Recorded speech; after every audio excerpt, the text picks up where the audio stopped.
And let's get back to Michelin Star. We left ourselves off at Concept. And a quick check tells me that all is well, unless having water is considered well. We've got some meat to eat. We've got some ketchup and beef jerky that we grabbed off of the water. Same with the cattail stock. That's something from beachcombing. I'll be leaving myself this little bit of water and venison, and I think I'll even leave myself behind a reasonable number of matches rather than 3. 3 hardly seems reasonable. Let's leave behind 12 matches. Here you go. Matches, flares, emergency food, emergency water. That's a nice looking concept.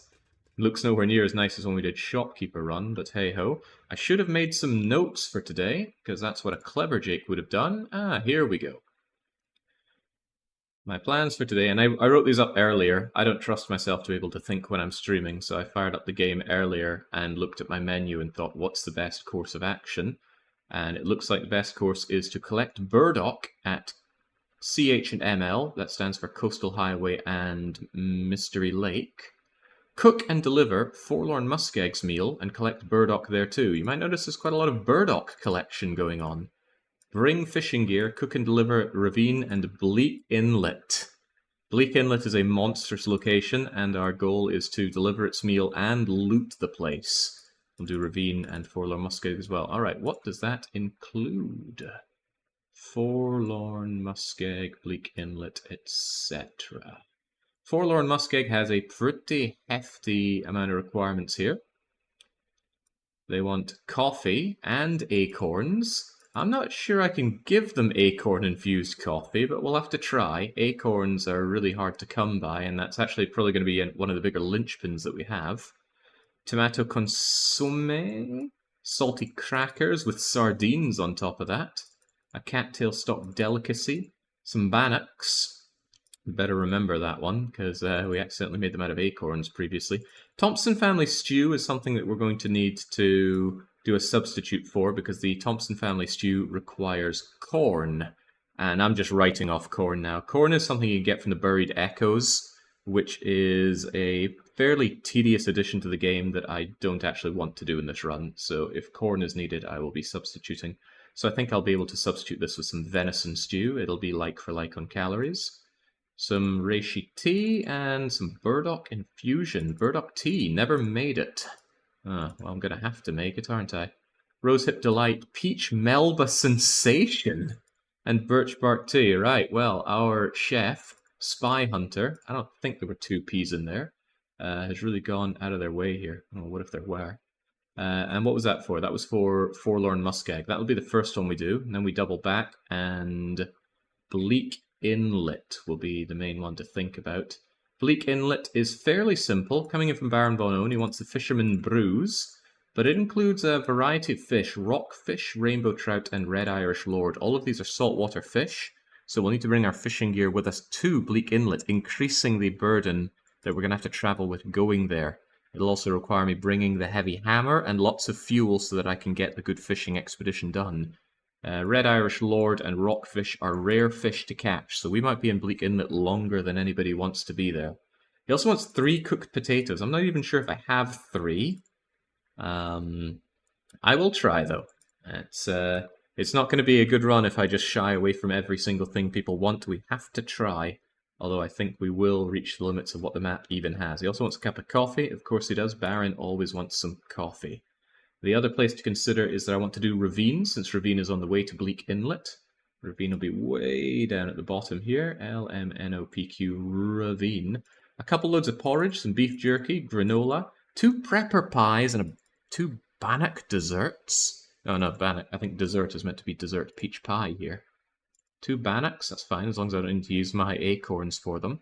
I should have all the gubbins for this, so the construction workers meal for 1010 Cool X should not be an issue. First things first, though, I gotta head back. Do I want to sleep here?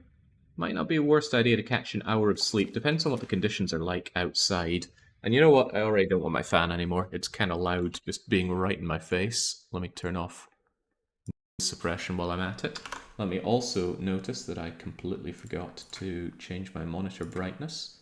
All these things just set up for a stream, and how often I forget one or more of them. You'd almost think I just started out streaming. I've been at this gig for a decade now. Completely missed the opportunity to do some kind of 10-year anniversary ha-hoo, so maybe I'll do a big 11-year anniversary ha-hoo. Conditions look good. It is warm. We'd better get moving. I think I made a note here, right? Yes I did. I was looking up locations that we can find burdocks, and heavens knows we're going to need them, so let's get moving. Just in case my short-term plan... Let's just get back to Mystery Lake, and we can do exactly that. Dennis Wolf chimes in to say, "Hey Jake, how are you today? All the better for having been topped up on my Nancy Drew desires." Thank you kindly, Dennis Wolf. I'm a little slow because I've got all this coal that I'm hauling back from the mine, but I do intend to haul that back. It'd be very good to have excess coal back at base. Means if I need to do a long load of fishing, I'll have plenty of coal to stoke the fire with. Such a dedicated chef, Jake is going to roast himself for us. No thank you. I wouldn't mind trying human meat someday, but I don't want it to be my own. I don't know. If there was some horrible accident, my arm got sliced off and it couldn't be put back on, would I consider it? I don't know. Maybe. Maybe that's not what you're getting at, though. Some people recoil in horror at those kinds of thoughts. I've played enough RimWorld to not be fazed. Yeah, Dennis Wolf not only delivered some Nancy, he delivered an incredible run of it, destroying everybody's best. Man, fir limb is good, fir wood is good. Perhaps I shouldn't be grabbing even more sticks. How many sticks do I even have? 13, that's not a lot, but I got a ton of coal, so it's hardly a concern. Shouldn't stop and grab every stick along the way, since I'm already overweight. Would your own stress ruin the meat? I lead a very stress-free life. So I'd have a hard time believing that. Wow, I've got 12 wood arrow... what are they called again? Fire-hardened arrows, that's them. That's perhaps a little too much. That's more than a kilogram of them. I've also got a gun with no shells in it. I need to deliver that to ML. Where did I pick up that gun? Where did I pick up that flare gun? I still have no flare shells, and I actually don't know where one can find flare shells. They used to be guaranteed at the bottom of the ravine. I believe those have been removed, and the only thing guaranteed at the bottom of the ravine is the stim. I think it's maybe guaranteed to get flare shells at the summit in Timberwolf Mountain. Now, we have long lost the opportunity of getting the big load of goods at the summit, but there's still some decent supplies up there. The really good stuff will have rotted away. But the stuff at the summit, it's always good, but it's far better at the early part of the game, because you get loads of coffee, loads of medicine, you'll already get some cured... Whoa! Steady on there. Ah, I forgot, I'm carrying raw wolf meat, so of course... It's a dog-eat, dog-meat world, so they are quite interested in that.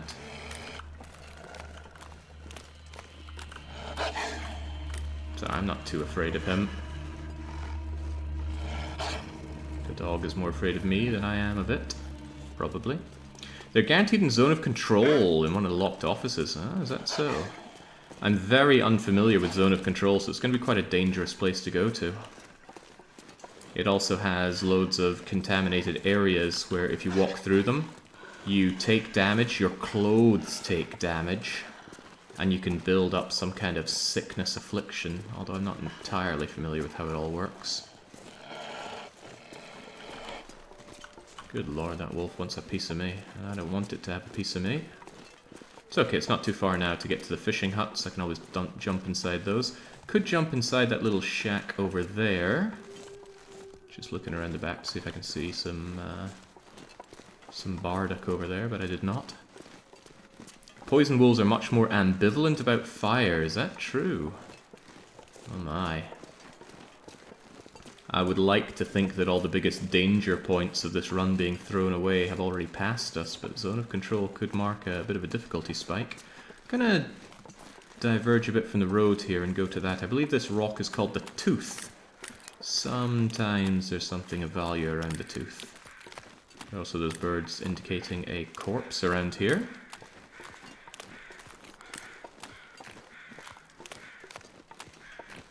Nice to play a game that depicts cold so much, given that it's so boiling hot over here. I was just out earlier doing a bit of shopping in 28 degrees, with highs of 30 today. Right, have you been searched? You have not. Do you have matches on you? You do not. But you're not specifically what I was here for. I was here to investigate the tooth. I think this is the tooth. I'm not very good at... Oh, yeah, there we go, the tooth. Not excellent at landmarks. I've never done cartographer in this game because I don't actually like mapping in this game, but I do like mapping with Polaroids. I kind of wish the whole map could be done with Polaroids. It hit 43 Celsius here yesterday, says Thanatos. That is sweltering. Where is that? Where would it possibly be that hot? Anatolia? Is it humid heat? I live by a giant lake.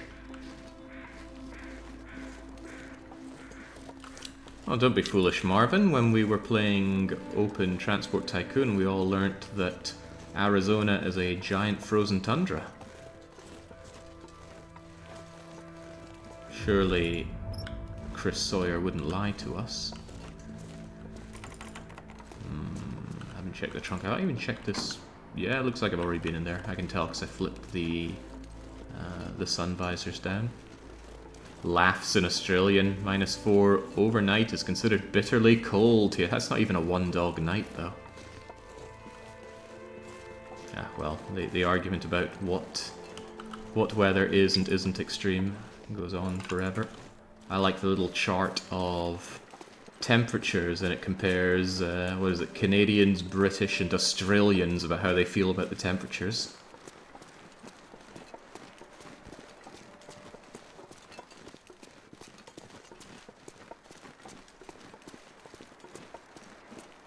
Longer trek than I thought to get to these wee fishing cabins. If this was in a blizzard, I'd really be feeling it.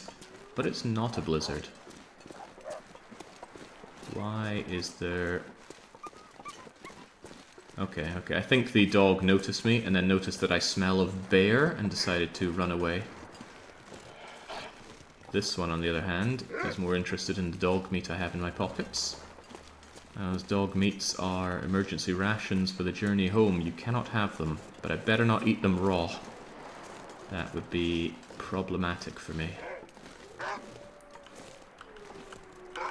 Oh, they know I'm here and they know I'm delicious.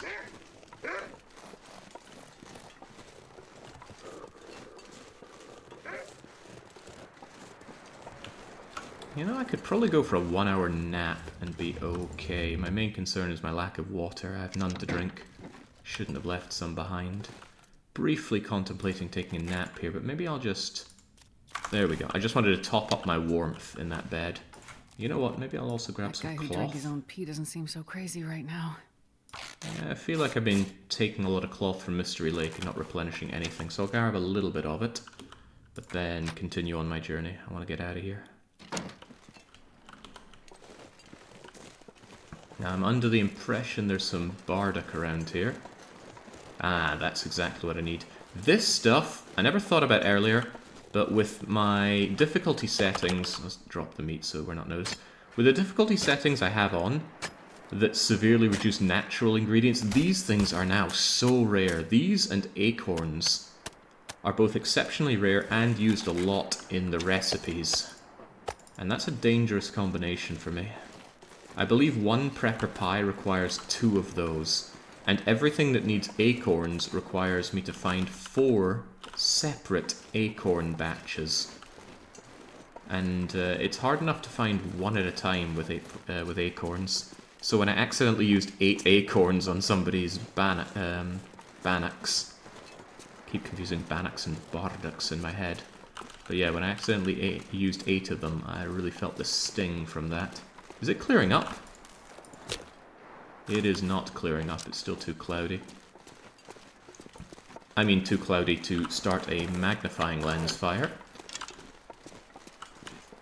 even though I have an untold wealth of matches, I would still like to avoid using them if I can, because it's a bad habit to get into. That said, the advice I often give is don't be afraid to use matches, there are loads of them, but well, you know how it is. There's an acorn grove in the transfer pass, yes. So the transfer pass has a lot of acorns. When we go there, I do expect to make good use of them. I'd better make good use of them. How much do I really want to stop for water now? I think I'll be alright if I just continue up and along my way here. Although I forget the exact path that goes up here. Did I ever take the picnic path? I'm not sure I want to because there's a bear over there most likely. See a rabbit over there, can see potential cattails over there. I've also found a fire striker over in that direction before, but none of these things advance us on our goal of delivering the most delicious set menus ever provided in Canada. So it's not really worth the check. Although grabbing fire strikers always feel good. They are finite and extremely few. On a very, very good run, you might find 3 of them. Although I've never found more than 2. I have found 3 or 4 mag lenses though, meaning that in my experience, fire strikers are more rare than magnifying lenses. When I did the shopkeeper run, that's when I really raked the earth clean. I used almost no manufactured goods, so I really was finding everything the game had. Very fun run. Long Dark is one of those games where I think you need to set your own goals, and if you're not good at setting your own goals, it can be very difficult to find fun in this. I was reflecting on how very differently myself and Commissar Marek approach games. Hang on. Bear cave, no bear. Okay, good. I thought I'd forgotten to pick these back up. The bear is not home. The bear has left me a lot of saplings. I will not touch the saplings though. I have no need for them. I have 10 saplings back at Mystery Lake of each kind, at least. And 1 maple sapling is 1 bow, and 1 birch sapling is 10 arrow shafts. I already have plenty of goods in that regard. I can't put off Transfer Pass and Forsaken Airfield forever. They might be what I end up doing next session, but we shall see. I need to somewhat route myself to get all of the necessary recipes, so I'm still lacking Ash Canyon's Ranger Stew. Forsaken Airfield has a chamber flight porridge, and Bleak Inlet has a dock worker pie. So if I find that, say, Ash Canyon needs the dock worker pie, that says Ash Canyon after Bleak Inlet. What does Ash Canyon need anyway? This all seems fine, although it does need that moose meat. Was there anywhere else that needed moose meat? I can't escape the feeling that I accidentally ate some much needed moose meat earlier on. I currently have some resting on my gaming laptop back at Mystery Lake. So we will be able to provide moose. But if I need more moose, I'll need to hunt another one. Or go back to Mountain Town. Did I leave moose meat in Mountain Town? I think I even have it on my supplies thing here. Mountain Town... It says food. Loads of cooked moose meat are on the cave road by HRV, and I do need to go back there. So that's a good sign if I do need more moose meat. When I deliver to HRV, that's Hush River Valley and Milton, I'll be able to grab that moose meat. Routing, huh? I'm actually now at the point where I do want to grab reishi mushrooms when I see them, because these are needed for the prepper pies. You need 4 mushrooms per pie, and on these settings, there's a severely reduced spawn of those. Can I still not start a mag lens fire? Nope. So often the bear prowls around here. He seems to be gone this evening. I'll have a quick foray myself. What's in the backpack? Nothing is in the backpack. Although, I'd be hard-pressed to think what there could have been that I could pick up and take with me. There's other stuff around here, but again, if it's not advancing our goal, it's not really worth stopping for. We shack up here. Don't know if I've checked it out yet, but we'll dip our nose in, see what's what. Timberwolf Summit probably got more sodas and coffees if that's still a need. I looted an ungodly amount of soda and coffee when I did Milton, so I don't think that's going to be needed. But I will do the summit, of course, when I deliver my goods to Black Rock, Timberwolf Mountain, and Ash Canyon, and that's almost certainly going to be a trio that I do, because they're all far away over here. I will grab the summit on the way back. I have little good reason not to. Grab the rose hips, grab the rose hips. Be 1 gram short of being 5 kilos overweight.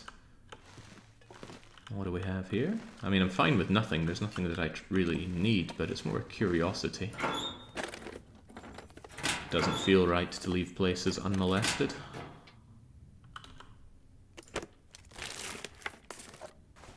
Pork and beans. You know what? You'll come with me. A plaid shirt. You will kind of come with me. And at the same time, I may as well show off. Look at this! We can see condition at a glance. Don't need to click on every single thing to look at its condition number here. You can see the bars at a glance for how your clothes are doing. Wonderful. And who delivers this wonderful improvement? Well, certainly not Hinterland. It's the glorious Von Dougals. Excellent addition. And not the only one that we have since last session yesterday. Once again, a nap not really called for. I still would like to proceed further, at least make my way up to the wee shack up there, but I am getting overladen quite heavily and thirsty. Let's keep going. It'll be no problem if I have those 8 coffees I originally requested. If I recall, you wanted 8 coffees in a thermos flask, Pratis. Where did you want those? Was that for Transfer Pass? Was that at the train station at Transfer Pass?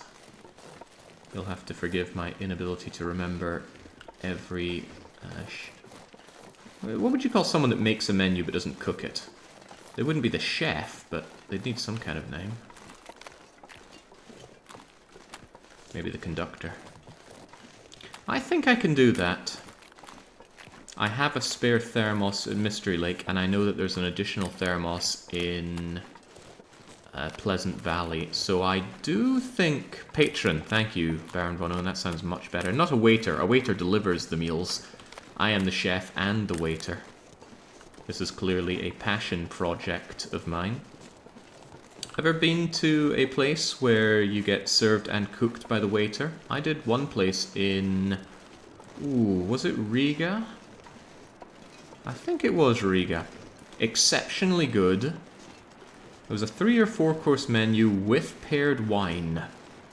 The guy took our orders, went off, cooked it up himself, brought it out himself, and we were charged 12.5 euros each. My jaw just about hit the floor. The quality of the food, the quality of the service, the low prices, my god, that left a very, very good Regan impression upon me. Countering the bad Regan impression I've had in Europa Universalis.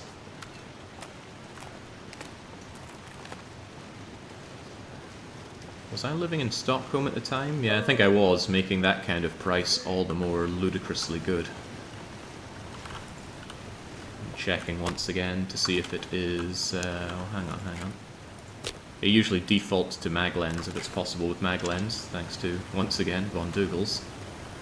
But no, it's a little too cloudy, so I think I will have to sacrifice a match to start my fire. Oh, the humanity. I haven't played this game in years, says Emo. Watching Jake play makes me want to get back into it myself. I think that's a common sentiment that I hear around here. People see a game and they see me play it and think, oh, that makes me want to play. I think it's because I very much enjoy a lot of the games I play.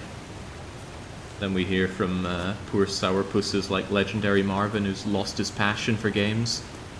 Can't enjoy a game he picks up anymore. Sad to hear.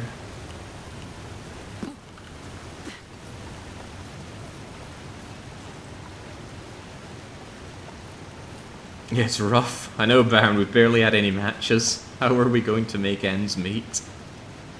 I have definitely not picked the right route up here. Look at this, I can't ascend this. And Shepard is getting more tired and more thirsty. And I'm almost starving, so we need to take care of this.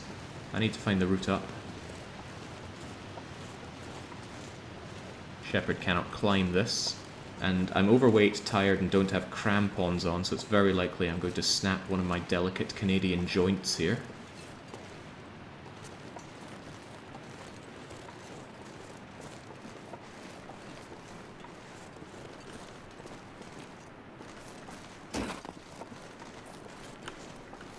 Moving whilst overweight drains your hunger even more. Running annihilates your hunger and your tiredness. But we'll get through this just fine. It's relatively safe up here. I can't ever think of having ran into a wolf. I'm always constantly looking around for bardaks now. As I was looking through my menu, realizing the amount of bardaks and acorns that I need kind of gave me the fear of God. I used to think coffee would be the biggest issue.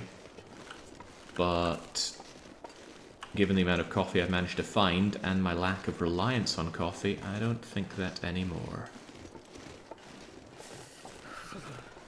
You know what, poor Shepard is really hungry and taking their time here. Should I? No, no. That stuff is really calorifically dense. Eat the meat first. The sun has now officially set. You can tell because, well actually you can't. Well, maybe you can. You can kind of see it between the messages of Baron Von Owen and Regulus Praetus in the chat. But there's the somewhat rudimentary watch we have in the top right there. Shows the moon rising and the sun setting, and if the little horizontal arrows or triangles coming out of the sun go below the horizon, that means even if it is a clear day, it is no longer possible to start a mag lens fire. So we lost about 5% condition due to thirst coming up here. We will definitely get that back, so don't worry about it. I'm certainly not worried about it. I'm going to take the opportunity to cook up this wolf meat, just checking what I had to cook in. I'm going to contemplate sleeping in here. I almost certainly will sleep in here. I can pass time reading books if the need arises. Do I want to set my fire down here? It's a really safe, cozy place to do so, and I shall. How's my torch situation looking? It's looking great. So I'll start you with a match. If you start the torch with the match, then if you fail to start the fire, you can try again without wasting the match. That's normally a no-brainer, but on this run, where we've had to craft all of our torches, or find the very rare torches, the condition loss on the torch has been more important to me than the match. But in this case, old habits are dying hard, so there we go, I lost how much condition on that torch? Ooh, more than I thought, about 5 or 6% condition on that. Right, what are we going to burn here? Reclaimed wood ain't so hot, so I'm just going to shove some of that on. Poor Shepard is very, very thirsty, so here's a little nifty trick. You boil a tiny amount of water, then it gets boiled very, very quickly, and then you drink it, and that just offsets the condition damage from being thirsty. It's such a horrible feeling in real life, isn't it, though? You are so thirsty, and you just get this tiny, tiny drag of water. How about these pork and beans? I'm going to cook them up right here. Can shank the top open with a knife. Don't know how that works. I've never succeeded in opening a can with just a knife. But Shepard makes it work. I need to eat this wolf meat soon enough because I'm just about literally starving. I am peeling potatoes as we play, says GF Mingo, who's been around for a damn long time. Holy moly. They will be delicious mashed potatoes with loads of butter and nutmeg. That does sound good, however, I hope you don't throw away those potato peelings. If it were me, I would shred them up and add them back into the mashed potatoes, potentially after grilling or frying them. But I'm under the impression it's a fairly Scottish thing to eat potato skins. I could be dead wrong about that, but I don't want to be. we gonna eat these just pork and beans here and now? I don't know. They're lovely and hot. 600 calories in 1/4 of a kilogram. I'll hold on to those then. It's not like they smell. The meat will be ready in due time. The water will be boiled in 15 or so minutes. How are my tools doing? The hatchet could actually do with a bit of sharpening.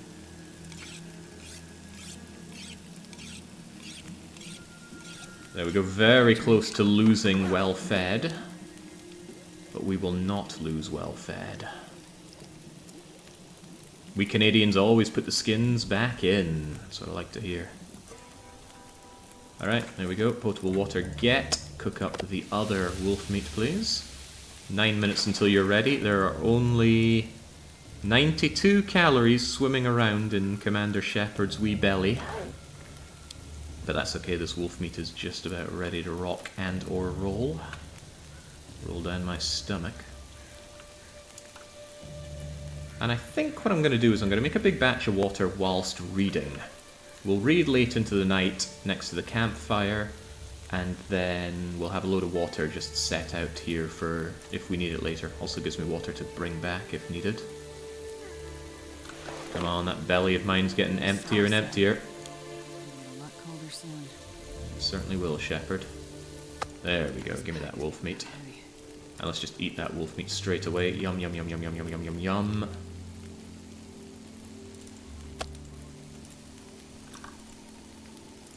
Cook up the other one. Hey, I could cook up porridge because I've got my running oats. Porridge with just water, though. I like to do my porridge with milk and maple syrup. And I toast my oats first as well, because I'm not a monster. Alright, let's have a quick drink. And 33 minutes, 36 minutes, plenty of fuel in the fire. I'm going to take a moment to read 1 hour of this book. I don't think my food will burn in that time. There we go. Gib. This actually could be a problem when it comes to food and calories. Alright, cook me up a whole lot of water. Boil me up a whole lot of water. I don't think I can do this anymore, though. Let me read another hour of this. You're gonna be thirsty yet again. Oh, you can't focus when you're this thirsty. I didn't know thirst blocked that. I probably should have known that, though. Huh, how about that? Should be good in the calories, but I may need to hunt something on the way back home. Interesting. I'm not sure Alright. I carry much more. If that's how we're going to do it, I'm going to fill my belly entirely with wolf meat. Good idea, go milk a moose. What a plan. Right, if we can't focus when thirsty, then drink up, Shepard. And let's get that reading done. Read, Commander, read. There we go, I don't expect to finish the book here and now. There we go, get ourselves 2 liters of delicious potable water. Make ourselves another fat stack of the stuff. Keep this going a little bit longer. Read another hour of this. So Vondu was confirmed to me that yes, cooking skill does speed up the rate at which you boil water, but I am so convinced that once upon a time it did not. Now, I could be wrong. In fact, I'm very likely to be wrong.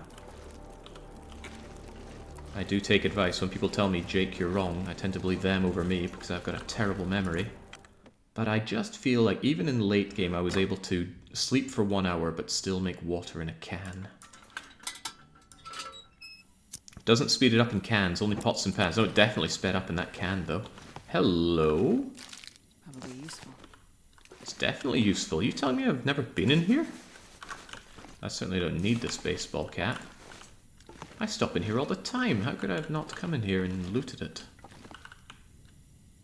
I'm shocked and appalled. Yeah, this is unsearched, so I've definitely not been in here. How many times have I walked past this? Drop any of this gear. There's a book on shooting there, but no guns on Interloper. No guns on Ultraloper.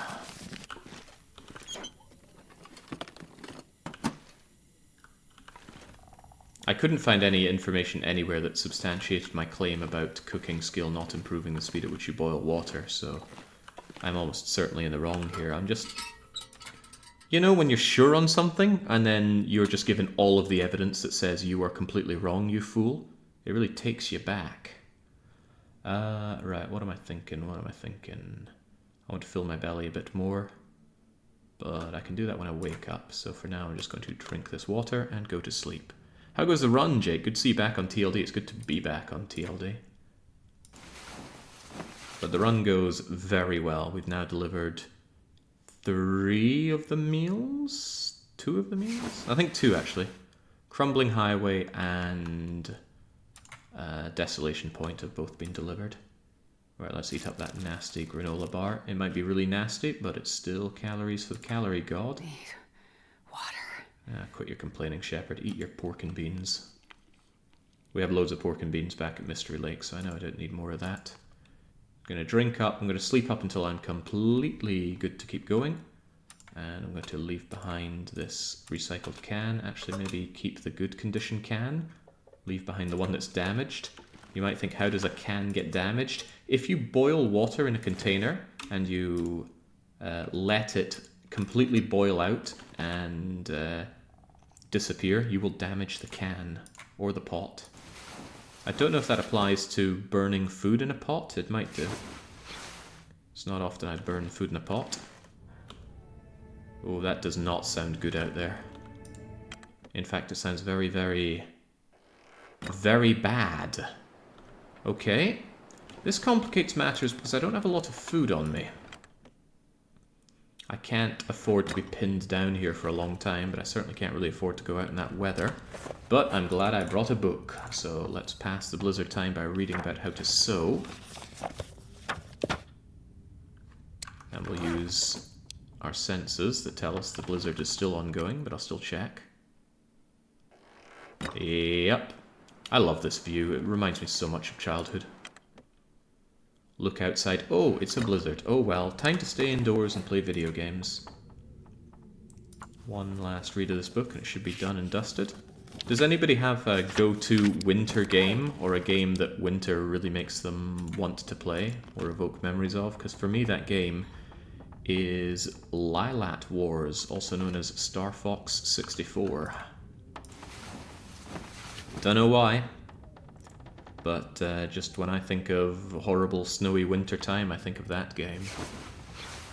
Alright, if it's still murderous out there, and I believe it is, we're moving anyway. Yeah, we're moving anyway. Okay, well, I'm keeping this water. This is fine if I stay out of the wind. But if I go into the wind, it's going to be pretty murderously cold. And we're going to be crossing a ravine in this. So it only feels like -4 right now, and now it feels like -13, and I believe it is actively dropping. -14, -15. Alright, we gotta move then.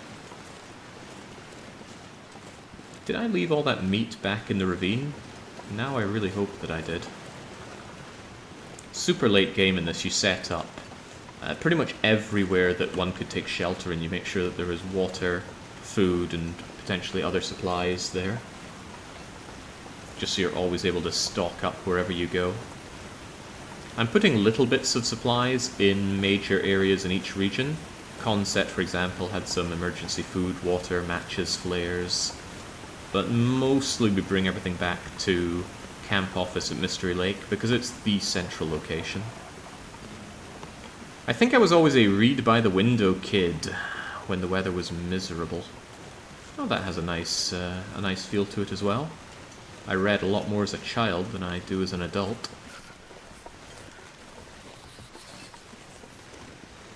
Even though I'm out of the wind here, it's still bollocking cold for Shepherd. Even with tremendously good equipment, if it's a blizzard, you're gonna get cold. I don't think there's ever a setup where you can be out in a blizzard in the wind and not be cold in Interloper. Even if you're in the gentlest of regions on the best of days. Thinking about it, maybe. Maybe if the blizzard hit you on day 1 and you somehow already had all the best equipment. Can't imagine that happening though. Because the ambient temperature drops by 20 degrees over the first 50 days on Interloper. So right now, although it's only feeling like -4, -5, well, the air temperature is -33, but it would supposedly only be -13 ambient temperature if this is early on. Now, I like heights, but even I would think this is suicide in a blizzard. I wouldn't be doing this. Fortunately, Shepard is not moved by the wind. Shepard is only chilled by the wind. In my rambunctious youth, I was motorbiking across the coastline in northeast Scotland.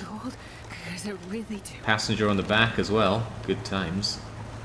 The wind was so intense, whipped me up and moved me to the other side of the road. Terrifying. At that point, I just very gingerly turned around and took a less exposed route. Added a bit of time, but So cold. made me feel less like I was about to die. It was nighttime as well. Sometimes I miss motorbiking, but I don't think I could. I do not think I would go back to it. Me and my beloved Moto Guzzi California 1100. Best thing with the name of California on it. I had that happen to me once as well. Cleared a line of trees next to the street and suddenly moved 2 meters to the left. Yeah, it's crazy. Were you on a bicycle? I don't recall you ever being a motorbiker, Marvin. Obviously, we cannot use a magnifying lens to start a fire in this kind of condition. Although we could start just a regular fire in the safety of this cavern. Don't want to, though. I can press on a little bit more and make my way over to a natural cave.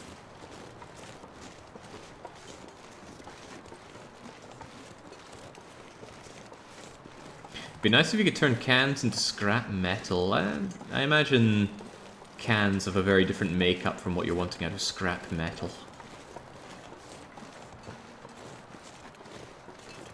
And the metal used for tins and cans is very flimsy stuff, as I recall. I remember watching something about all about how cans are made. But maybe they make very manly cans over in Manada. Oh, blizzard feels like it's clearing. Oh man, you know, I kind of miss that feeling. You're in a blizzard, you actually feel the wind and the snow cutting away at your face. I know that doesn't sound pleasant, and in many ways it's not, but it really makes you feel alive. Yeah. We fought Mother Nature and we won. Although, yeah, we are actively dying to the cold. I would like to stop dying to the cold. If I got out of the wind, would I warm up? If I tried ducking into the corner here, see if I warm up a touch. Almost. But not quite.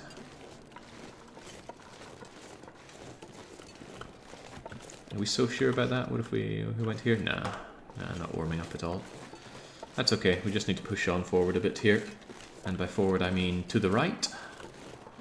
By the way, if you spot a bardic, scream at me, because I need every bardic I can get for our menu, our menus. Tin cans are quite flimsy here in Canada. You drop and you're lucky it doesn't dent. I'm learning so much about Canada. I think I see my dinner over there.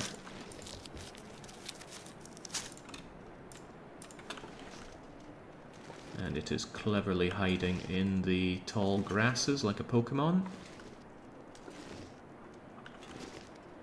Although one of them is not very cleverly going into the cave, where I plan on consuming it. Pet the bunny. Bunny! Bunny! Oh, God, right. Sometimes that happens where you just can't click on the rabbit for some reason. And it happened right there. Come on, that's my dinner. My dinner on legs.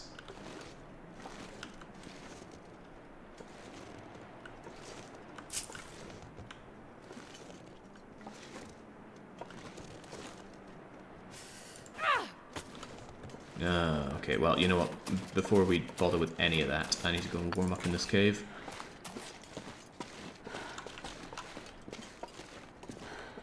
Ah, there we go.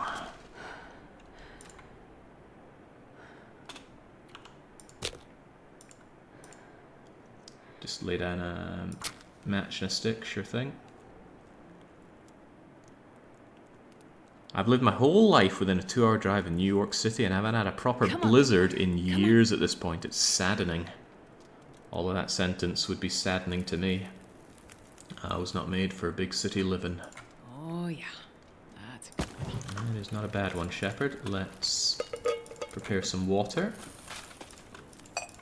Whilst we try and prepare ourselves some rabbit. How are my clothes? My clothes are a little wet. Nothing to worry about, though.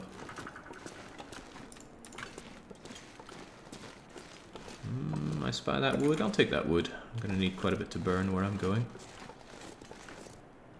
I'll take a backup stone, because I'm bound to miss at some point.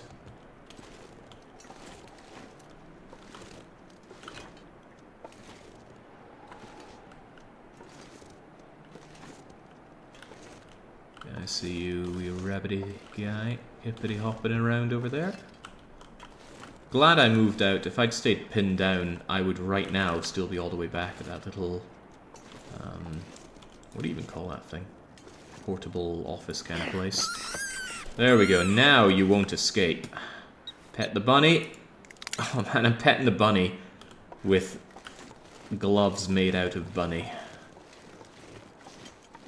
There's a moral to be had there, but I don't want to go digging for it.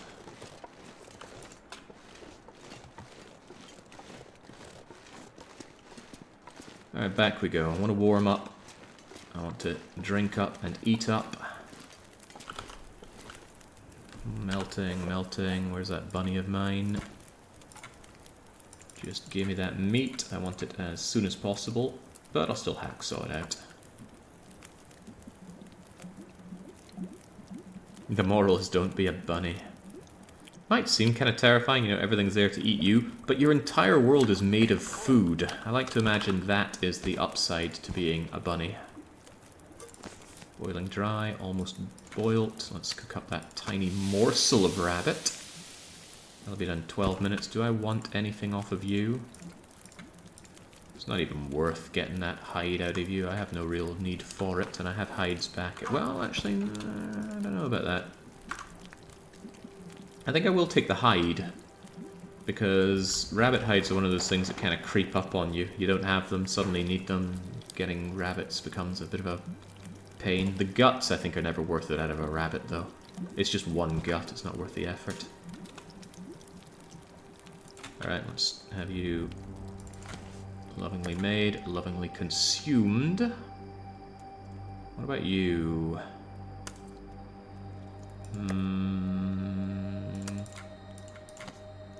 I'll cook you in there. I will make myself some water to go with it. I'll make sure I have enough fuel to keep it all going. And I'm going to harvest this by hand. Costs calories to harvest, but we're getting all the calories we need off of the bun. There we go. And I can eat you. You can get a lot of calories out of that, but you seldom do out of rabbits. Give me the water, and I don't need the fire. I'm warmed up, and good to keep going. If anything, I have too much water, so I'm going to drink up so I get a little bit less overweight. I'll leave myself a little bit of water. I'd love to leave myself something to eat. Alright, there we go. If I come here and I'm desperate, there's a cattail stalk and a bottle of water. I don't know what level of desperation would lead me to going out of my way for that, but there they are. The water is far more likely to be pivotal than the cattail stalk. But caves like that are incredibly powerful. You get a lot of warmth in the back of a cave. I think it cuts about 15 or 20 degrees off of the ambient temperature being in the back of a cave.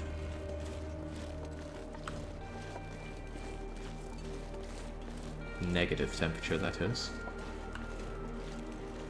For Ultraloper, if those caves weren't around, you'd be in dire straits. You'd be jumping from snow shelter to snow shelter, and those things cost sticks. cloth, and perhaps most importantly, time. They also degrade over time. I can already hear future Jake screaming at past Jake for leaving a whole cattail stock for starving shepherd. It would be known to happen. Okay, back across the ravine. We will be back here not too long from now because I need to go down to Bleak Inlet. But Forlorn Muskeg is the more immediate priority.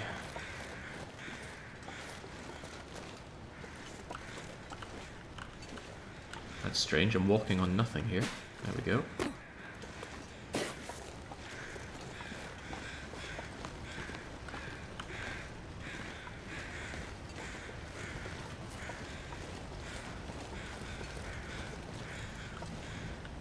Some emergency rations sitting over there. I'll leave behind the rose hips, I don't need them, and I think I checked that backpack already.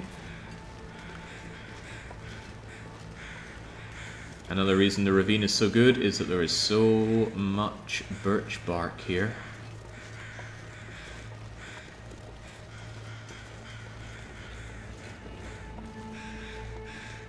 Another corpse.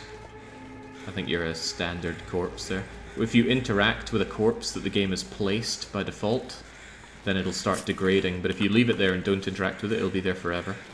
And that's actually a good way to get lots of feathers. Because if you just leave it there and you never interact with it, it'll always attract birds, and the birds will drop you feathers. So it's a way to feather farm, if you will. Not that we need to. And if you really need to feather farm, you can do it off of corpses that you yourself create, and also human corpses, because those never go away. There is a mod, I don't know if it's updated, that lets you bury human corpses that you find. There is not a mod that lets you eat them, as far as I'm aware.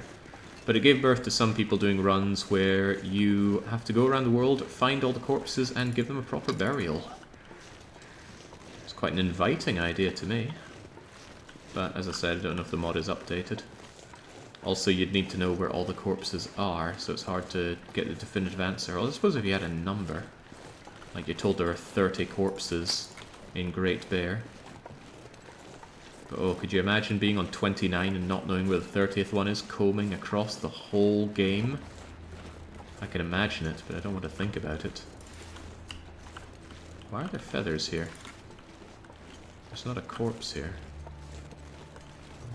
Perhaps there was at some point. Maybe that's where I killed the deer when I was here earlier.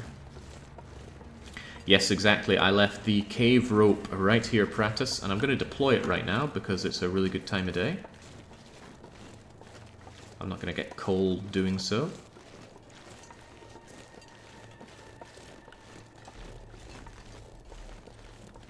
Did you hear that you can get past the ravine death wall?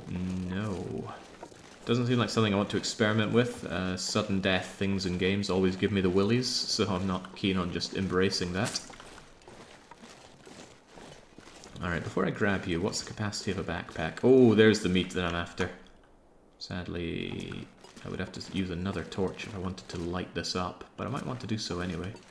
Before I consider that though, backpack, capacity 15 kilos, excellent. Take all of my coal, and both of those, and that, and all of these. That'll make me nice and limber, so I can grab this rope and get it deployed.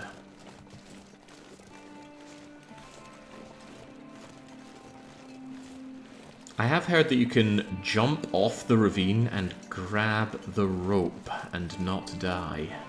Again, not really keen on doing that because one slip and you die, and this game has permadeath. I do keep a rolling backup. After every stream, I back up my save. I don't do that because I would restart this if I died. I wouldn't. If we die in this run, we die for keeps. I do that in case any of the mods that I'm running or any update I have breaks the game. Quite like permadeath in my game. I love that feeling of consequences for actions. But that's very different from just straight up deleting your save.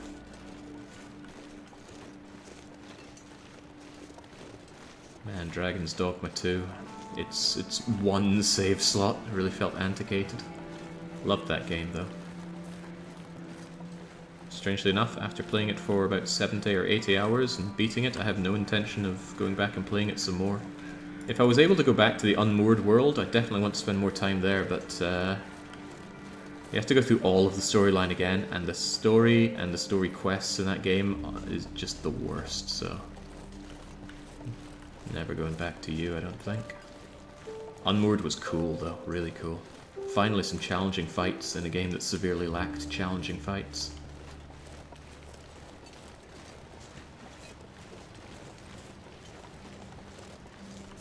Should I grab some more of that old man beard lichen? I got 6, that's 2 disinfections. I will grab some more so I have 9 of them. I think we need to use 3 to make 1 disinfectant. I don't carry disinfectant, that is to say industrial disinfectant, with me because it's too heavy. It's half a kilogram for one of them. Alright, always make sure you're out of the wind, because it takes 15 in-game minutes to deploy a rope, and you don't want to leave yourself caught out in the cold for that.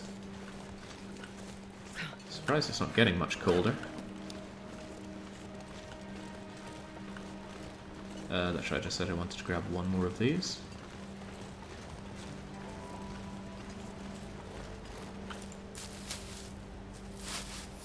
Did I finish that book of mine, by the way?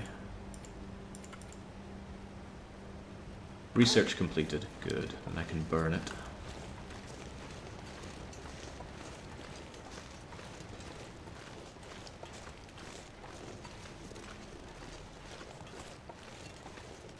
Always feels like this run is gravitating back to Mystery Lake, but that's a conclusion drawn from the type of run that it is. I do need to amass ingredients, and it makes more sense to keep it in one place than spread it out.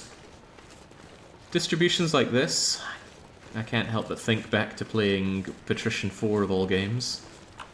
I think about how the map is set up here, and I'm not seeing a map of Great Bear in Canada, I'm seeing a map of Northern Europe and the Hanseatic, thinking about my little Lubeck centre, spoking out and delivering to all the places. Man. Part of me wants to wish for a Patrician 5, the other part of me knows that that's a real monkey paw wish. Not really sure I can trust Gaming Minds or Calypso with developing the kind of game I want to play anymore.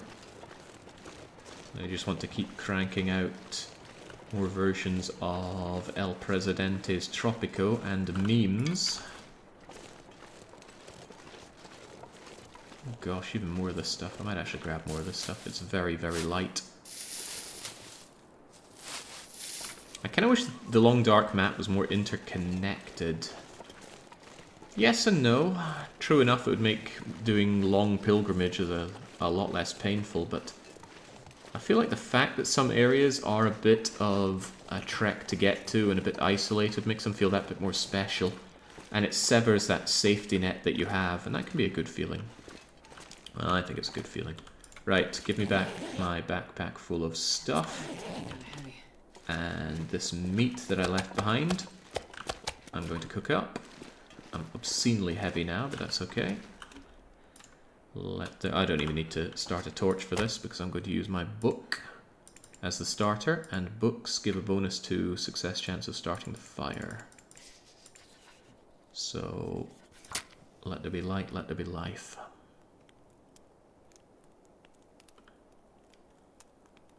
I think I want 2 fires actually, speed up the cooking of all this meat. Come on, little fire. It's not like I'm short on things to burn. Perfect. Was it really that perfect, Shepherd? Yeah, let's get the meat flowing. Get ourselves another wee fire right here.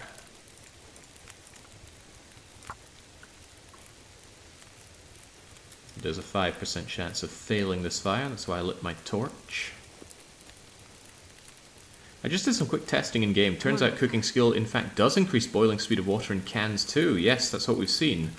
But I'm saying, yes, that happens, but I am certain that it did not used to happen. Alright, let's have a little bit of water being made here. Let's also make sure that the venison's getting cooked up. Throw on some sticks. These are going to last for about 2 hours each. That's plenty of time. I don't have a book to read, so passing time won't come easy, but plenty of calories. And we do like calories. And I will be sleeping, not here, but I will continue on over to the next area and sleep inside one of the proper buildings there. Spare myself wearing out my bedroll.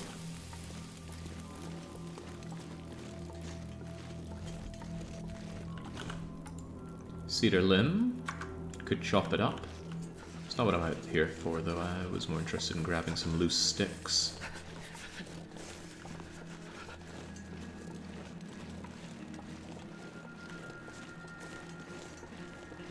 Although loose sticks seem to be in short supply. That's a branch. You need to waste time tearing it apart.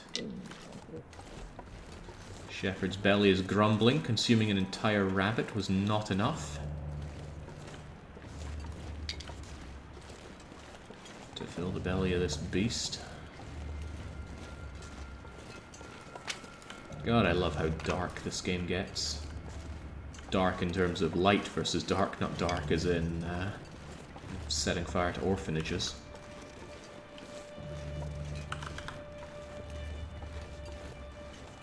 Even this brings back memories. Jake, we're low on coal. Go and shovel some coal out of the coal supply. I don't want to. Getting back in with the numb hands. Head is cold and wet from the snow. We could have at least gotten a coal bunker and not just had coal in bags unceremoniously outside. My granddad actually talked about, you know, making a coal bunker for us, but that never happened. And I won't eat the meat just yet, I'll just pile it up. These fires warm us up rather nicely. You never actually have a rabbit. It tastes astonishingly like chicken, not even making a joke. I will have had rabbit at some point. I certainly don't remember it vividly, though. 2 minutes, 1 minute. So the venison's just about good to go. I'll segregate the little one.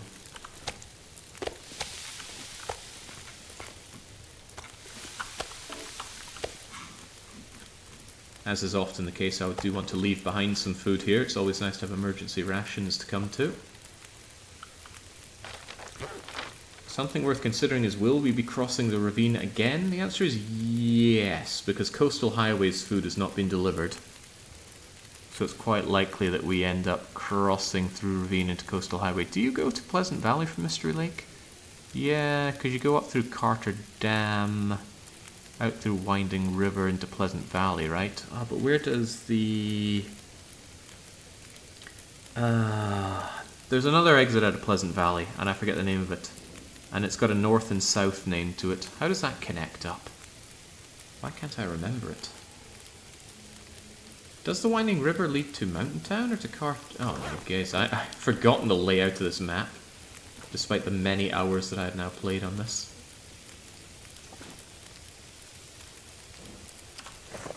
I'll be filling my belly and dragging this back home. While I'm at it though, let's prepare that birch bark. Yeah, venison. Venison is one of my favourite meats. If not my all-time favourite. It's looking significantly nasty out there. I might be changing my mind about whether or not I head on out in that.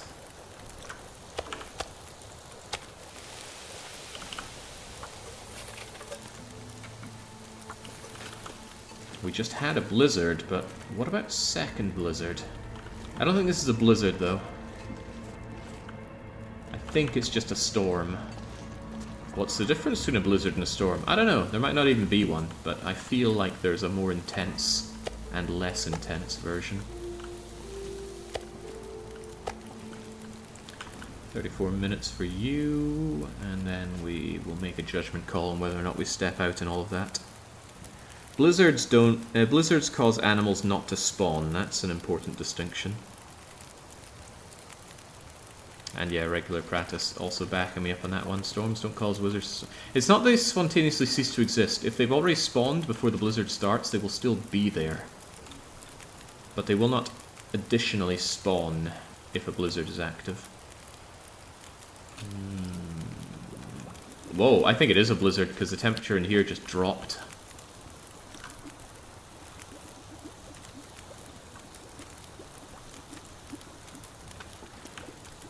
I'm actively losing temperature here now. It's not very far to go out, to go over to the houses. Well, they're not quite houses, but close enough.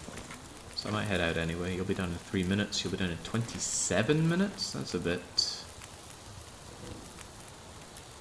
of a trek. Can I move you over here? Cool. Can add 2 sticks. Not for the duration, but just to get my own temperature up a bit. Actually, my own temperature would go up a lot if I came to the back here, right? Yeah, there we go. Now I'm feeling mosty toasty.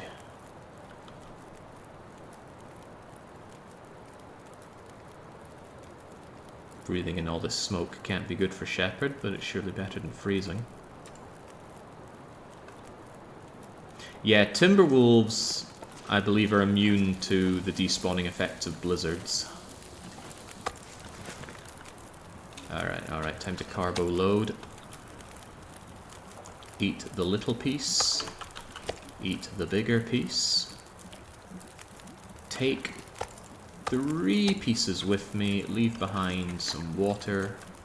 There we go, that's a nice little offering for future Jake. 2,000 calories worth of meat and 2 liters of water. Make that 4 liters of water. So I've got another 1.5 liters here, and I don't want to be too heavy for my moving on. Alright. Let's brave the storm once more. It's not great going out in blizzards because it does extra damage to your clothes. It's also incredibly easy to lose your way. But, not to sound too cocky like I did in a previous situation, the path that I'm about to take here is very easy. It'd be difficult to get lost in it, so let's just do it anyway.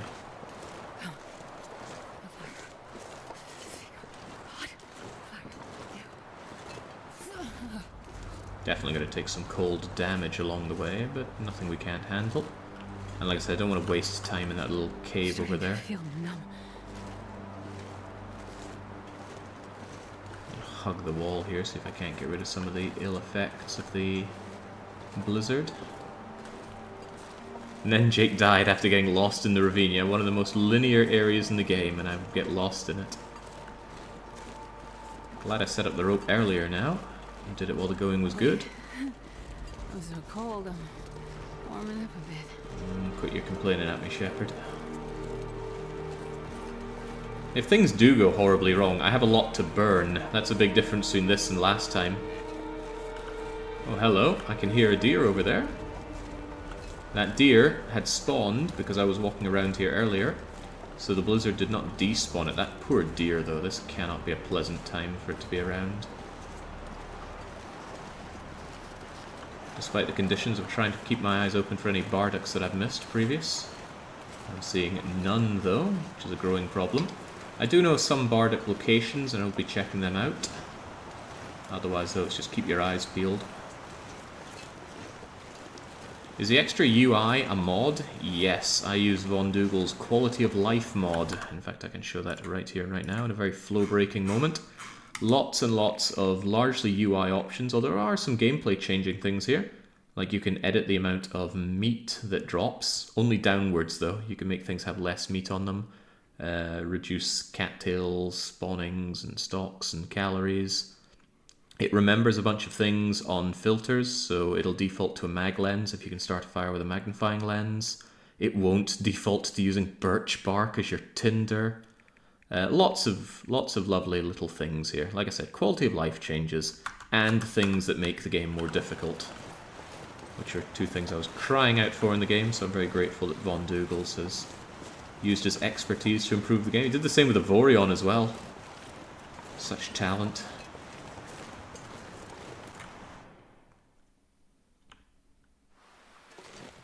Alright, back to Mystery Lake, where we have spent undoubtedly the most amount of days in this run. I've been here in Mystery Lake. Quick glance at my hypothermic risk. It's growing, but it's not at a problem. Not a problem currently. God, this game is so good. I'm feeling colder already. This 28 degrees ambient temperature that I'm in certainly doesn't feel like 28 right now. Although I am in shorts and t-shirt, which makes me feel a little off playing this right now. It's okay, Frostpunk did the same thing. So there we go, our hat got a little wet, our moose hide satchel got a little wet. Things that get wet give you less warmth and they weigh more. And then if they become frozen, you can actually get frostbite even when wearing clothes. So what are we doing now? I'm just going to drink up and sleep up. Activate comes in after 22 months saying cheers. Well, cheers to you too. Thank you kindly. There we go. Sleep out the worst of that blizzard. This freezing cold bed feels a whole lot warmer in this situation. And once again, when I'm very thirsty, that's when I load up on thirst-giving meat. I need to find something to drink. And then we can drink up. And probably sleep up some more, because it's still not a great situation to be out, is it? No, far from it. Give myself another couple hours in that cozy warm bed. Was that how I was feeling this morning? No, I think I got up. I don't know why, though. Oh, I had to go out and do some shopping. What's in this locker? 2 books. Those books can remain there. Do I want this reclaimed wood? Why is it even here? I might as well. Otherwise, been here, done this. We'll leave well enough alone. Very low on water. I will have to actually make a near industrial amount of water for Mystery Lake's base. Because that's something I've been neglecting. Hey! I hope this clear weather stays, because I could definitely go for making a large amount of water. I have heard of Bardocks being here. I don't see Bardock. It's meant to be on that corner apparently, but it's not there. Is it? No. No, no, and more no. I believe we've already seen that there's a missing Bardock piece down here. Am I willing to go down and check it again? No, not really. I remember seeing a big black splat down there when we were hunting around for the moose. And a big black splat in the ground means there was a Bardock here, but it's been dug out. Oh, speaking of moose, the incredibly elusive Mystery Lake moose is right there. I don't need it, but it's very cool to see that it's there. There's very little reason for me to hunt that moose currently.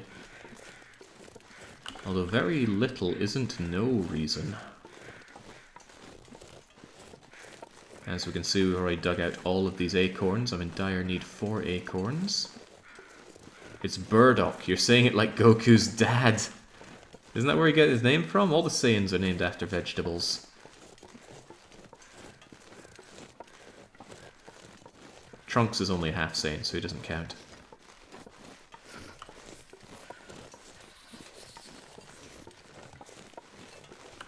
You have no idea how tempted I am to go and hunt that moose, but there's no real incentive to do so. He's far enough away from my camp office to make it not worth the trek back. I have no need for more moose hide, and I already have loads of guts. It's a shame, though, if that moose had been there earlier on when I was desperately hunting for moose, we wouldn't have had to go all the way to Milton to grab one.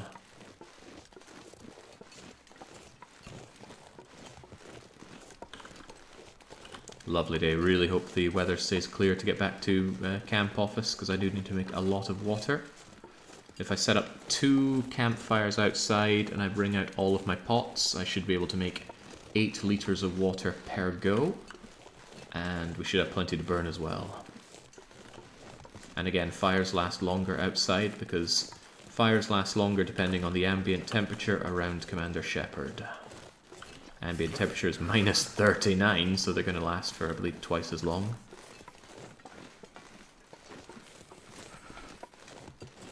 Clang, clang, clang, clang. Do it, you know you want to. Well, to compound the issue, the moose will have something like 40 kilos of meat on it, and I'm already overweight and I don't have my travois with me. I folded up my travois and stuck it into the tiny little first aid box, because it amused me greatly. At the time I thought, am I going to remember that I put it here? And it's just so lodged in my memory that it's there. I'm probably going to fire up other games and of this and look in that box expecting my travois, and then be sad that it's not there. So back we go, and then we're going to cook up the meal for Forlorn Muskeg. We should have all the gubbins for it, although they're not going to be getting their Thompson family stew.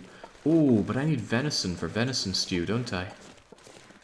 Oh, there is venison right there, isn't there?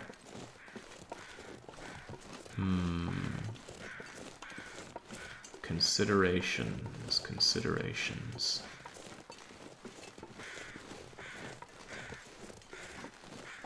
Well, I can always wander over here and get it. It's not that far from camp office. In a more ideal world, I find and hunt another venison. Oh gosh, it is cold here. It's so cold. I just want to lay down for a bit. Where do you get your mods from? I can't see the quality of life mod. Yeah, Von Dougal's GitHub page is right there. You do need Melon Loader version 6.1, not 6.2, to get it to run. And I feel like there's another file that you need that isn't in that. I can't remember. Memory is not my strong point. Never has been. Or if it ever was, I can't remember. Boy. I see a pack of 4 wolves. They do not want me getting back to camp office in one piece.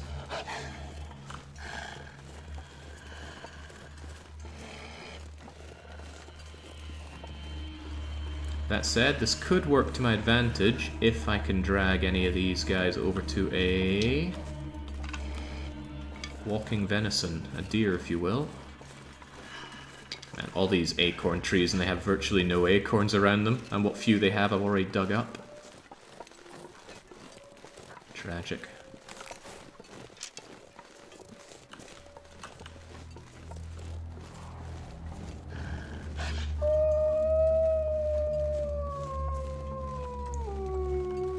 Now, if I were to be here for a long time, hunting down and killing all the dogs is a very viable way to keep the place safe. But we're playing on a mode that has even more hostile wildlife than regular Interloper. Stalker mode, would you believe it, has a lot— oh, hello! Meals on legs! This is good. Is that another wolf over there? 5 wolves around me? It's kind of crazy. Right, I'm actively taking cold damage. In an ideal situation, I make the wolf hunt that deer. The deer, which I already hear is running away from me, sadly, but it might go and attract the attention of that other wolf.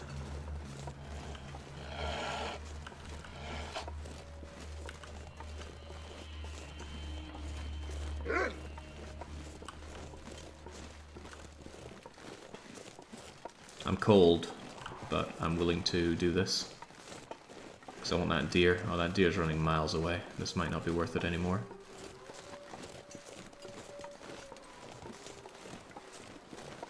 It's almost certainly not worth it anymore.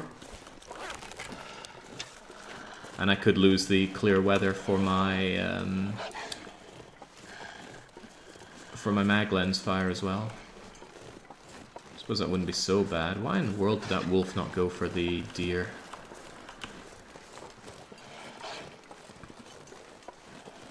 I'm gonna try and spook the deer into coming this way. Oh, he's going for it.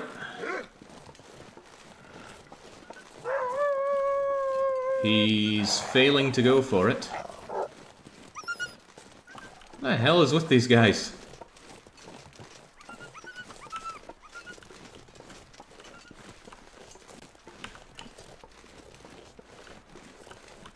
Everything has failed here.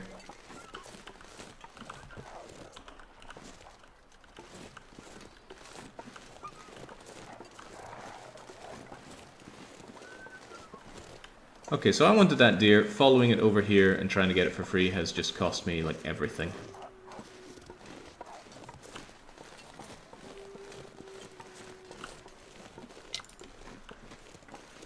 Should I just try and shoot the thing from here? Well, I tried and I failed. Alright, I should give up on this folly and head back to base. But I'm so greedy, and I really want that deer. Just killed 2 wolves. Now I need the deer for its meat for venison stew. But this chase is just costing me now. Costing me way too much.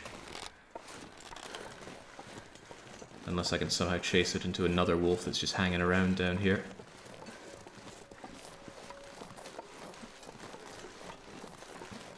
And now it's gone and clouded over, so no free fire for me. They are so skittish. Yeah, oh, not only that, the wind and the snow's coming on in. I'm being punished greatly for trying to get this this deer.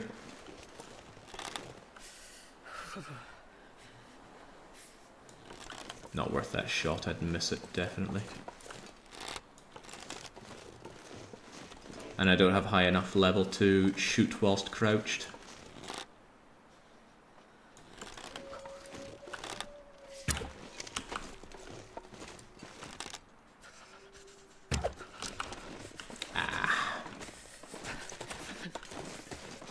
You win this time, my dearie friend. I just need to go back to camp office because I've taken way too much damage to the cold.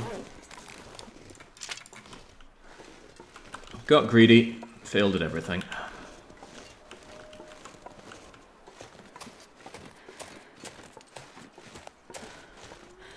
Do I have food back at camp office?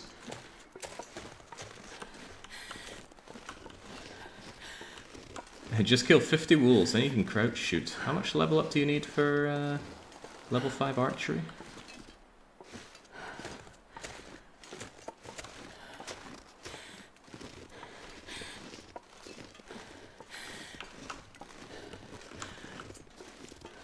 Not only that, I burnt a load of calories trying to chase the bugger.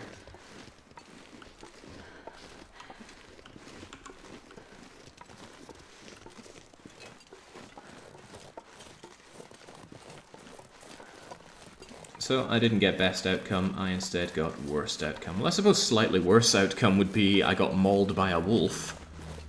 Still time for that yet. Camp office is still on the other side of those tracks.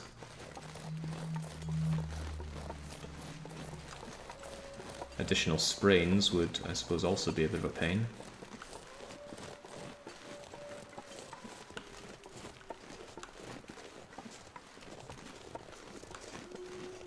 Now let's get in, get warmed up, ditch the vast amount of supplies that I am weighing myself down with.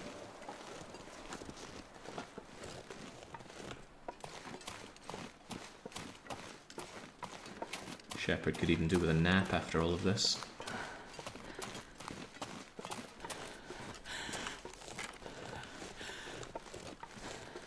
Quick check, did I leave myself any food out here? It's been a while since I was here now, isn't it? Okay, good, I did. And I've even got loads of food on me, okay. Lovely. Then I definitely got far too greedy. Lovely and warm and back home. Feels like 23 degrees in here, and let's leave behind the cattail. I want to keep one cattail stock for my fancy meal plan here. I've got rose hips galore, reishi mushrooms galore. I don't know if burdock roots go off. This one's at 88%, so I don't know, maybe. Don't want to take the chance on that. Can they be eaten raw?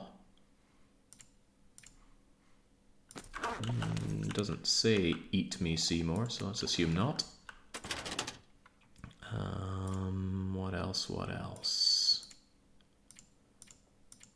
I'm not sure if there's anything here worth my time, but down here we store burnables. Got way too many sticks as it is, get rid of many of those, and I think coal goes in the very bottom. And as it happens, I have too much coal. And I don't really have a bigger place to store my coal, do I? Should I just dump it on the ground here? There you go, I do like to keep some coal on me. I'll keep 4 coal on me as emergency. Loads of ingredients and things around here, which is fine. I've got oats, I've got many more oats. I've got loads of coffee, so Regulus Pratus can be happy about that. crisps and beef jerky. And where do I keep all my oil? All my oil is down here. Another heavy thing. Big loads of cooking oil. Boy, could you imagine a survivor coming in here and finding all this stuff? They'd better have level 5 cooking skill, or else they're going to be having a very sore tummy. Whetstones for the whetstone god. Let's see. Whetstones. I will... given where I'm going, I'm going to keep a good condition whetstone on me. I'll leave behind the slightly injured one, just in case I find myself trapped in Bleak Inlet, for example, and needing to do a lot of that. I'm going to grab all these birch saplings and all these maple saplings, because there was a nice option added just today, I believe, or maybe yesterday, on the Von Dougall's setting here. Which one is it? Repair, radial, fishing, food. I forget which one it's on. Where's Stick North? Clothing, console, weight label, wind status, mod filter. Here we go. Item drop rotation. Stick North is normal behavior. Random makes them splay out, but I don't think that looks very nice. But player facing means now I can drop things on the ground, and they're going to look a lot more orderly. Have that with you. There we go. Now they all look in one direction. Looks a whole lot better on the ground. Good chunk. Add the maple sapling there. So I've got more than 10. What was that? 12 of each of them. Add in my cured leather to my leather pile. Add another bit of cloth to my cloth pile. Rabbity pelts live here for some reason. Maybe I could order these a bit better, huh? Rabbity pelts. One of them goes splat. All these cured guts of mine. Okay. The cured guts I'll just dump here. They have different condition levels, but the condition level is meaningless. Here are all my deer hides. They can go over here. And for some reason I missed a rabbit pelt. There we go. I got more feathers than I need as well. And I don't think I need that ptarmigan down, but it doesn't weigh anything, so I'm alright holding on to it for now. That's pretty good. I forgot a pry bar last time. I don't want to forget one this time. Where's one of my more banged up ones? I suppose it doesn't matter. Just give me the 100% one.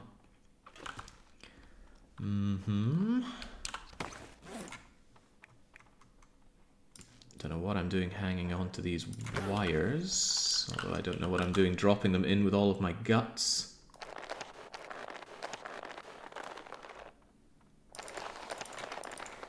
Give me those wires back, please.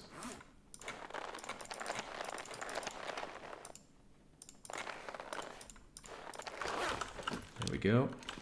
Yeah, I swear I'm putting my wires and things somewhere, but I managed to forget where. I thought I put them over in the corner somewhere.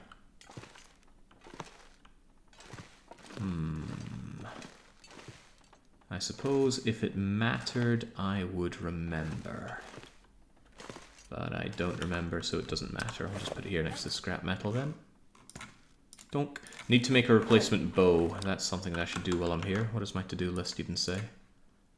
Collect burdock. Oh, it also says collect some here. I think I know where I can grab some. Burdock has a decent spawn over by unnamed lake or unnamed pond, so I should go over there. Should I do that now? Maybe take a quick nap and do that? I think that's a reasonable idea. It's also a good opportunity to go and find some more venison, which I do need for the substitute pie. And then tonight, well, I can sleep, but then tomorrow I can make the goods before I head back out again. Did I get rid of everything Oh, holy moly. I had an extra hacksaw.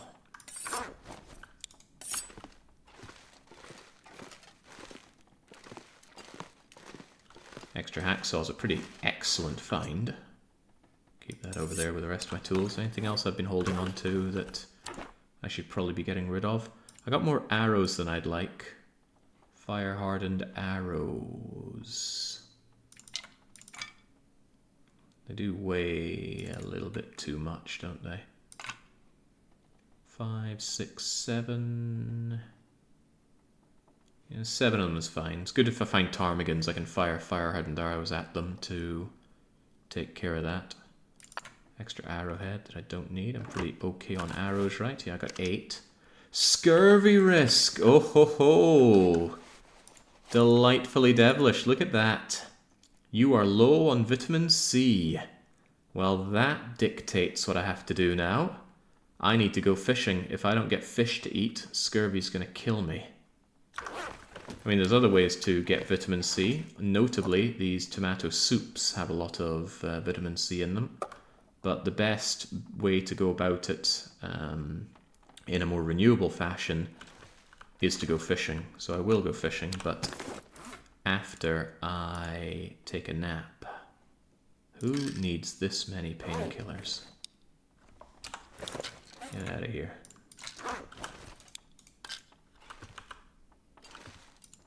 I'm also, somewhat unbelievably, going to leave behind 1 stim. I better remember that stim is there, because I'm going to find one at the bottom of the ravine. I'm telling you, Signal Void isn't too bad if you multitask. You could absolutely dig up a bunker incidentally while faffing about. Yeah, I just don't want to. It's the long and short of me and Signal Void. Maybe someday I'll come around on it, but that day is not today. Leave behind a bunch of these, because I've got plenty as it is. Okay, okay. Take a nap, head out, get the bardocks if I can. I really need to go fishing. If I don't get some fish, that vitamin C problem is going to become a significant problem. Which requires heavy hammer and a lot of fuel. I have a lot of fuel, but I want other ways of getting fuel. Alright, first things first, we sleep. Oh god, what about the water situation? I can make water while I'm fishing. Take a couple hour nap.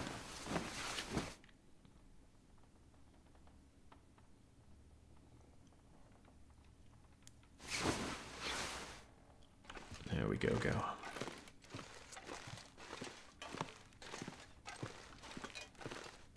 Rose hips are high in vitamin C as well. I don't know if they're in the game as well. I think you get some, but not a lot, out of doing vitamin C that way. Right, this might look grim, but I think I'm going out in this anyway. Of course, it's blowing right into my face. Wait, no, what am I doing? There's no point going out there without the tools that I need.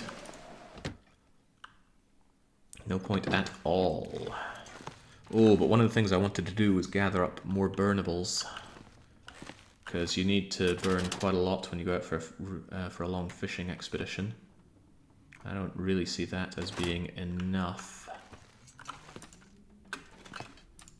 Drink one of my birch bark teas. There's a little bit of vitamin C in that at least. 8 units, I believe. It says healed scurvy risk, but don't worry, that'll be back. Gonna take another hour nap in the hopes that the storm clears up. But yeah, I need to do a lot of fishing here. I was hoping that scurvy wouldn't hit me just yet so that I could do all my fishing over in Bleak Inlet. But that scurvy risk means I'm probably dead in about 5 days if I don't deal with it. You don't get any vitamin C out of rabbit meat, venison, wolf meat, bear meat, moose meat. You need fish. It's about the only real renewable solution to the problem. Birch bark. Birch bark tea has vitamin C. That can help. Is it still storming out there? Disgustingly so. I was hoping to go around and find some branches that I could chop up. Like entire limbs that have fallen over and chop them up for big loads of wood.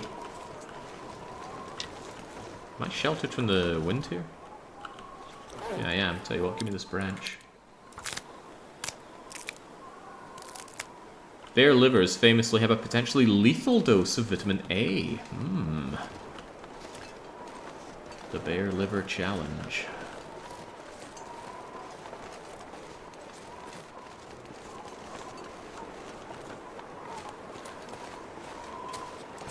The weather might be grim, but maybe I can find a sheltered position over here to tear apart one of those limbs so that I can get me... Is Is it letting up? I think it is letting up. Yeah, there we go. You just need the courage to face Mother Nature, and Mother Nature will kowtow. Now get me that cedar limb. Cold, thirsty, problematic. I thought it would be warmer. Damn, I'm freezing. I can hear the venison over there, but the venison is not my problem right now. Vitamin C is my problem. Get me back in, please. I could eat anything. Warm up a touch, maybe drink some more birch bark tea, because I have loads of it. I've got very little reason not to, and it's about the only source of water that I have. Oh, would you look at that? Past Jake, left current Jake. A delicious water bottle. Now let's get ready for what we need to do. The travois will be needed for what I want to do. I want this heavy hammer. I am going to need 1, 2, 3, 4, 5, 6 tip-ups. Which is good, because 6 is what I've got. See these wolf pelts? I don't like the way they're organized. See them, and there we go. Much more stylish, wouldn't you say? What else? What else? Think about what I have to burn. Good, good, good, good, but all could be better. 1, 2, 3, 4.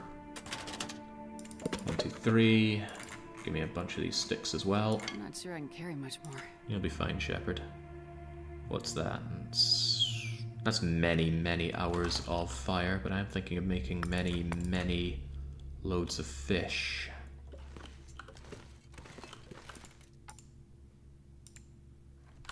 I don't think it's worth the time breaking apart these wheels for their little bits of wood. Oh, this is where I keep my fuses and things. How about that? I got carrots and 4 potatoes. Really, only 4 potatoes? Jinx, I need 3 for one of the meals I'm about to do. We are so short on potatoes, I'm not sure. Not sure what we're going to do about that, because they are finite in this world. Okay, then I guess I get out and get to work on the tipping upping. We got fish to make, let's do it.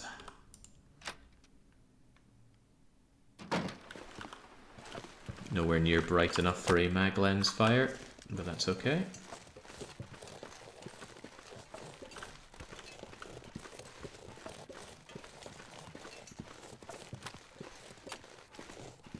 Now on the plus side of all these fish, I can shove them into my travois and bring it back without attracting too much attention and without going obscenely slowly. No, potatoes do not respawn in any way, shape or form, Bazzy Joe. You can find a few of them littered around the place, and you can find potato sacks that often have between 1 and 3 potatoes on Interloper. I could eat a horse. But we are relatively out of luck there. I can only think of 1 potato sack in the game that still remains unmolested, and that is in the basement area of the Forsaken Airfield, because we haven't been to Forsaken Airfield whatsoever. So that might hold some liberation on the potato front, but all these people who want potatoes in their meals are going to find themselves getting some substitutions, I rather think. Is that a deer over there? Yeah, it is a deer over there. Well, I'm not here for deer, I am here for fish. We're getting ourselves these fish. Only feels like -2, huh? Interesting, interesting. Right. I wonder if I can drop any of this gear. Starting to wonder why I even brought this meat here.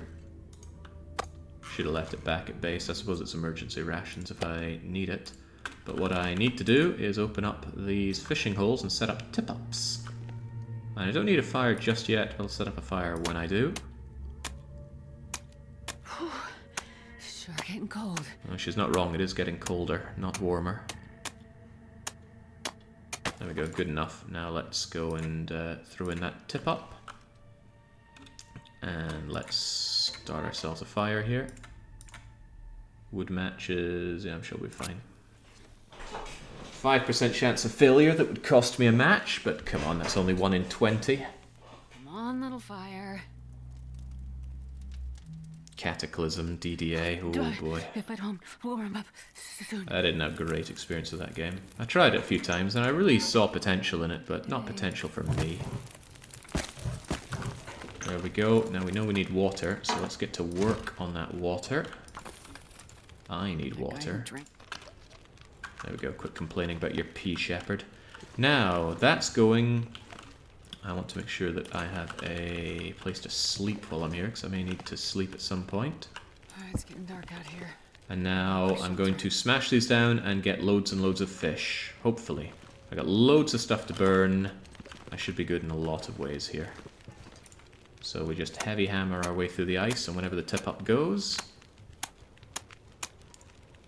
Oh, I'm starving. we'll be able to get our goods. There we go. Deploy the tip up. Grab our water. Make more water. Stay well watered. I want to eat these fish, but I'm getting a little hungry right now. You want to make sure you always keep the ice holes cleared.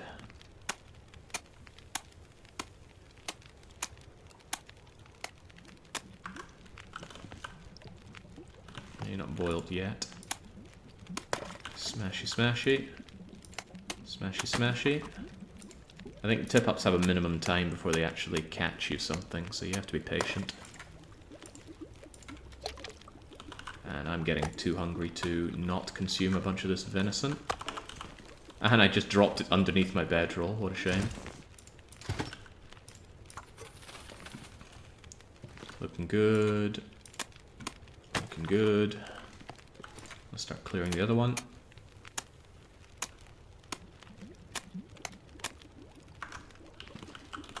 And they're taking a wee while getting me my goods. Hard to see in here when it's dark, but that's alright. I'm going to be spending quite a bit of the time in the dark here. Going to be very careful not to break my heavy hammer while I'm at it as well, but it's got a good amount of condition, and it's a relatively easy thing to fix if it takes too much damage. You'll need some fir firewood.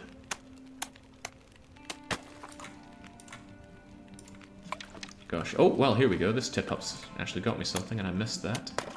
So, give me the fish. Throw down another tip-up. And see that fish? I want that fish. I want to eat that fish. Not raw, of course. Eating it raw has a reasonable chance of food poisoning, but it's got some half-decent vitamin C. That's what I'm in here for. So, pretty please cook you up.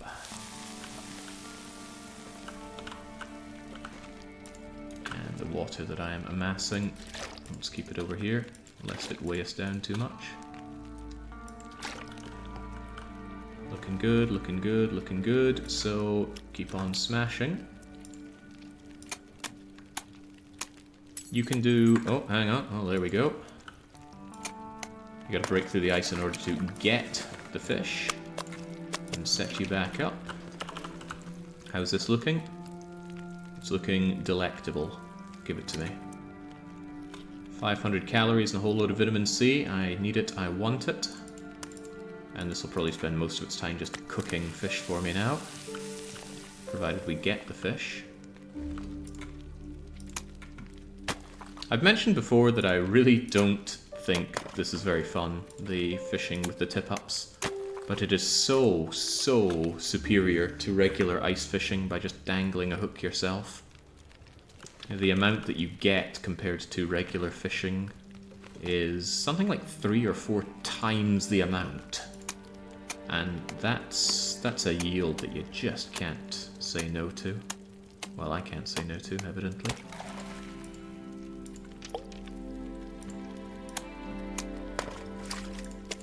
Gib and gib. The tip-ups, they last for a good long time on top of everything else. And now that scurvy is in the game, somewhat forcing you to have a good supply of vitamin C, your hand is almost forced into doing this. You could do old-style fishing, but even at level 5 fishing, I think you are far better to use tip-ups. As someone who likes all the cooking stuff, having more animals and a way to get more meat types late game is amazing. So says Huguru. They're also mentioning Zomboid, a game I'd love to play. I'm still waiting for it to come out of early access, but that might be a pipe dream. Okay, we've almost got everything set up here.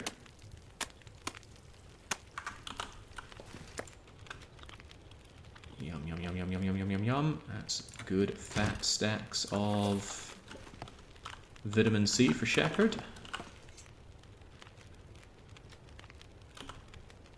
Where's that meat at? There it is, little baby meat. I'll just keep that on me then. Shepard's getting thirsty. Gotta keep breaking through the ice. You get something like a 10-minute in-game grace period. Ooh, yoink. Before it starts freezing up again, and that's where you make the big savings on all of this. Because if you keep clearing it out at low percentage, then you just reset that grace period and all as well.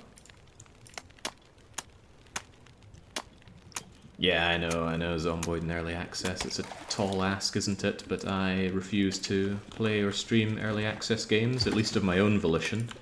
Sometimes I get forced to play games, which is fine.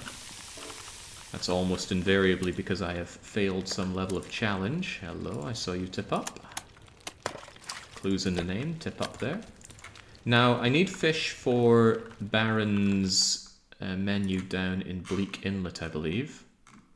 Yeah, here we go. He wants rockfish, rainbow trout, and red Irish lord. These are all saltwater fish, though, and I am fishing in freshwater lake. So, unfortunately, none of this is going to help me with that meal. I will need to do a lot of fishing down in Bleak Inlet. But the dream is that the vast amount of fish that I get and consume here will give me enough vitamin C to power my way through to Bleak Inlet, and then if I end up with more vitamin C deficiency problems, I can fix them there and then. How are we looking? 21%. Nothing is tipped up, so we smash through it all. Quick check on the heavy hammer's condition. It is going down. I usually prefer to use a pry bar in the short term, but pry bars are finite and cannot be repaired, whilst the heavy hammer is finite and can be repaired.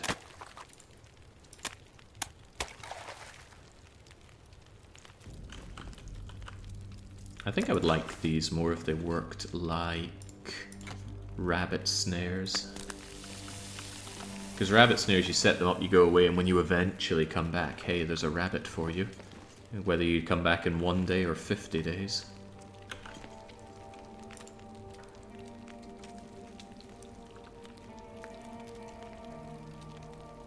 Just another 1.5 million points to go for your dictator, says Paratus. Yeah, we haven't had a dictator game in a long, long time.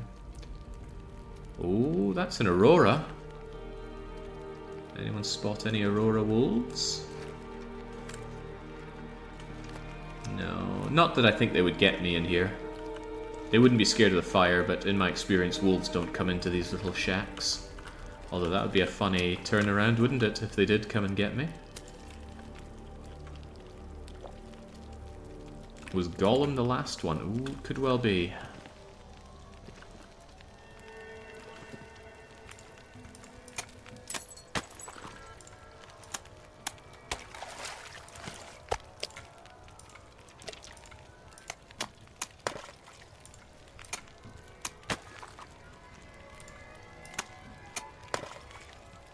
Gorgeous. At least I can enjoy this while I'm out here fishing.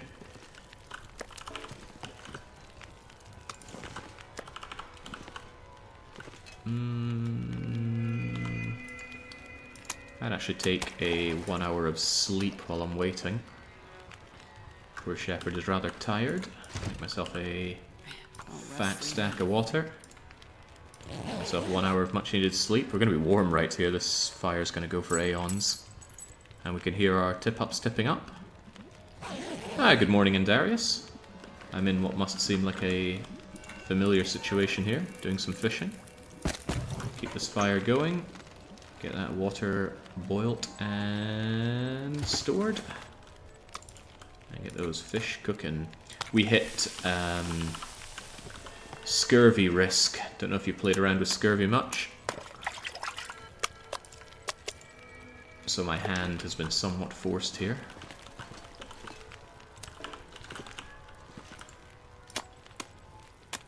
Nice thing about doing all of this is you don't burn a lot of calories.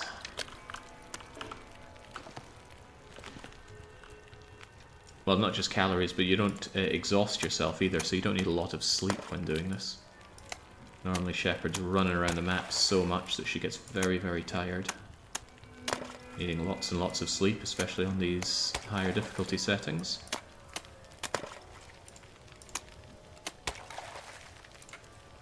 There we go, keep everything clear.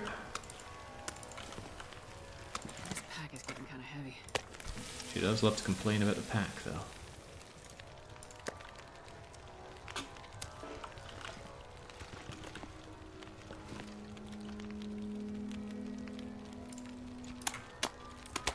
So if I can get through this into tomorrow... How long am I planning on doing this anyway? This isn't exactly a ton of fish. Scurvy can be pretty deadly.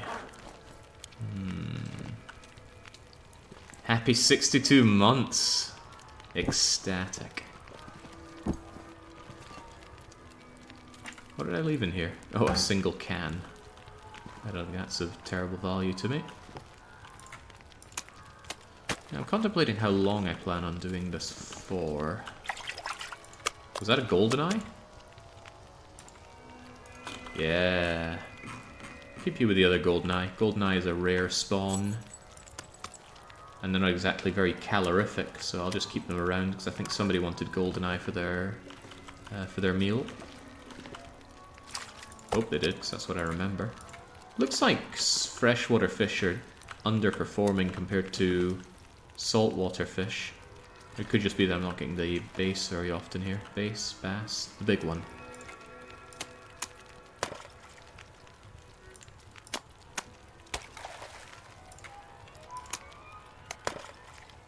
Walked up a hill, need a nap. Looked at a rope, need a nap. Made a fire, that's right, I need a nap. Yeah, but sat all night hammering through ice? Feeling good. Feeling fine.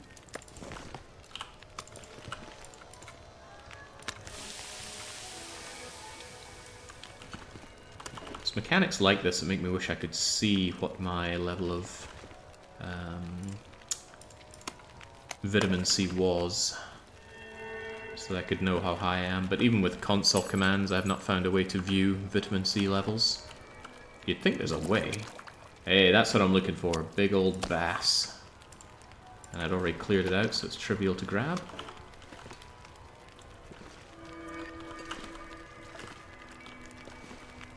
Sadly, minimum sleeping time is 1 hour.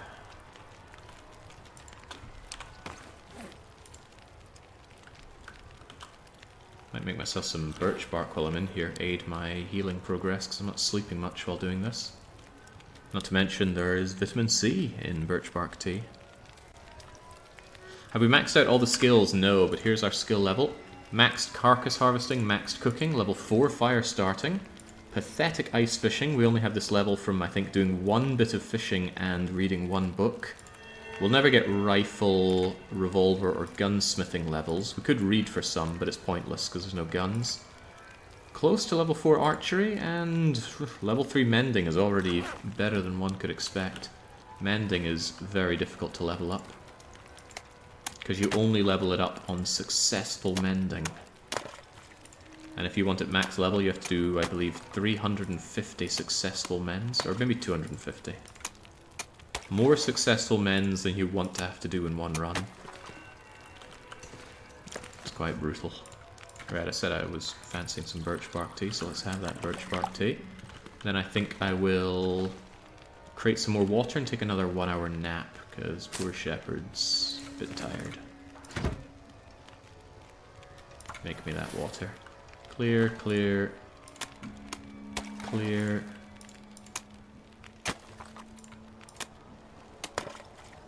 I feel like a hammer is just not the right tool for this job. You want something that comes to a point, surely.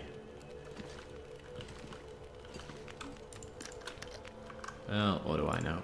Oh yeah, drink your birch bark tea, Shepard. This does not count as ice fishing for leveling up. You need to actually sit there dangling a line in order to get the level up. Tip-ups do not do that for you.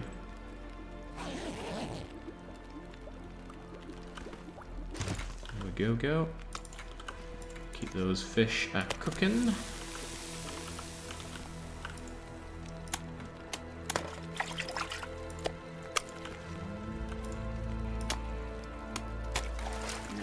It'd be devastating to accidentally destroy your hammer doing this, though. Like I said, the hammers are finite. They can be repaired, but if you lose it, it's gone for good. And I think there are maybe 3 or 4 hammers in the whole world. They're just that good. I think I need to lie down. Aren't you lying down whilst doing this, Shepard?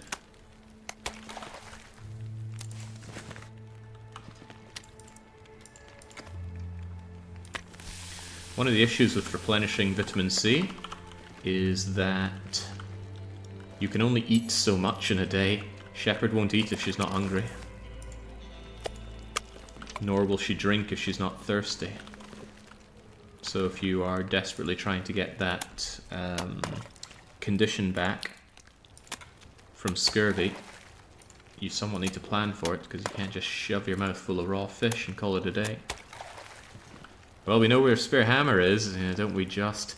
actually, didn't I grab that? No, because I haven't been back there. Have I? No, I don't think so. But we do have 2 hammers, don't we? Because I left one at Forlorn Muskeg. Oh god, now I don't know. I thought I did. But where did I find the other hammer? Oh god, can I check my supplies here? Been too long. It does not say that I left the hammer at Forlorn Muskeg, so I must have picked it up. Yeah, I don't think so either, Andarius. Should have never taken such a hiatus from the run, but hey, Britain called for me. I had to go. I didn't have to go, but good luck getting a kilt in Hungary. Very happy with the kilt that I got, by the way.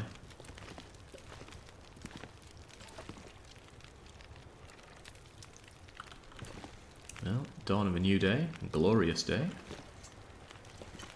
And a good amount of fish to show for it.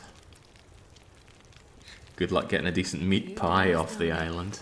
I'm not sure if I had any meat pies when I was there. Did I?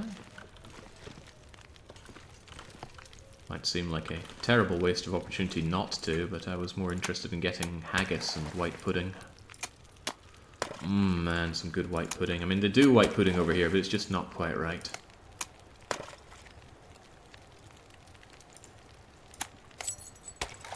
Yoink. And another goldeneye. Come on, these things are meant to be rare. I'm just throwing them at me. Who was in goldeneye again? That was Pierce Brosnan, right? I wonder if I can drop any of this gear. Poor Shepard could probably do with a little snooze. Let's make another batch of water. We'll drink up and sleep up. Yeah, raw fish does give more vitamin C, but that comes with the risk of food poisoning, which is not a risk you often want to take. Of course, if it's that or dying to scurvy, I'll take the food poisoning any day of the week. But I often don't have to make that kind of decision. Please don't eat raw fish. It can be done. If it's in good condition, it's something like just 20% food poisoning risk, I believe. Probably going to want to bring this water back in the travois, as I was saying earlier. I do want to produce a bit more water for back home. How much longer are we going to do this for, though? I wonder, because the thing is I do need a lot of fish. Scurvy, in my mind, has made it that you would really want to hold out in a place that you can beachcomb, because beachcombing will give you loads of fish without you having to go through the myriad of actually doing the fishing, especially like this. And that appeals to me a lot more in a gameplay sense. So Bleak Inlet, top location confirmed? I would dare to say so.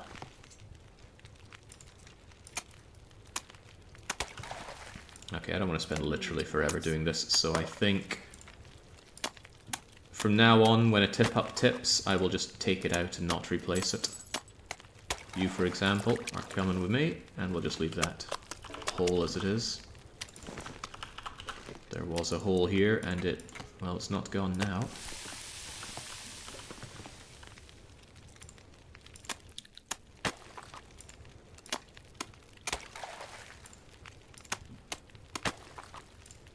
Oops, that was a mistake. And I'm surprised I've only made that mistake once. If you click on a tip up when it's not frozen, you just pick up the tip up. And that's a shame because it resets the minimum time until catch. Which is a very real thing. Oh, plenty to bring back, so I'm glad I brought my travois with me. I think I just slowly hauled the goods back when I did this previous.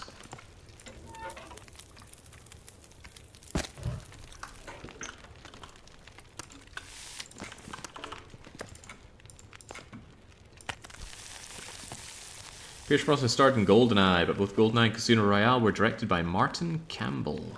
Is that so? Not a huge James Bond fan, but I have fond memories of GoldenEye. And I fell asleep in the middle of Quantum of Solace or Casino Royale. I forget which one. Probably Quantum of Solace. Feel bad about that one because I got advanced screening to it. I knew a lassie who was working at the cinema, and they got to watch advanced screenings. How lucky am I to be the +1? Well, lucky enough to get some good sleep.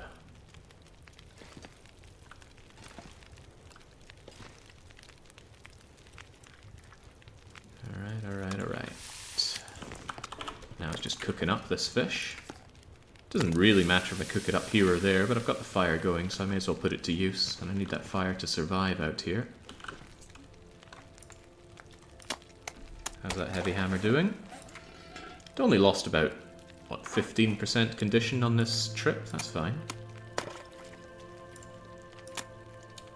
I think there's something to think about in terms of time efficiency. Even when you have food poisoning untreated, that's only 12 to 24 hours in game. Raw fish gives 33% more vitamin C. Also, you cannot die from food poisoning. At worst, it can take you down to 15% condition, but scurvy can kill. I do think the onset of scurvy is very fast in this game. At 20% vitamin C, 20 points of vitamin C loss per day. What is that in percentage anyway? That's 4% vitamin C loss per day on Ultraloper. You need a lot of vitamin C ingredients to catch up with that, so it becomes a serious late game risk. Maybe that's what they were going for. Well, evidently that's what they were going for.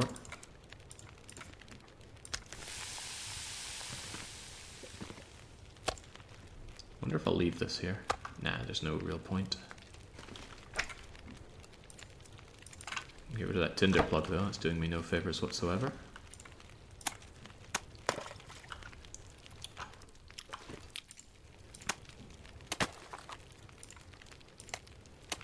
Is there anything I need to do with the daylight today? None of my clothes are in dire need of repair. I don't have anything worth reading. I have cooking to do, that's worth noting. Is it true that Jake is one of the best and most handsome long dark streamers north of Leeds, some say? You could say most handsome just about anything north of Leeds, and I'm sure I would fulfill most of those requirements.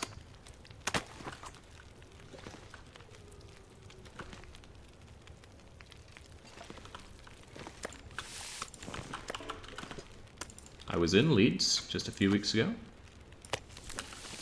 Had to go see my brother and my new nephew. What a delight.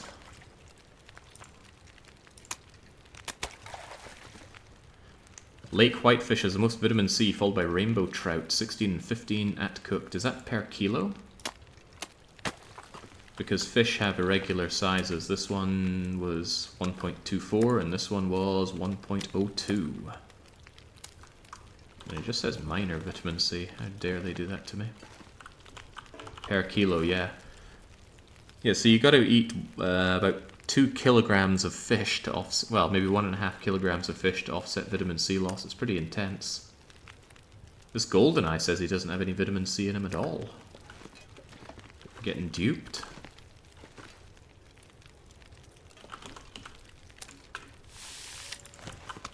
Also, these tip-ups are taking their time. I'm running out of fish to cook. This pack is getting kind of heavy.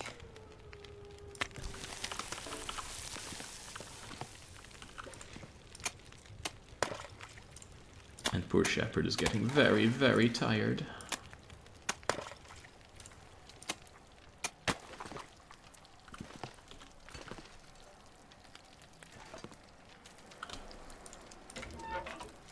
She's not the only one. My poor fire here is getting very tired. There's a good thing with scurvy is that for the long runs, fishing is a must now. Is that a good thing, though? I wonder. Right, poor Shepherd is very tired. I'm close to just taking a nap here. I don't want to take yet more condition loss. I'll be doing plenty of that, so how about we shove in a little bit of you. We're going to cook ourselves up another batch of water. The fishing holes are completely clear, no doubt. Oh, well, how about that? Yoink. And let's grab ourselves 1 hour of sleep. Goldeneye doesn't, just whitefish. Yeah, if only I could eat the rose hips. Just prepared as is. Alright, we are done and dusted then, as long as we grab these. Couldn't hurt to cook you up while we're waiting. The hypothermia wouldn't kill me. You'll be fine, Shepherd. Yoink. Yoink. Ooh, there's a big one. And yoink. Now for the haul back. Travoy.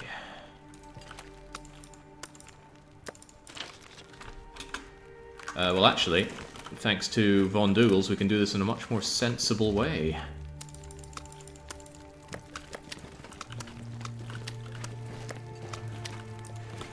He says, barely able to move.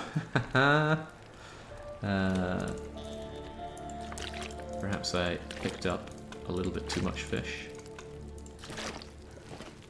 Come on, Shep, drag yourself out. Grab your travoy and then transfer over that delicious food of yours. Fish, fish, fish, fish, fish, fish, fish, fish, fish, fish, fish, fish, fish, fish, fish, fish, fish, fish. And then easy does it, Shep. Down goes the travoy. Ah, it's like a load off my back.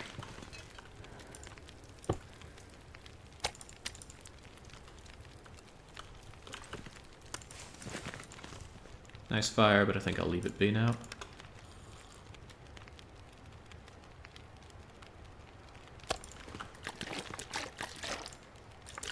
I'll leave myself 1 bottle of water.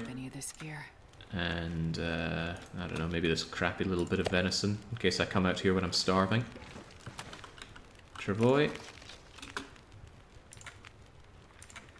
Fish, fish, the meat, all of that water. Just pour it into the travoy. I've made venison and fish soup now. And also, I'm still a bit too heavy, so would you mind taking all of my coal and this firewood and what else is weighing me down? My hammer, my tip-ups, I don't know, this fuel. I'm still heavy.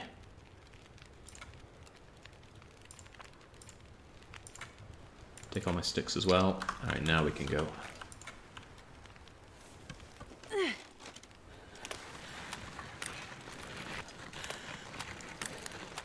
Yeah, we need to get rid of that flare gun as well, since we don't have flares. I'll drop it off back here. The whole point of this entire fishing trip, I wasn't planning on doing it, it was all because scurvy was around. Scurvy is too big of a risk to ignore. Of course, now the slight problem is, we might have all this fish, but if we don't eat it, it's not like we're getting the vitamin C out of it, so I need to stick to a fish diet for a while. Meaning all the time that I'm here in Mystery Lake, I need to subsist on fish to build up my vitamin C.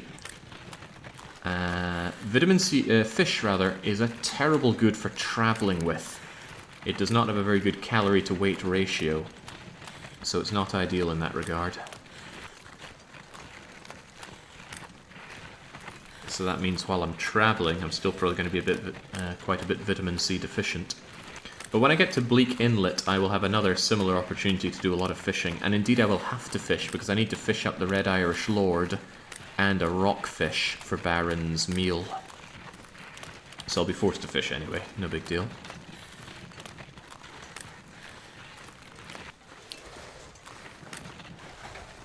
Looking forward to being in Bleak Inlet. It's one of the worst locations in the game, but it's one of my favourites.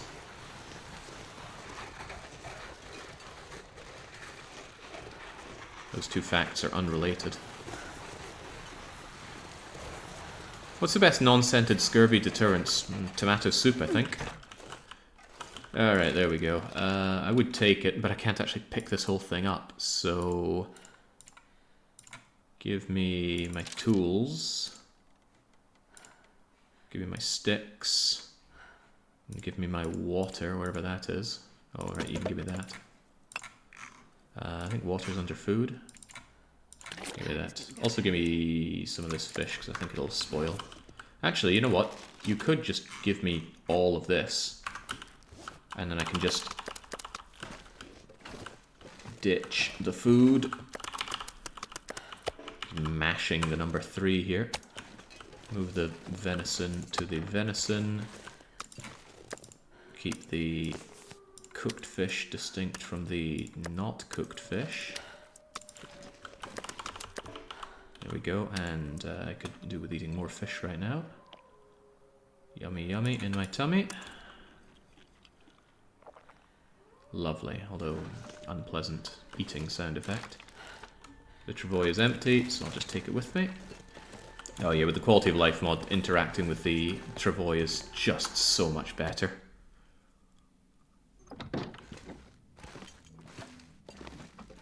Why are you on a fish diet? Because I have scurvy, or rather, I am at risk of contracting scurvy. So I really need to grab some fish. Ditch some of that. Other burnables go in here, pretty please. Most of you. Both of you. Still heavy. Gotta remember my next thing to do is to go to Forlorn Muskeg. Although doing that I need to cook up its food. Here's another pistol to go with my other pistol. These papers are largely irrelevant. Go away. There we go. Can dual wield empty flare guns. Still have no flares found. Got some lantern fuel. Huh. Those are really annoying most of the time, but what can we do? We can find our most full jerry can. And what we can do is refuel you off of these little guys. Another quality of life improvement here. If you ever get annoyed by these little things, you can just decant them into the jerry can, and huzzah! Although while I'm at it, you know what I could do is pour out all the fuel from this lantern. Ta-ra! I know Shepard is really tired, but who cares? Grab all my lanterns, and then find the one that's in best condition. And then I'm going to refuel you off of the lesser lanterns. And then off of that, I suppose. And now I have a best condition, fully fueled lantern. And I can leave behind you, I can leave behind you. They can be repaired, they're a little banged up. And tonk tonk, a couple of empty lantern fuel things, if I ever, for some reason, need to bring a small amount of lantern fuel with me. Lovely change, and it gets rid of that horror thing where jerry cans disappear if they're empty. Which is a terrifying thing to have to worry about. Excellent. Impossible. Witchcraft, says Pratus. You wish you had this witchcraft. There we go, I've managed to stock up on water a bit. Water never lasts as long as you need it to. Poor Shepard really needs a nap. I didn't want to sleep at all in case it got too dark, but I will now go for a quick nap before I sort out the rest of my goods, because I'm actively taking condition damage due to fatigue. Nothing quite like getting into bed when you're just so obscenely drained, is there, Shepard? There we go, sleepy bye-bye. Just for an hour, but just enough so that I can sort some things out. I'll let Shepard sleep through the night, but there's still things I need to sort out right now. Notably, I might want to do some cooking. I want to do Forlorn Muskeg right now. Oh, but didn't Forlorn Muskeg require some raw venison? Forlorn Muskeg. Yeah, Forlorn Muskeg wants the Thompson family stew, which I can't do because it needs corn, and we have no corn. So I will need to source some venison for you. Unless there's another substitution that I could do, which I do have. Because this is what he wants, Thompson family stew, but that canned corn is a bridge too far. Rainbow trout isn't something I could source here. How about some rabbit stew? How about some ptarmigan stew? Definitely need to substitute a stew for a stew. The question is, can we find a rabbit, a venison, a deer? Rabbit, venison, or ptarmigan? There's a minute chance that there's some ptarmigans right outside the door here. They do spawn here sometimes.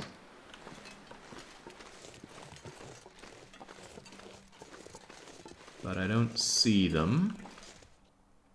No siree. That deer wouldn't happen to be back, would it?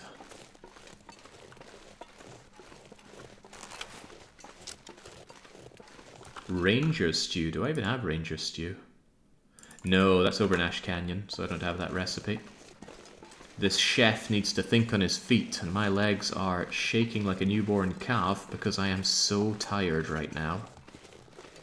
We left a deer out here, but I don't think it's hanging around just to look good for us.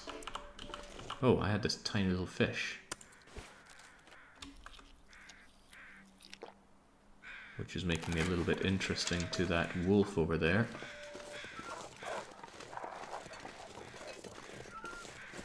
Yeah, I don't think I'm catching a deer around there. On top of that, I'm so incredibly tired that if I got into a wolf struggle, I would take incredible amounts of damage.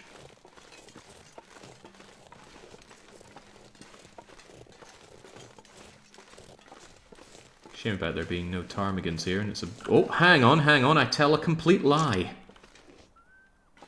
What are those? What are those if not ptarmigans? Okay, that was just a shot to line myself up. That was another shot just to line myself up, of course. Any more?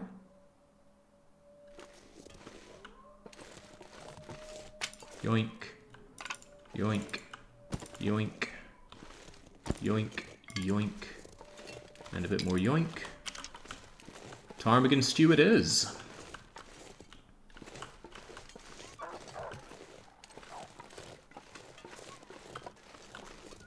Can't forget my tiny little bit of fish. Need every drop of vitamin C we can get. Alright, that was rather good.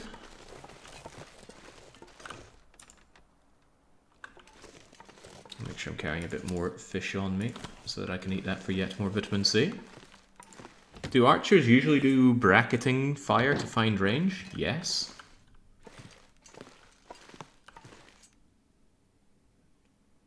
Okay. I think I can harvest the ptarmigan in the dark, so maybe what I should do is sleep a little bit then do it. Yeah, because I don't want to take the condition damage. I got good water and I have some food. Make trout stew for a tiny bit more vitamin C from the trout. It's not for me though. The food that I'm making is not for me to eat. I don't care how much scurvy my my customers face down. I care about what I have to deal with. Alright. Let's drink up, sleep up. This sleep has been a long time coming for Shepard. Proper sleep in a proper bed. Broth takes more ptarmigan than you think. Might not be dictating the chunks in the stew. Yeah, but we can make do with a little bit of ptarmigan for this other stew. Unless it needs broth for the stew, does it? What are we making? Ptarmigan stew. Oh yeah, it needs broth. I'm so thirsty, I can't think straight. It's fine though, I have a bit of broth, so I think we'll be alright. Keep eating that fish, Shepard. You need the vitamin C. Every stew needs broth, yeah, of course. It'd always be the hidden downside. Alright, so we're going to be sitting here doing this for a wee while, but let's harvest a single feather. It's not even worth the 5 minutes I'm spending on it. Feathers are plenty. It's more to get that out of my inventory. Where's my ptarmigan? Here's my ptarmigan. Give me those feathers. Feathers take forever to pluck. Take a lot of calories to pluck, but actually burning calories is good because it means that I have more space in my belly for filling it with more vitamin C stuffed calories. It's enough to make a man wonder, why don't we just have vitamin C supplements that we loot? Maybe they were the first to go. Once you've delivered the foods to the destination, do you eat them? No. I take a photo, or rather a screenshot of them, and then I move on, and those foods will remain there forevermore. Fortunately, predators don't eat food that you leave behind, except for rare instances. Rare instances relating to... Come to me, hacksaw. Dropping decoys.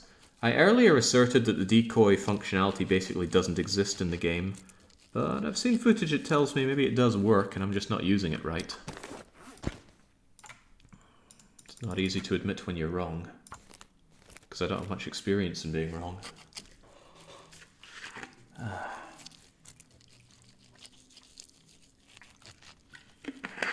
Yeah, Survivor in a parallel timeline is a very happy customer. Just imagine the Survivor that entered my store in my Ultraloper run. That store has more items than you think even exists in Interloper. Okay, with that done, I can eat up to make up for the lost calories. Don't accidentally eat the raw ptarmigan, for the love of God. Drink up and then continue to sleep up. In the morning, we cook. We cook for Forlorn Muskeg. Need to be a little bit careful of cabin fever, but I just spent like a day and a half outside doing fishing, and that did count as outside, so we might be fine in that regard. Okay. I'm just going to ditch the ptarmigan down here. Yeah, that's fine. Should I? Nah, I should hold on to it, because I need to piece together all the items that I need for Forlorn Muskeg. While I'm in Forlorn Muskeg, I also want to grab any burdocks that I find there. So what am I thinking? Sometimes it's hard to arrange thoughts in order because there are a lot of moving parts, all of which I need to do, but I need to do it in the right order. So first things I would drink first. almost anything about now. Let's make sure we have the ingredients that we need for the cooking. So, Forlorn Muskeg's what we do. That's what my short-term plan says, right? We did collect the... Ooh, we didn't actually collect these burdocks. I can do that kind of later. So how about after we deliver Forlorn Muskeg, we collect these burdocks. Clear this out. Strike through you. Right, so cook and deliver Forlorn Muskeg's meal. Grab burdocks there too. According to my notes, I can find burdock in Forlorn Muskeg north of the west exit. Alright, let's go and check that out then. Might be some other places to grab some, so we'll keep our eyes peeled for that. Now, about that Forlorn Muskeg meal. Fistful of forest acorns and an acorn-infused coffee. I will give you regular coffee and hope that you can't tell the difference because I'm so short on acorns, it's unbelievable. I should have the gubbins to make coffee. Oh, loads of that coffee, so we can do that. Velvety soup crafted from the finest of tomatoes. You mean this banged up tomato soup? That's what I'm hearing. Artisanal salty crackers with sardines. Yeah, I've actually got some good condition sardines. And here's some, what are we going to say that mold is? Oregano. Oregano has been brushed on artisanally.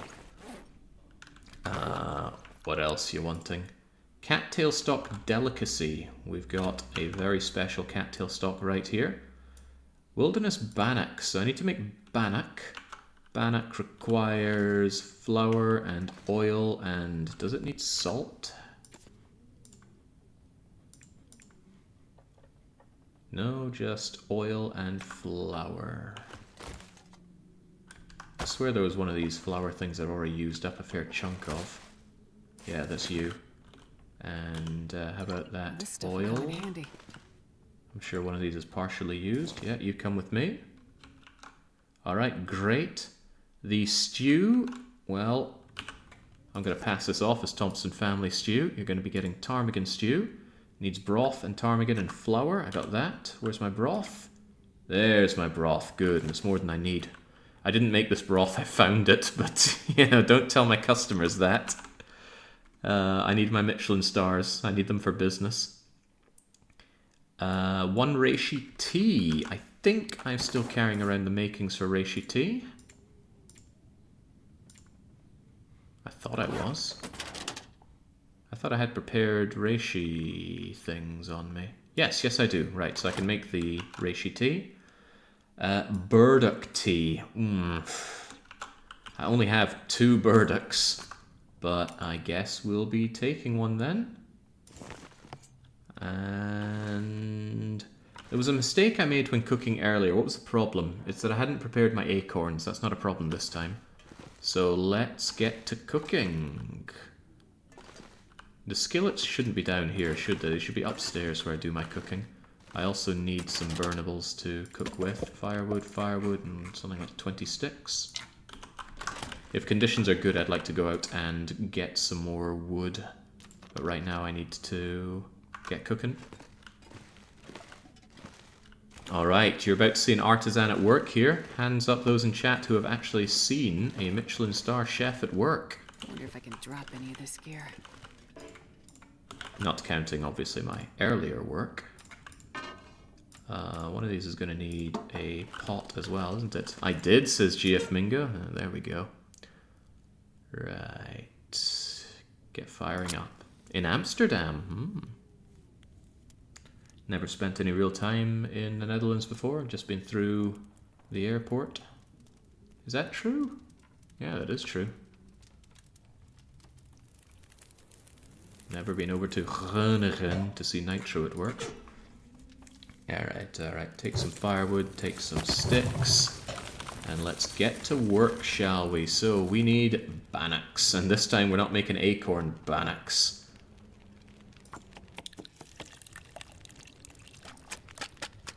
My Michelin tires ran over a rabbit the other day.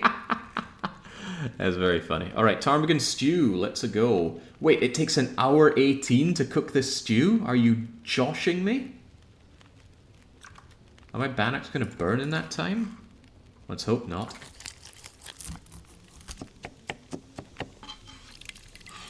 No, but they are ready.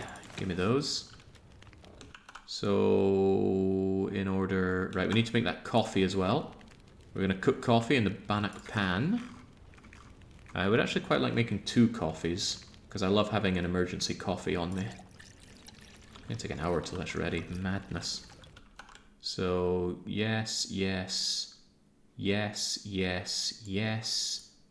Need to cook the bannock and the reishi tea. We did the bannock. The burdock. The burdock and the reishi tea need to be done. Like I said, I'm making 2 cups of coffee here. Don't mind me. Where the heck's the coffee? Why's my coffee not here? I thought I had more coffee on me. I do. Oh, I don't have water. Pretty important cooking ingredient for just about everything is having enough water.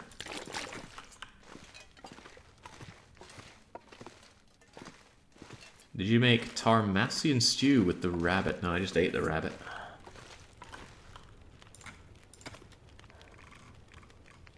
Alright, here we go. Other coffee. How artisanal. Gotta be careful not to eat or drink this stuff on my way back. I might just leave the ptarmigan here, so I don't accidentally use it for something else and I still have it available for cooking. That's where I do most of my cooking anyway. Right, how do I cook up this barnack thing? Do I need to prepare it? Prepared burdock. Edible on its own, suitable for brewing into a natural antibiotic tea. Never prepared burdock before. So we change that now. I feel really bad using them up because they're so rare and hard to get, but prepared burdock. Ooh, fancy looking. And it's even got vitamin C. Alright, there we go. Ooh, God, what a red. It's like I'm cooking up beetroot. I do like eating beetroot. I don't like cooking with beetroot. Stains everything. Turns everything you're cooking into blood red. I was making a soup and I thought, I got this beetroot, I'll add it in. The whole soup turned red. It's kind of intimidating to eat.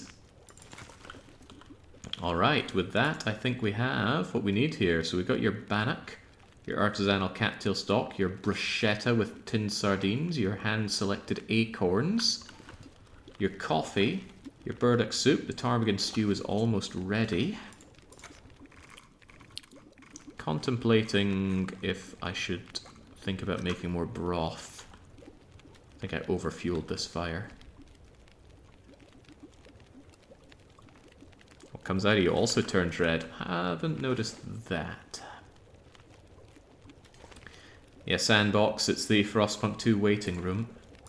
Someday, I'm sure.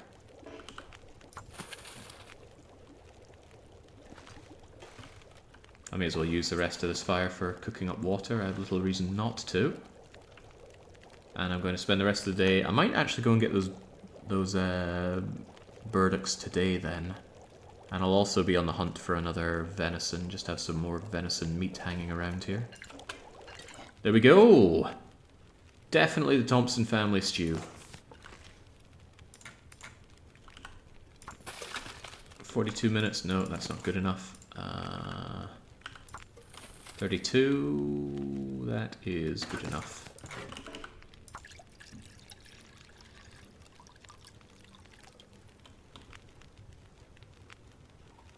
It's not good enough.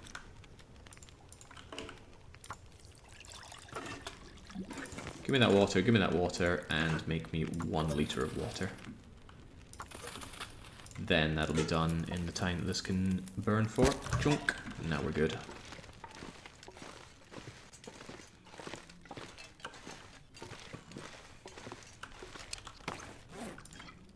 Horrible ruined broth. That's alright. Ruined broth can still be used in a recipe, and it's as good as new when it's done, maybe. Can we check on that? Yeah, look at that. 100% conditioned ptarmigan stew. Warm, nutritious. That is very nutritious. 1,000 calories right there. Gives you rest, but also causes fatigue. How bizarre. I don't need the flour or the oil weighing me down where I'm going and what I'm doing.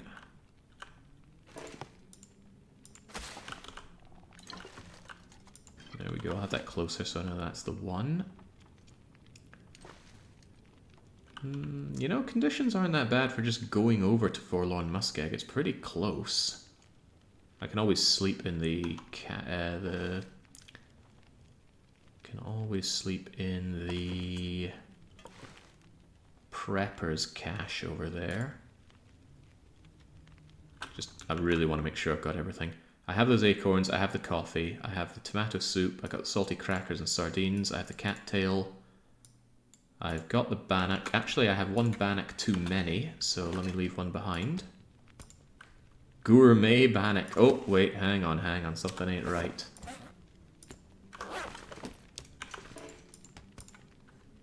There we go. 1 bannock, 1 bannock. Only 50 grams of it. I got the stew, Did I make the reishi tea? Ooh, I think I forgot the reishi tea. That's not a big deal because I can make it on my journey, but don't want to get in the habit of forgetting my vital ingredients. I'm calling the food inspector, serving people rotten broth, shaking my head. I'll never get here in time.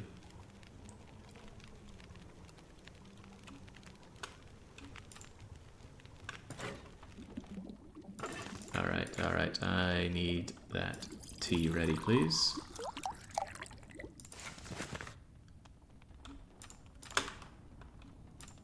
And I'll have the coffee and the burdock tea and the reishi tea. They really want 3 cups of tea?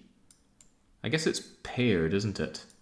Pair the coffee with the acorns, pair the reishi tea with the stew and the bannock, and then the burdock infusion, light burdock tea. Herbal notes. I like the effort they put into that one. Someone was clearly... Oh, crap. It didn't finish. And I don't want to relight the fire. Oh well, I can cook it en route. If conditions are good, I'm going to get moving out there. If conditions are bad, then I don't. Simple choices for simple people. Not overweight, not by a long shot. Do I have food for me while I'm traveling? Also, I absolutely do not need this heavy hammer where I'm going, so you stay behind. I feel very underweight. What's causing all this? Also, I made a mistake with the skillet. My belly is rumbling already. Leave the skillet over here as well. Take one pot. Leave the skillet and the pot so I can do lots of different kinds of cooking. Let's check our goods, fill up on fish, and get moving. I'll take the travois with me just in case. Just in case being, I don't know, I find a dead deer or kill a bear along the way. Really need to make another bow. That's becoming a very pressing issue. But I think I'll do that when I come back, because if conditions are good outside, conditions will be great for traveling. That's fine on the burnables. That's fine, that's fine. That's got the goods that I need. If I've forgotten something, I'm sure someone will be yelling at me right now.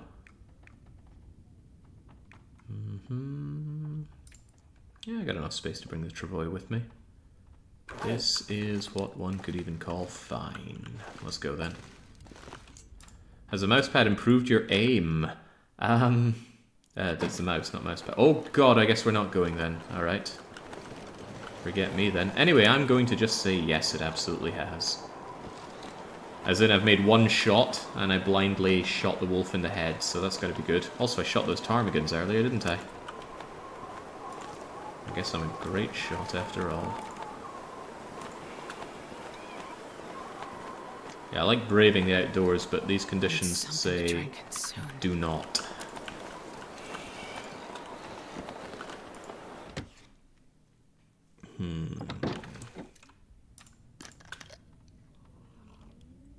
Works is yelling, but not saying what I've done wrong, so I assume they are just pulling my proverbial leg. Okay, you know, if I give it 1 hour and the storm clears, I will head back out.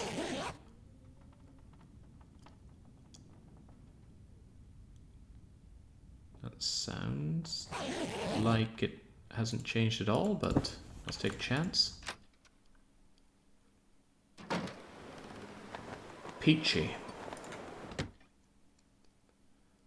It's a shame because I really did want to get moving. I might even go when it's dark, because although it's dark, it'll be early in the night, so it'll still at least be warm. Not to mention I've got way too much energy. And I don't want to just kick around at the night with nothing to do. I really do want to travel right now. But I'm not traveling in a blizzard. Yeah, should I just challenge the blizzard anyway? It worked last time. Look on the bright side, no wolf spawns. Look on the downside, being caught in Forlorn Muskeg in a blizzard is a miserable place to be. Napping on the ground floor of a loft is nice. High ceilings, blizzard outside, very cozy. Just being inside when it's miserable outside is always cozy. It's one of the things I love about living here at Balaton, is that you get those hot weather thunder and lightning storms where the rain is really heavy but it's still pleasantly warm. And I find that just opening my window, leaning out, and watching the world get washed clean with that rumbling in the air, oh, it's wonderful to me. And the air, the hot, humid air, reminds me so much of being on holiday in Florida. I mean, this is no Florida. Mickey Mouse ain't here. I don't really go for Mickey Mouse, I go for Universal and Busch Gardens and... Well, I used to go for SeaWorld, but then they took all the fun away from SeaWorld, so... no point going there anymore. Unless I want to ride the Manta. Was it the Manta or the Mako? One or the other. An amazingly good roller coaster. The only roller coaster I've ever ridden that made me scream in terror. And that's good. I need to find some place to escape this cold. I can see that you, just like me, will appreciate typhoons. I can imagine so. I'd want to run around out in one of those typhoons. As long as I got somewhere nice to go to afterwards, of course. You know, being out in a blizzard and Mystery Lake's bringing back all sorts of unpleasant memories. Maybe I shouldn't have done this. Well, that's okay. I'm sure I'll be fine. After all, I won't be in Mystery Lake much longer.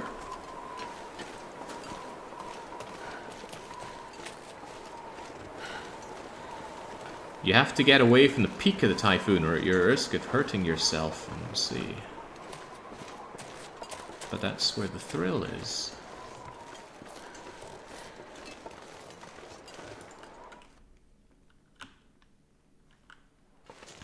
How many burnables did I take with me? This could be important sooner rather than later. 18 sticks and 4 bits of coal. Well, why don't we just feel extremely cozy here?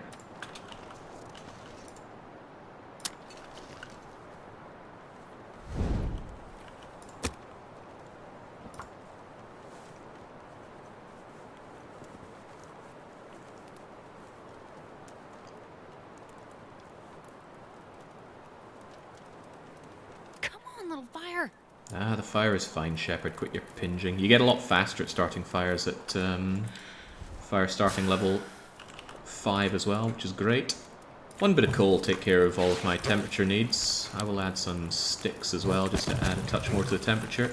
But before we forget, and we are likely to forget, let's make that reishi tea for our customer. And let's also make ourselves some birch bark tea, because I want the heating up bonus. Got plenty of water, we're fine on that front. I of course brought some fish rations. Perhaps not enough fish rations, all things considered. Surely we're not going to be in this region for that long. There's our reishi tea, and I'm going to make more birch bark tea while I'm here.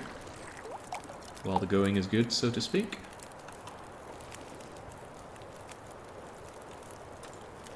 Yeah, I'd like to eat all of this white fish so that I'm not carrying food that attracts predators. I don't know if ptarmigan stew...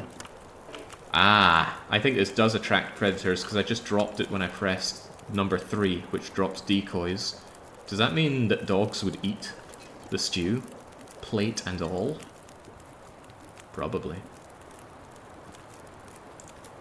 I'm thinking about how I'm going to move around in Forlorn Muskeg. I was truthfully really hoping that this storm would pass. I'm still kind of hoping that it passes.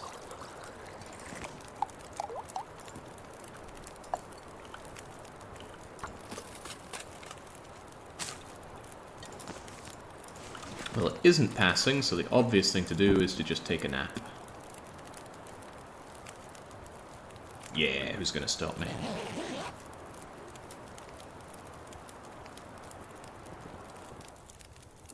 Oh, would you look at that? Like most problems in my life, I just sleep and they go away. Although I've got a little bit of time left on this fire here. I want to warm back up my personal cup of birch bark tea. Maybe both of my cups of tea. Maybe even all my cups of tea. Nah, there's no point in that. Boiled. Gonna leave behind a bit of water here. I don't know how or when or why that would ever be relevant, but it's nice to do little favors for future Jake. Do I want to bring a fire with me? Ooh, now that's a question. Might be nice to have a deterrent, especially in the dark, but these torches don't burn for very long or very well, but... yeah, what the hell. Oh. Relatively warm, actually.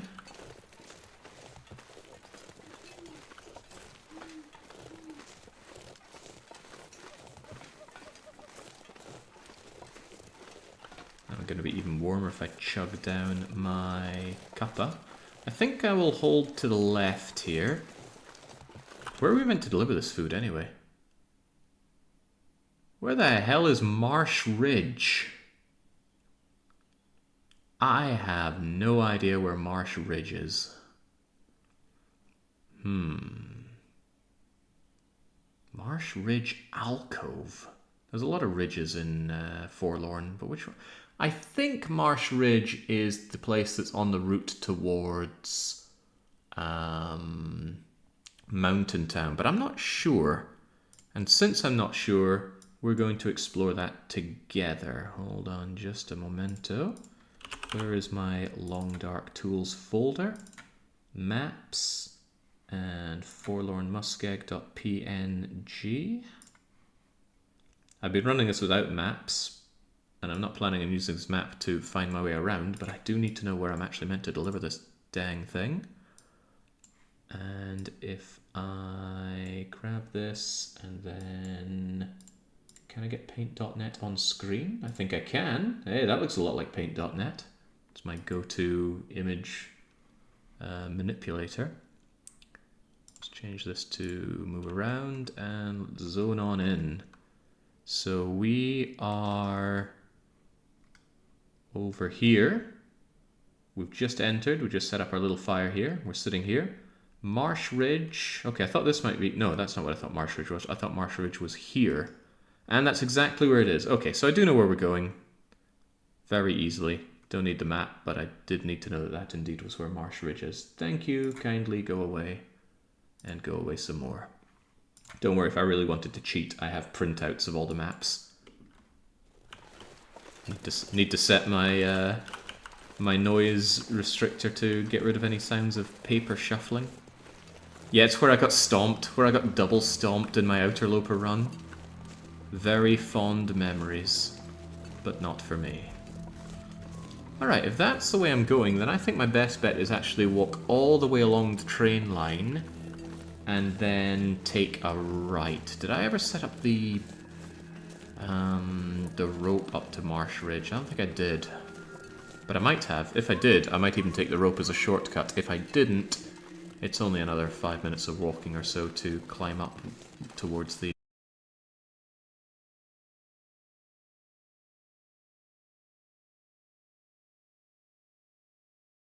stew.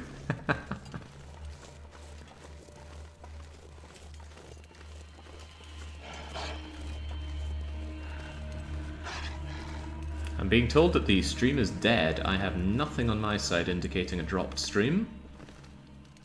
Usually when it is on my side, I do have something to indicate that. But no, we're being told we're alive. Oh, very good. Earthquake, aliens, solar burst? Nah, probably the blizzard. Look at that, this torch is already on its last legs. I'm not sure I want to chain it. It's a little too dangerous to go along this way without a torch though, so I think I will keep the torch. Also, I think I will have a lovely drink of birch bark tea. I'm thirsty, I'm hungry, and the heat bonus, as you can see in the bottom left, it just gave me a boost of internal warmth, and it gave me the coveted warming up bonus. Which means even if you are cold, you get colder slower. Nothing quite like getting the warming up bonus when you're already freezing though. It does nothing but rub it in your face. Yeah, I'm looking. 0 dropped frames, steady transmission rate, and an unbroken stream on my end, so... Whilst I do sometimes have issues here with Lake Balaton swallowing my packets, that was not the case today. Hungarian thunderstorms. No. Hungarian thunderstorms are due, I believe, tomorrow or the next day.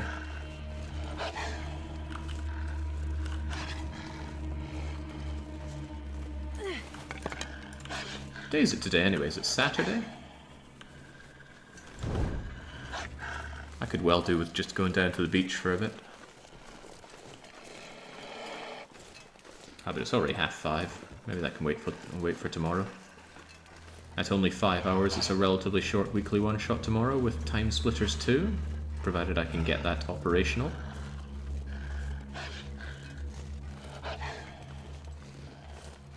But hey, we're entering high season here at Balaton.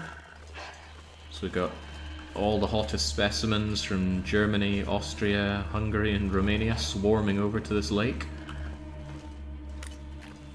Although I gotta say, I was out last night just to see how things are, and it was relatively quiet. I guess it's the holidays that it starts getting more busy here. So when we're in July, it'll be a bit more packed.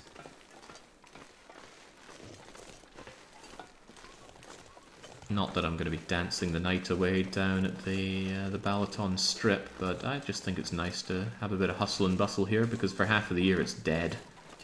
Absolute dead zone here during winter and spring. And that is just fine by me. God, I love living here. See you folks so good to me. And what do I offer it in return? Well, I try to pay my taxes. I try.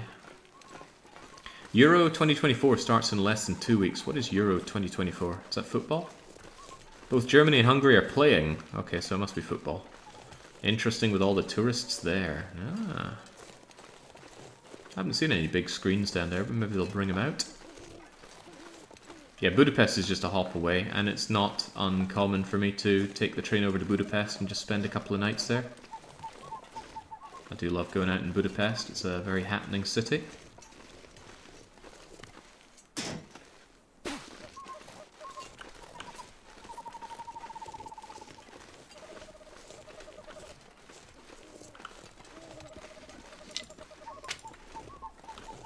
Ah, what a fool. I was grabbing these sticks thinking, hey, I can start a fire and replenish my torches. Didn't even stop to think, wait, we can't pull torches from fires in this mode.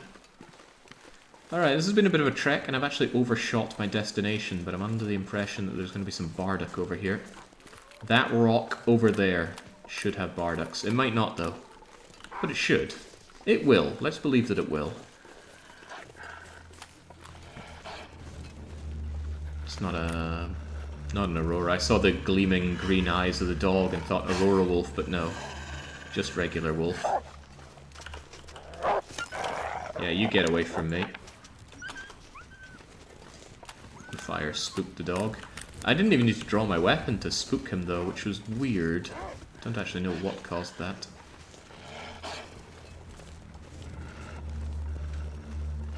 Yeah, see, this is why I brought a fire. It might be a little expensive on my cloth and my wood and my... Where is the bardock? There. You are coming with me, sunshine. Don't take too long now, that wolf is stalking me.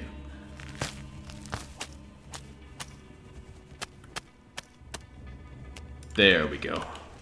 At least now we're neutral on burdock costs here. Jake loves paying his taxes. The only thing better is sending children to the mines. One of the things about replaying Caesar 3 is it's really given me that taste for having a populace that you tax. Oh, it's one of the best things. And I suppose Frostpunk 2 is going to scratch that itch somewhat. Frostpunk 2 does kind of have taxation with the heat stamps. So you can pass laws to generate more, and the more people you bring in, the more heat stamps you get. It just rubs me a bit the wrong way because you use heat stamps for everything in Frostpunk 2. I'm a little worried. I'm not so much worried about the balance, I'm worried about the feeling. Frostpunk was always a feeling about survival. And then when you suddenly boil things down to currency, it feels a lot less about surviving. Even when people are still actively dying from the cold. I think that's where you put the rope, and I don't see a rope, so I guess I did not put up the shortcut. Frostpunk 2 feels off. I'm concerned it missed the mark, says Carteeth. I'm actually quite optimistic about it. I played it, may as well call it a demo, that's what it was. And what was that, a month or two ago? And it doesn't come out for another month. Here's hoping they get some spit and polish in. Of course, different people want different things out of a game, don't they?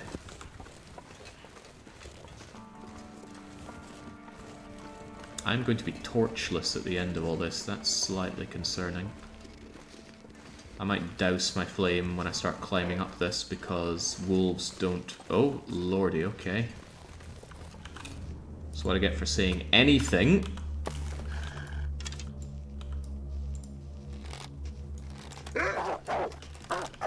Get out of here. Be on your way and I'll be on mine. I was trying to say wolves don't spawn up here. And I've never seen them even follow me all the way up here.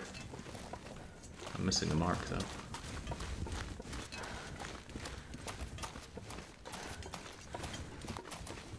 And I want some life left in this torch. Alright, that'll do. Getting cold though. My tea is all cold as well, so I can't rely on that.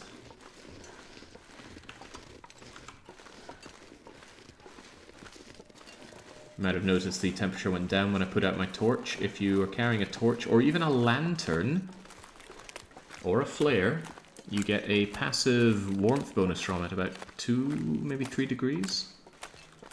So if you're in a do or die situation and you say it's early game and you've gotten yourself indoors somewhere and it's just like 1 or 2 degrees too cold for you and you're dying, light a flare, light a lantern, light a torch if you have it.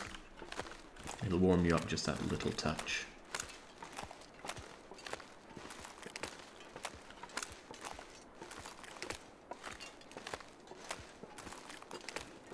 I just realised that subs are basically us paying taxes to Jake. No, taxes have an indication of being mandatory. By snow, and nothing to drink. Well, mandatory. You have consequences to not doing it. Taxes aren't mandatory, but if you don't do them, you're going to face consequences. There's no real consequence for doing them. You won't be spared punishment hammers for subscribing.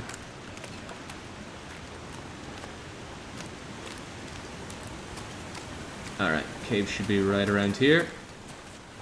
There we go.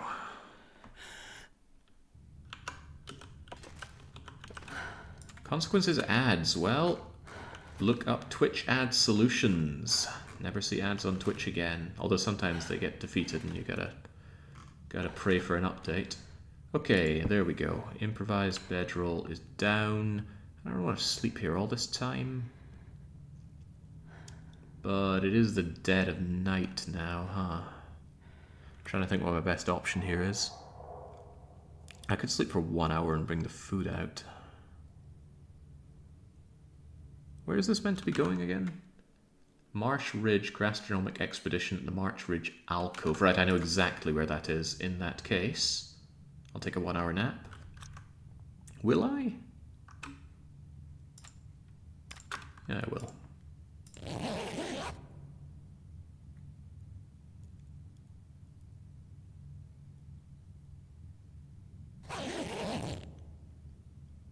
You can goat up to Marsh Ridge. That's impressive. Wasn't aware of that.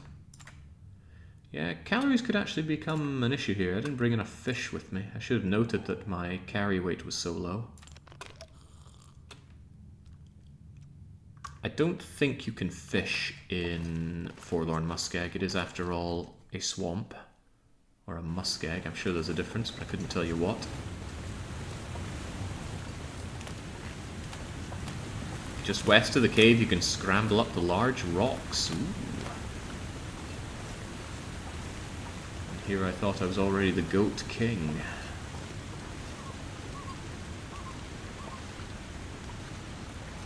And there's no goat quite like the one to get up Bleak Inlet. I just wish I'd managed to do it in one shot. The fact that I missed the turn bothers me. But then again, I did it in the dark. It was not an easy goat. In fact, it was the hardest goat in the game. Let's not beat around the bush.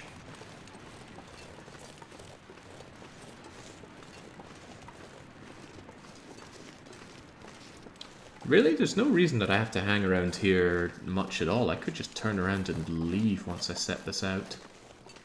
Let's be wary that the moose could be around here. I don't want to repeat history and get trampled here again, so always consider our GTFO option, which is to go cowering into this cave.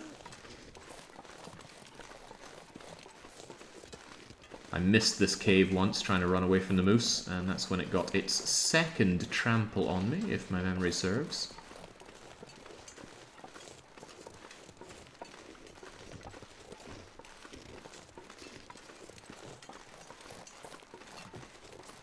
Could also be a burdock up here. I should keep my eyes peeled. I think it's meant to be over there.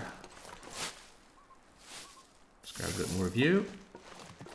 And let's set our delightful meal out.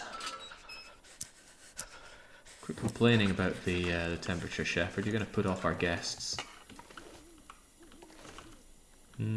What's the better way to look at it? I think in here looking out would be better. Alright, so, we've got a fistful of acorns. Boy, that is one small fist. We have got some totally acorn-infused coffee. Don't ask too many questions. We have got tomatoes, crackers, and fish.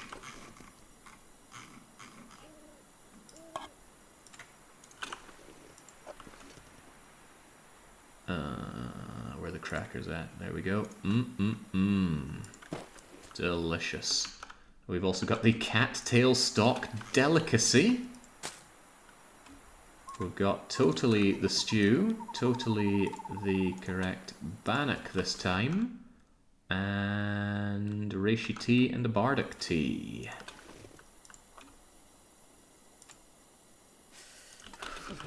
There we go, one more done. Although this doesn't look very artisanally presented, does it?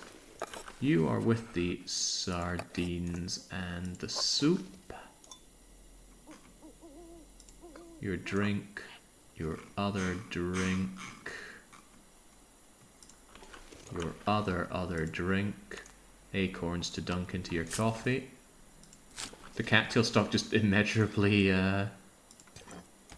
dwarfing over everything. There we go. There we go. Can I set this up a little bit nicer looking?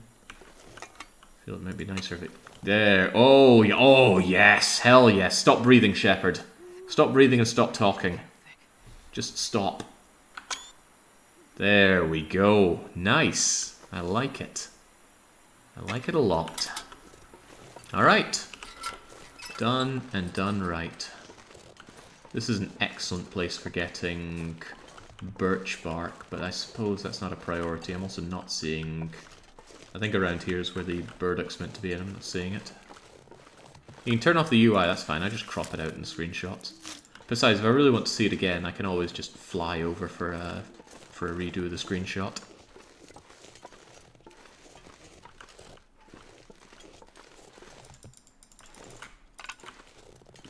Okay, forget it. This isn't worth the time of getting birch bark tea. I'd rather get back to my fish. So what'll I do regarding that? It's so cold, I'm warming up a bit. I may have made a bit of a mistake, calorifically speaking, in that I didn't bring calories. Or rather, I just set down a couple thousand calories. Actually, more than a couple thousand. What was that meal? 4,000 calories worth of food just dunked there. I asked for everyone's meal to be at least 4,000 calories. Some of them went quite a bit above. A few of them fell short, but I'm not completely perianal about it. Need a replacement stone though.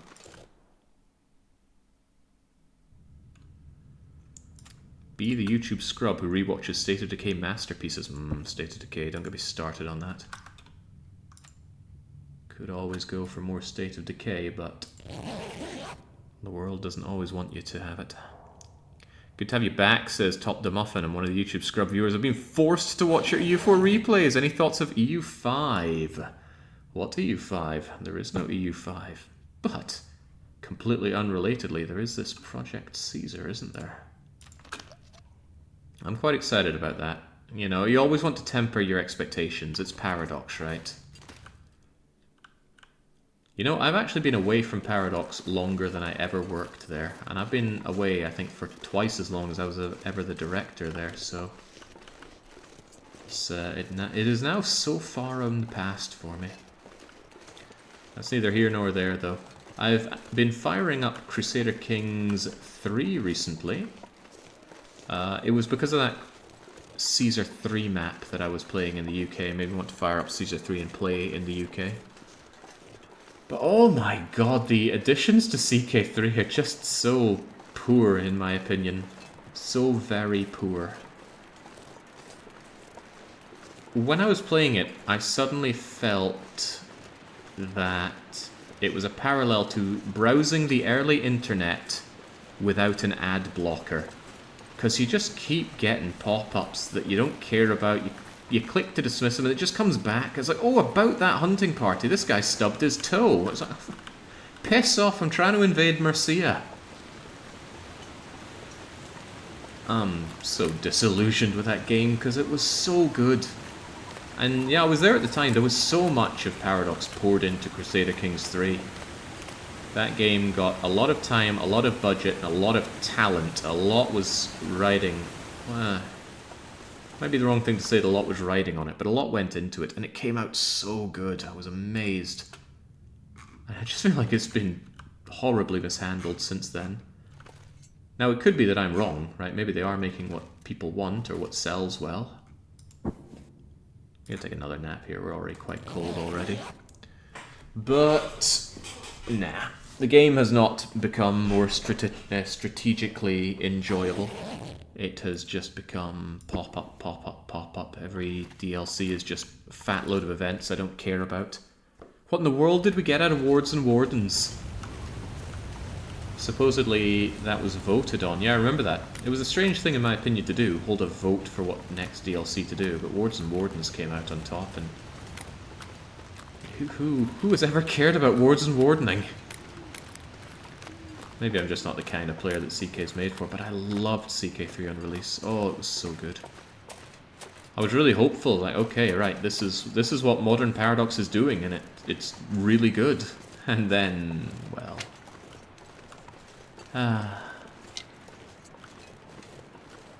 Oh, EU4, my old flame, come back to me.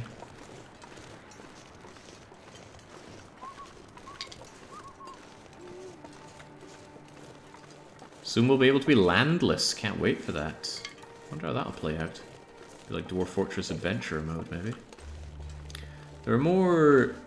Oh, hang on. I should be keeping my eyes open for acorn trees.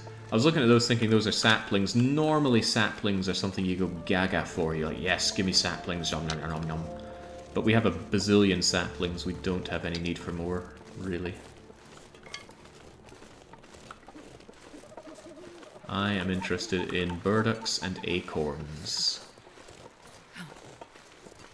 Oh, come on. This sapling is right in my way. I can't not take it. Also, it's a maple sapling. Chunk.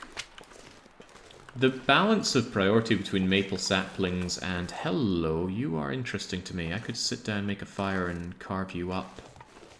I am a little bit tempted, because I am a bit hungry. You know what? It's such a lovely night. Why don't we just enjoy being out here for the night and make ourselves a wee fire?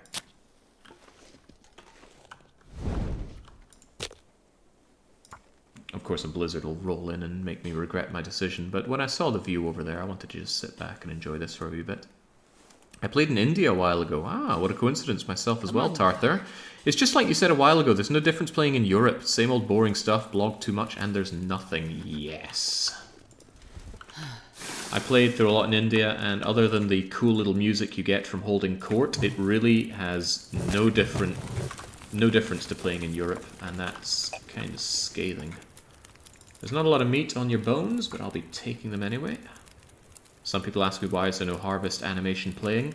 The glorious Von Dougal's Quality of Life mod has an option right here. For harvest animations, play them, yes or no? No. I'm sick of seeing them. Right, how long is that going to take to cook? 27 minutes. I want to warm up here anyway, so I'm actually going to rip this hide off. And because we're so good at carcass harvesting, we can rip hides off, even if they're frozen, with our bare hands. I should have turned the harvest animation on just so you could see the difference.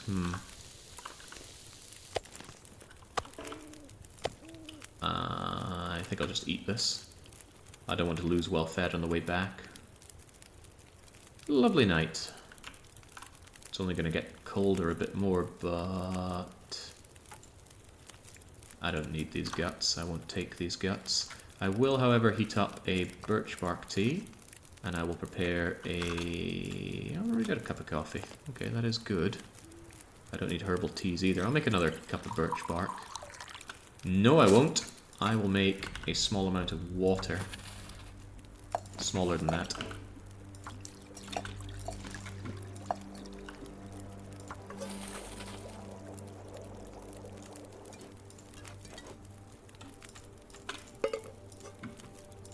There we go. That should warm me up entirely. I'll have a lovely warm cup of birch bark waiting for me. And then we can get moving. This poor carcass, thawed out, already horrifically mauled.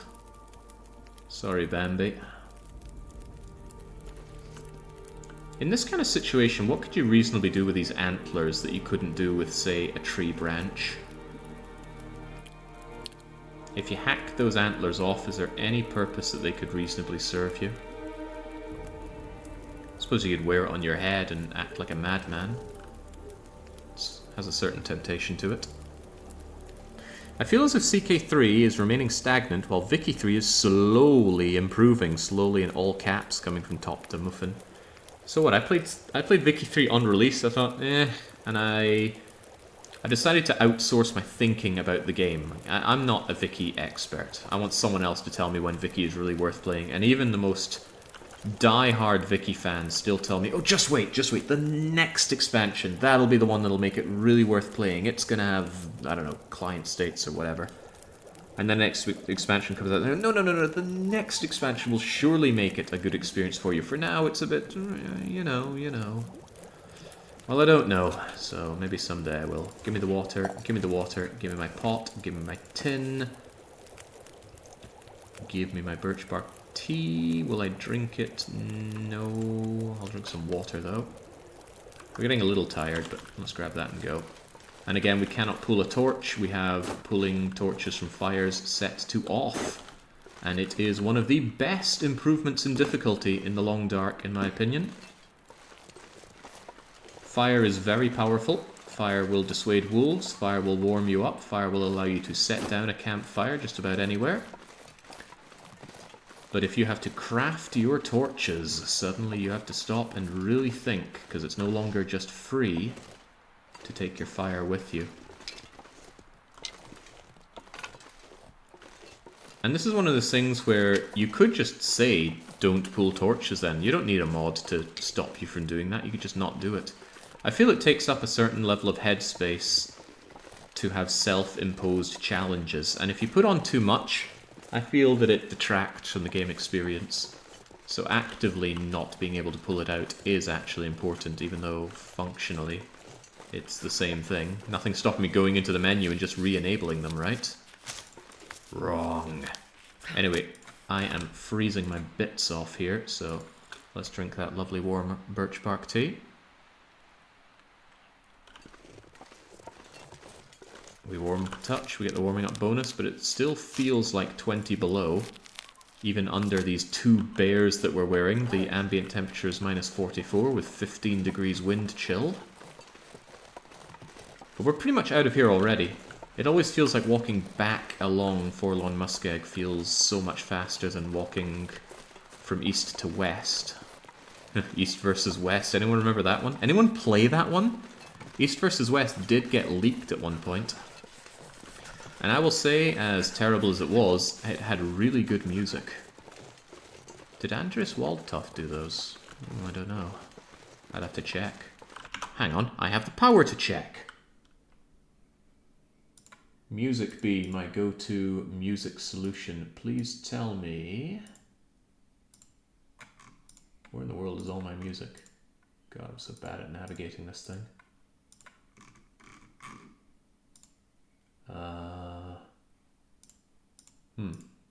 There we go. Tell me about East versus West. East versus West was not done by Andrew Waltoft, apparently. It was done by someone called Spence.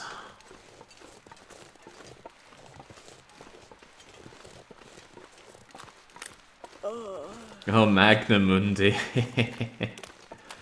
Get the right people drunk at the right time, they'll tell you all about Magnum Mundi. Some very real and very bizarre drama associated with that one, but it's not my place to say.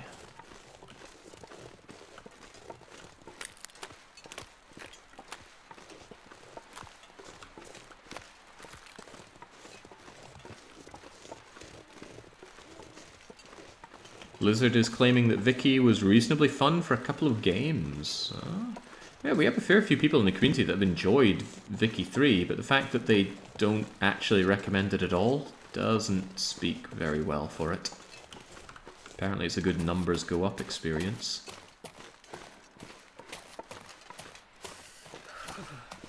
Alright, feels good to get another one of these meals done. It's been a very slow burn on this run in general to get going with the meals, but for good reason. We are playing on very difficult settings here, so building up the strength to survive has been a vital part of that.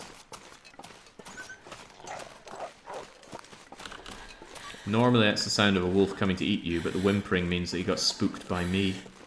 And wolves can sometimes just get spooked by you.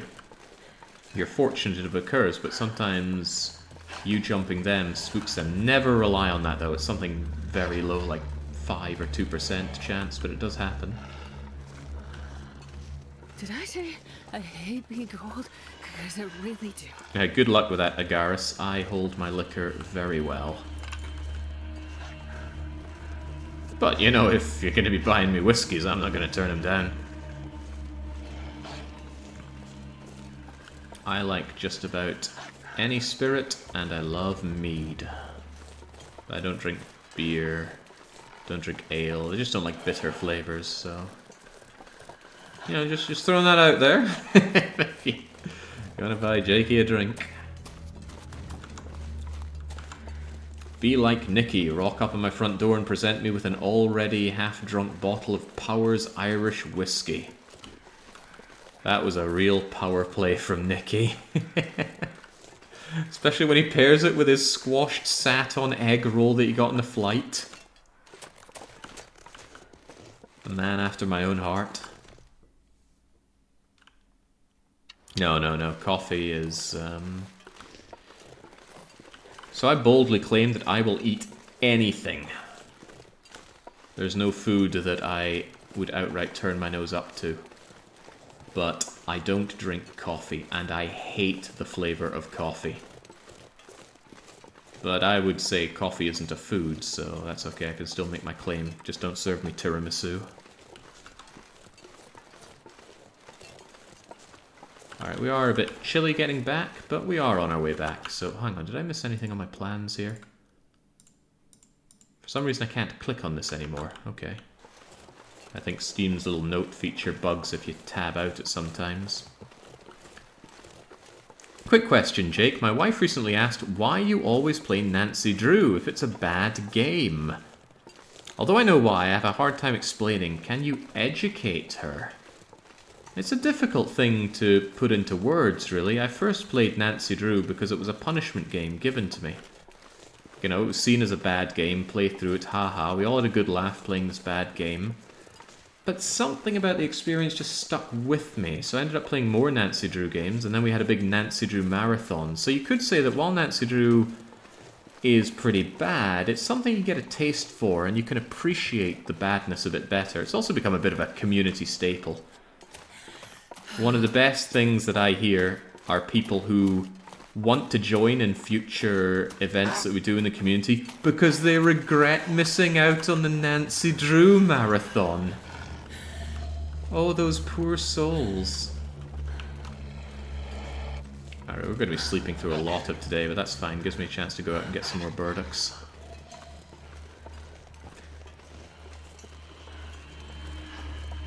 Also, not all the Nancy Drew games are bad. Some are good and bad as Nancy Drew games, but some are genuinely good games. Not many of them, though, but Danger by... No, not Danger by Design, god no. Deadly Device and the Icelandic one, the Black River, the Black Sea... Sea of Darkness. Yeah, Sea of Darkness and Deadly Device I hold up as outstanding Nancy Drew games. And, relatively speaking, just good games. Yeah, there we go. Voomer knows. It was delightful to watch Dennis Wolf play through a Nancy Drew game just the other day. Yeah, there's comfort in knowing what to expect with Nancy Drew, isn't there? Right, give me a couple of bits of fish. You got any white fish? I prefer to eat the white fish before the bass. I know you're cold, Shepherd. There. It'll be fine. It's actually bright enough to do some work, but I do want to head out and grab the additional bardacks, so what we should do is just eat our vitamin C infused dinner. Yum, yum, yum. And then go to sleep. I've got the water. I've got plenty of water. That's excellent. Are these meals and journeys community challenges? Well, I put together the challenge, but it was people in the community that put together the meals for this run. 8 hours of sleep might be a few hours too many, but I'll do it anyway. I want to go out and grab those bardacks if I can think how to get to them. I think they're over at Unnamed Pond, which is north of the Trapper's Cabin.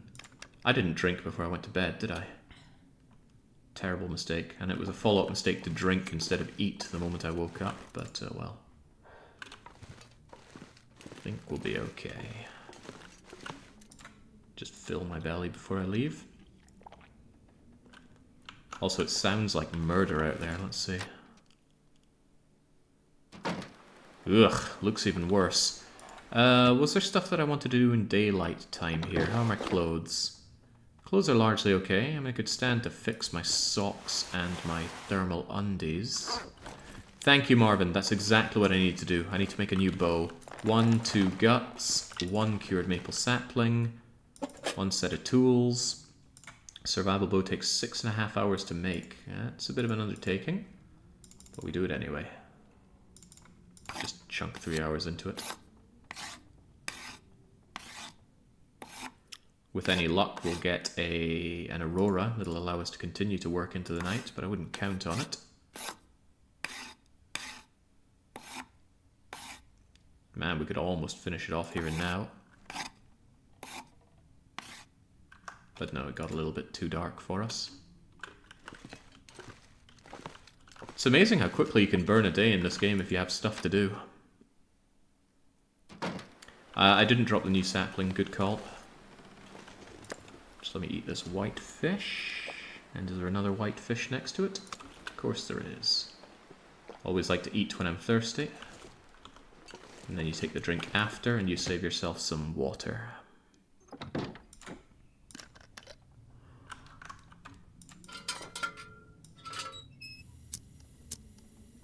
Huzzah. Let's not forget that our wires and things for some reason live over there, even though I don't want to do signal void. And here's a replacement sapling for the one we just took, and on top of that, there's a spare burdock root. This could be problematic. We need 2 burdocks per... Oh, what is it that needs a burdock root? I think it's the prepper pie. Look at this. A lot of people want prepper pies, and I don't think there's any chance I'm going to be able to make all of them. They need acorns, which are very limited. They need burdock roots, which are intensely limited. Everything else is okay. That's a lot of mushrooms, but there are still lots of mushrooms in the world. But those burdock roots and those acorn grounds are insustainable. They're finite and extremely rare on these settings, so some poor customers aren't going to be getting what they bargained for in their prepper pies. They're limited for good reason, though. The prepper pie is incredibly powerful. If we look at it over here, it gives you condition. It's actually like eating a stim. But of course it is finite, much like the stims, courtesy of the acorns and the other thingamajigger. Alright, never mind that. I guess I can sleep until daybreak. Although I sleep in chunks in case there is an aurora, because if there is an aurora, I'll want to do work during it. Listen, Jake, would old King Marvin of Greater Denmark think digging for corn would be a good idea? Or a bad idea? Was it King Marvin in Greater Denmark? I know we had Chancellor William, which was also our Rear Admiral William. And he held just about every post in the entire place. He was kind of like your advisor in Majesty, he did everything. But was it Marvin? I struggle to remember. Anyway, as I was saying, it almost feels scripted, because I was saying, hey, if only we got an aurora, and auroras aren't that common. But we did get the aurora, and we will make use of it. Thank you, it was Master Higgins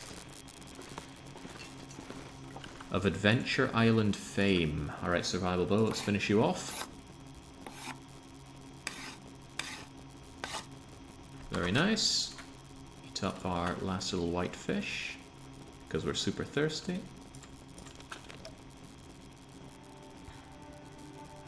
Jake, why did you make a bow? You already had a bow. Well, you see, the bow that I do have is in low condition, and when it pops, I want to use this better bow instead. I could actually just switch to the better bow and drop this.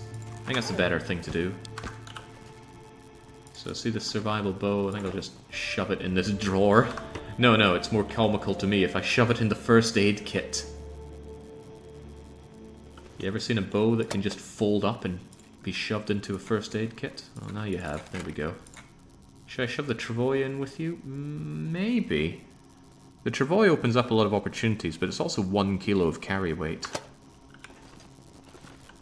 It's light. I could do stuff in the light. Like fix my deerskin trousers.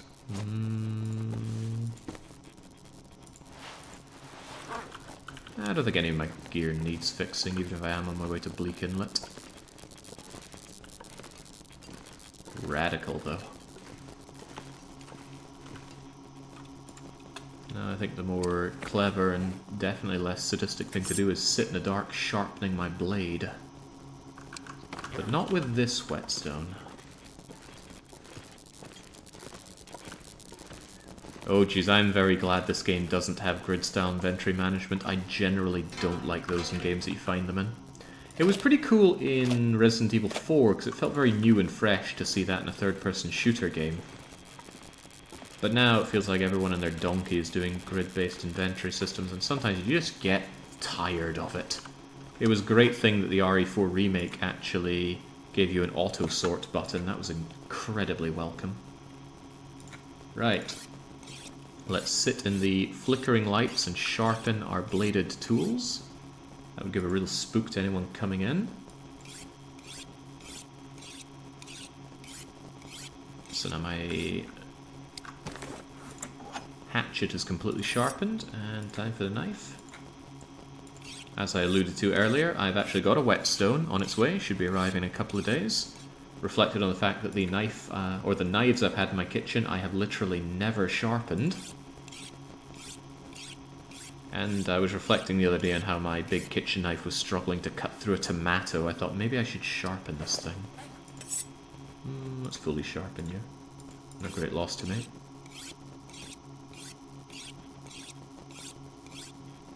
Well, evidently not Pratis. Resident Evil 4 does it just fine, and many games long before it have also managed without struggle.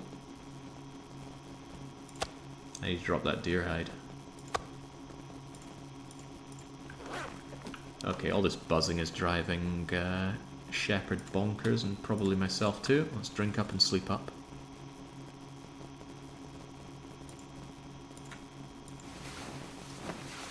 Even if it's cold in the morning, at least it'll be bright. I want to go out and try and find some bardock.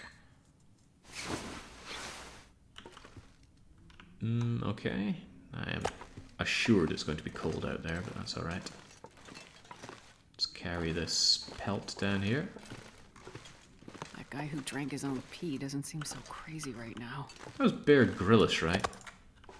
Never met the man, but I went to a talk done by a guy who's like Bear Grylls. I think he was maybe a UK take on him, does the same thing. The talk was so boring I got up and left halfway through, and that's not something I'm known to do. Yeah, leave myself some ptarmigan back here. It's just weighing me down. I don't need all these racial mushrooms.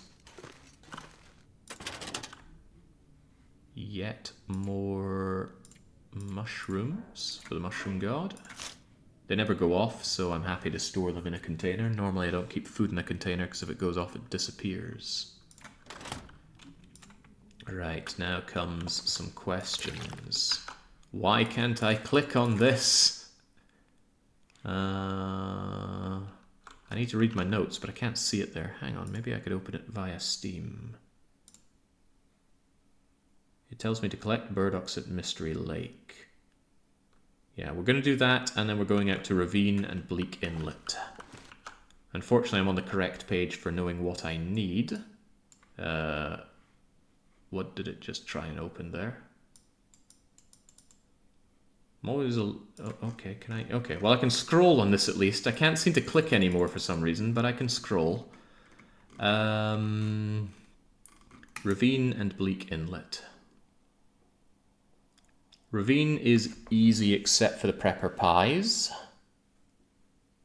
You're going to get one prepper pie, maybe. I can't even get you the acorns for it, can I?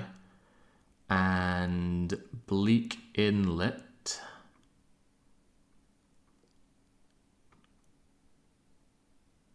Well, at least I don't want a prepper pie, but Bleak Inlet is mostly create on site, isn't it?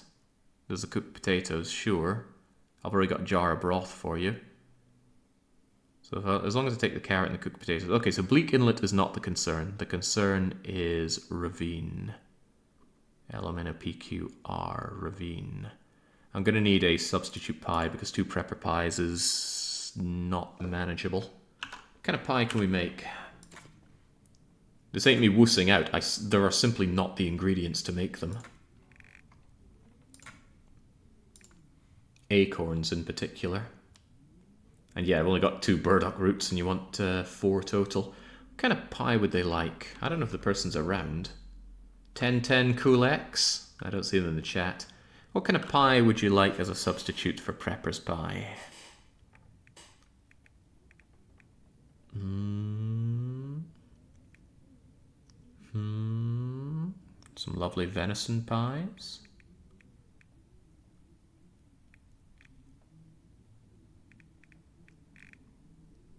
I'm looking at stalker pie. It also needs acorn grounds though, so that's just the same problem elsewhere.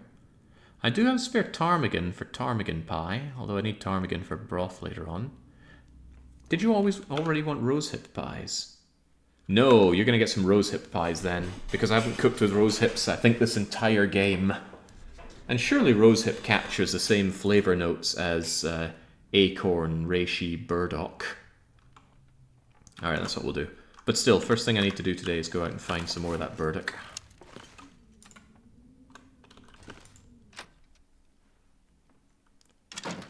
Right. Still have whitefish. Man, I ate through that fish so quickly. On the plus side, that's surely given me a veritable mountain vitamin C. Also, it is cold as sin out here. It's going to be a very cold journey, I think. Have you been to the airfield yet? No. I suspect after I do Bleak Inlet, airfield is going to be my next destination. But just overall, I think there are 4 prepper pies on the entire menu. If anybody can do a count on prepper pies, that would be very welcome. And that puts intense pressure on my burdocks as well as my acorns. The acorns I might be able to solve out there, but I'm not sure I can solve the burdock stuff. Those things are rare. Well, they're rare on these settings. I think if you're playing on high amounts of natural ingredients, there are actually a lot of them. I recall seeing a lot of them on regular Ultraloper. Prata says that they asked for one. I take full responsibility for the menu after all. I should have realised some ingredients are extremely finite and I should have said limit yourselves on XYZ, but I have a bit of a soft rule I tell myself. Whenever I need to ask for submissions from the community, I keep the instructions as simple as possible. And the way I see it, every additional instruction I add just means that I'm giving myself about 25% more compounding problems. It's so cold. I didn't even check if I was bringing burnables with me. I brought 2 bits of coal. Alright. I hope I'm going the right way, but I might not be. Just when you think you know Mystery Lake inside out, I do keep getting lost around here. Have you done Spyro 2? I don't think I've ever played a Spyro game. I'm happy enough to keep it that way, not my cup of tea, that. Collectathons can remain stuck in the past.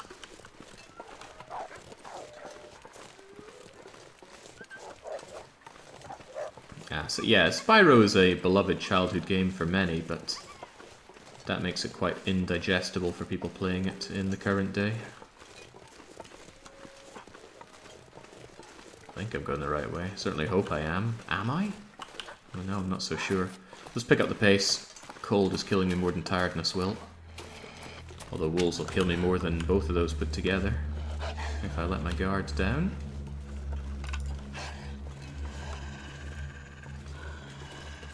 But the wind is blowing directly at me. I really think I'm going the wrong way though. But I'm not sure if I'm north or south of where I want to be. I'm trying to get to Unnamed Pond. Now I know the long way to get there. I could have gone all the way down to Trapper's Cabin and then swung my way north of there.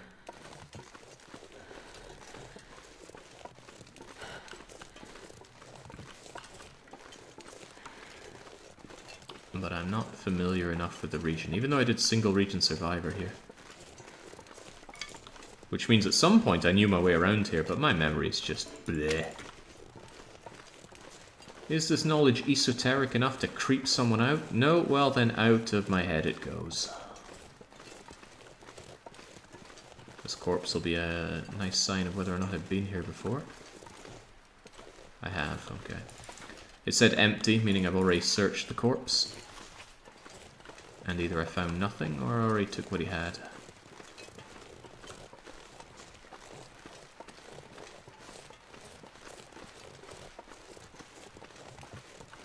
Okay. Deadfall area does not help me understand where I am. I just can't envision the map well enough in my head. Hello, firearm cleaning kit. You know what? I think I'm cold enough that I'm going to start a fire. I'm cold and lost enough that I'm going to do this. Well, I'm not lost. I know the general area that I am, but I can't exactly in my head think where the unnamed pond is in relation to this. Come on, little fire. The wolves are acting very weird, says Strider. They're scared off by my bearskin coat. There's about a 20% or so chance that wolves get spooked by bearskin coats. Just going to shove 2 bits of coal on here, warm up very quickly.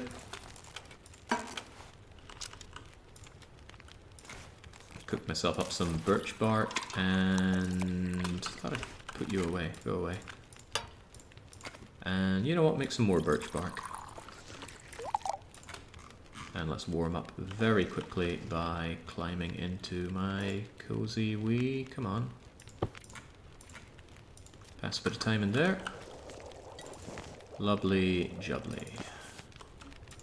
I don't really need water where I'm going, but I struggle to think of a good reason not to just make a little bit of it. Again, I'm mostly here just to warm up.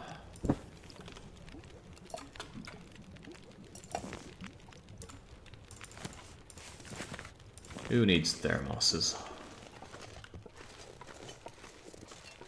There we go. And you know what? I think I'll just get my warming up bonus immediately so that I don't take additional cold damage out here. There we go. Much better.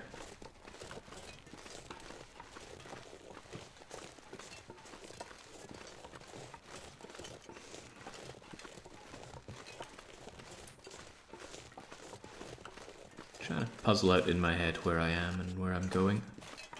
I have a feeling that Unnamed Pond is over in that direction, but I'm not 100% sure, so I don't want to traipse off in that direction, because if I'm wrong, I go on and on and on, and then I'm just so far from where I need to be. If I go this direction and I'm wrong, at least I very quickly hit a dead and then can turn around and go towards Unnamed Pond. Oh, well, I'm very, very wrong then, because there's the entrance to Forlorn Muskeg. So I must have arced around over to the right. That's fine though, this is the long way that I was talking about, the way that I would have known how to go, but decided against, perhaps foolhardily.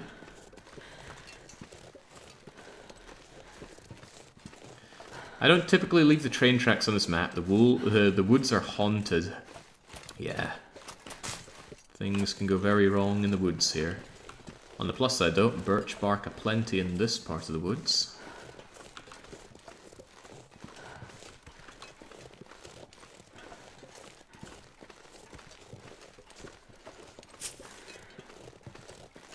Those 2 bits of birch bark I picked up have already replaced the birch bark that I consumed, and anything more is bonus, like you.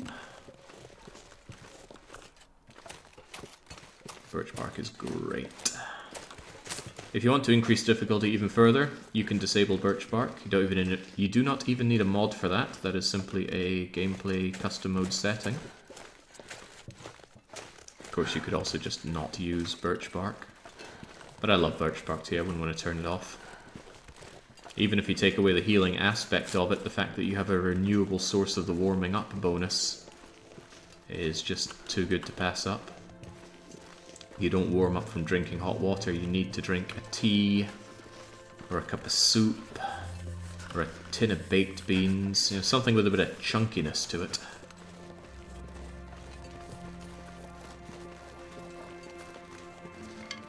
Oh, hello. Fortune favours the prepared mind. Well, fortune favours me a lot, but I wouldn't exactly call my mind a prepared one. I'm doing all this just to get burdocks, which I wouldn't care about in the slightest if people weren't asking me for prepper pies and burdock teas and things like that. So eyes peeled, if you see a burdock, yell at me. I know where one or two of them are. Maybe more, but I sincerely doubt it'll be more. The problem is in this setting, they tend to be hard to come by. I'm going to take a nap in here. I've already worn myself out from running around. Fortunately, loads of meat here. Unfortunately, it's uncooked. Hang on, uncooked? That could be useful to me. Some of it is cooked, which, you know, is useful to me. But uncooked.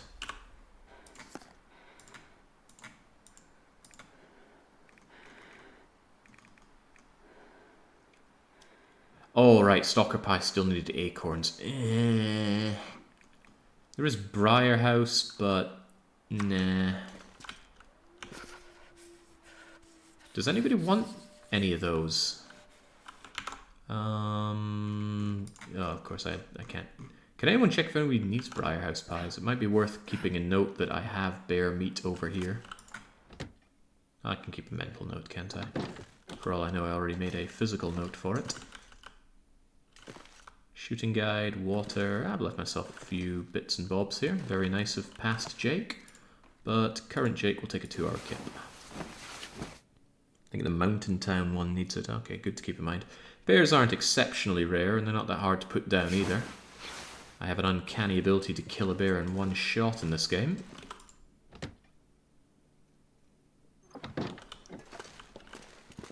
Almost bright enough for a mag lens fire, but not quite. Yum, yum, yum. It's relatively warm as well. This is a great time.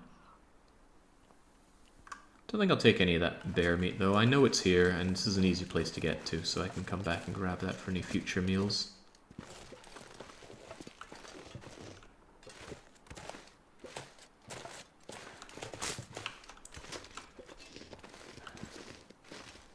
But hopefully tomorrow I will cook up all the stuff needed for Ravine and Bleak Inlet, and then we go and do exactly that.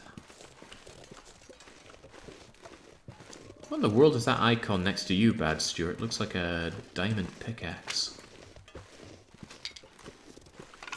Of the miney crafty variety.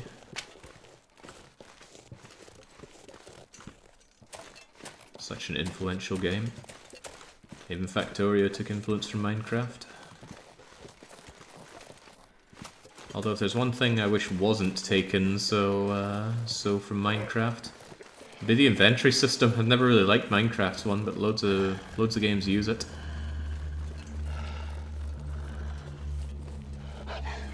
Then again, I think Minecraft's main problem is that they fill it full of junk.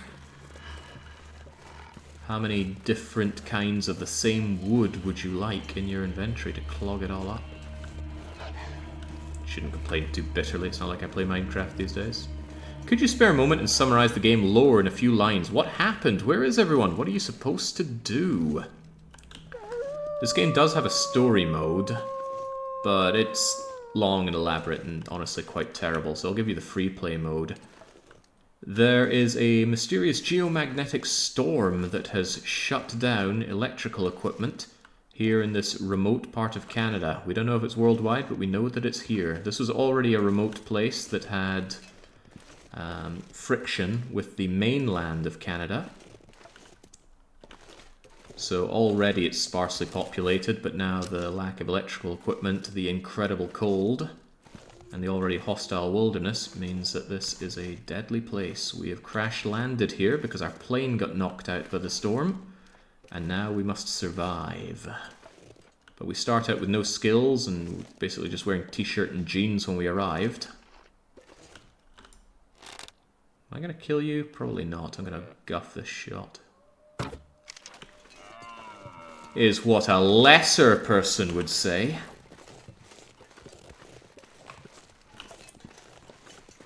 Alright, bish bash bosh. What am I going to do with you? It's not light enough for a mag lens fire, but it's fairly warm. I might just take all your meat. Yeah, come on then. Ooh, I might be regretting this. Look at that temperature go. I should have started at least a wee fire here, huh? There we go. No fear, no fear. Do we know which province? No. Just remote northern Canada. Incredibly depopulated. I think the rich lore is that this area is being exploited for its natural resources. And the people here don't like that, but at the same time the people here are reliant on manufactured goods from the mainland. So you've got people that don't want to be so reliant, don't want their natural beauty spoilt by mainlander Canadians coming over and taking their goods.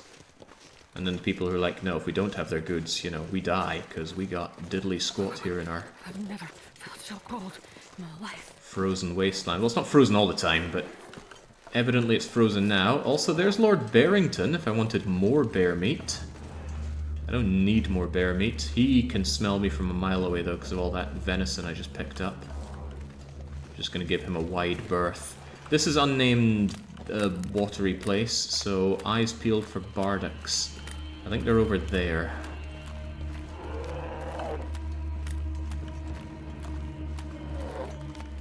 Burdocks, not Bardocks. Stop thinking about Dragon Ball Z. It's hard not to think about, though. I will concede, I could do with a new bear pelt. Just in case I need to patch up my current thing, but it's 83% condition, it really doesn't need fixing.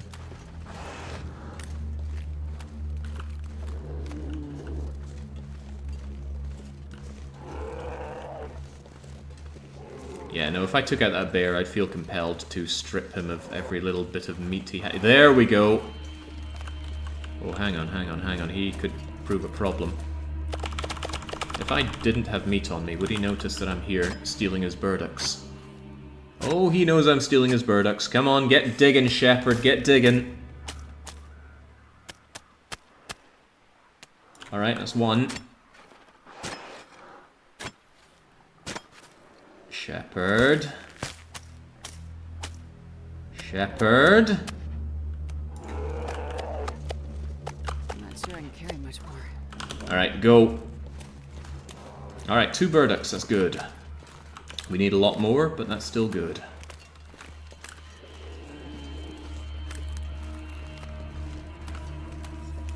Can we look forward to a misery mode run after this?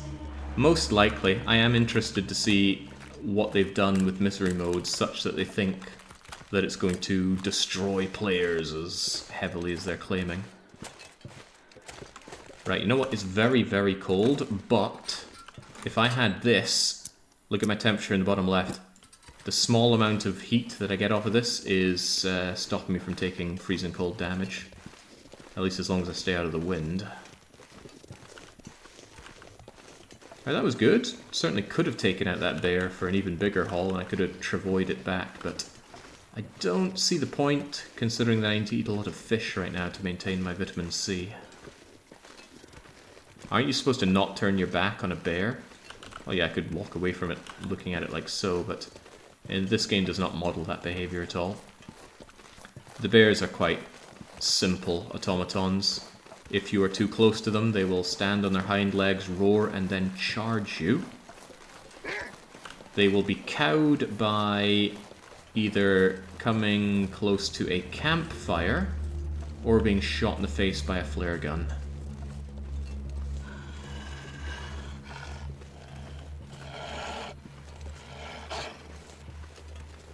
It's unusual to burn oil just to stay warm, but I have a lot of oil, courtesy of all the jerry cans I've found, and it is stopping me from taking a lot of cold damage. Shepard thinks this feels like 1 degree, and that's enough to not be taking damage.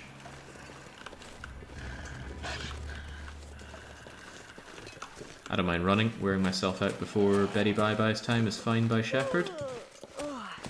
That said, I am overweight, and the more tired you are, the more you're impacted by being overweight. Also, hey, look where we are! We came through this way. The problem I made was that I turned left instead of going straight over that big old hill. If I'd gone up and around there, I would have ended up at Unnamed Pond. I will try to remember that. Because we know that's where the bears spawn, so if I desperately need bear, I can go over there. Problem is I won't remember that, come on. Brain no worky so good. I find the abundance of predators and the lack of prey very odd. Well, the fact that the prey is even existing here with everything frozen is also odd, but you need to suspend your disbelief for a lot of things in this game. I mean, if you're looking for inconsistencies, you're going to find them.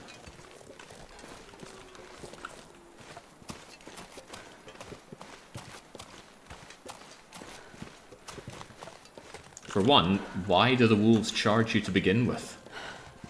Wolves are generally scared of humans.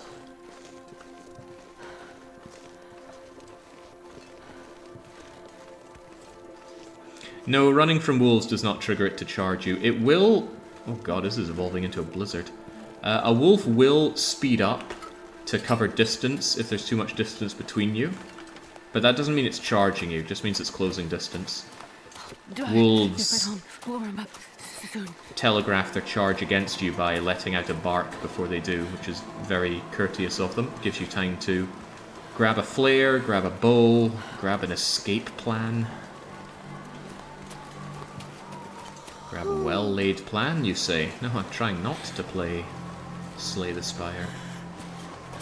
Alright, come on, Shepard, we've come so far.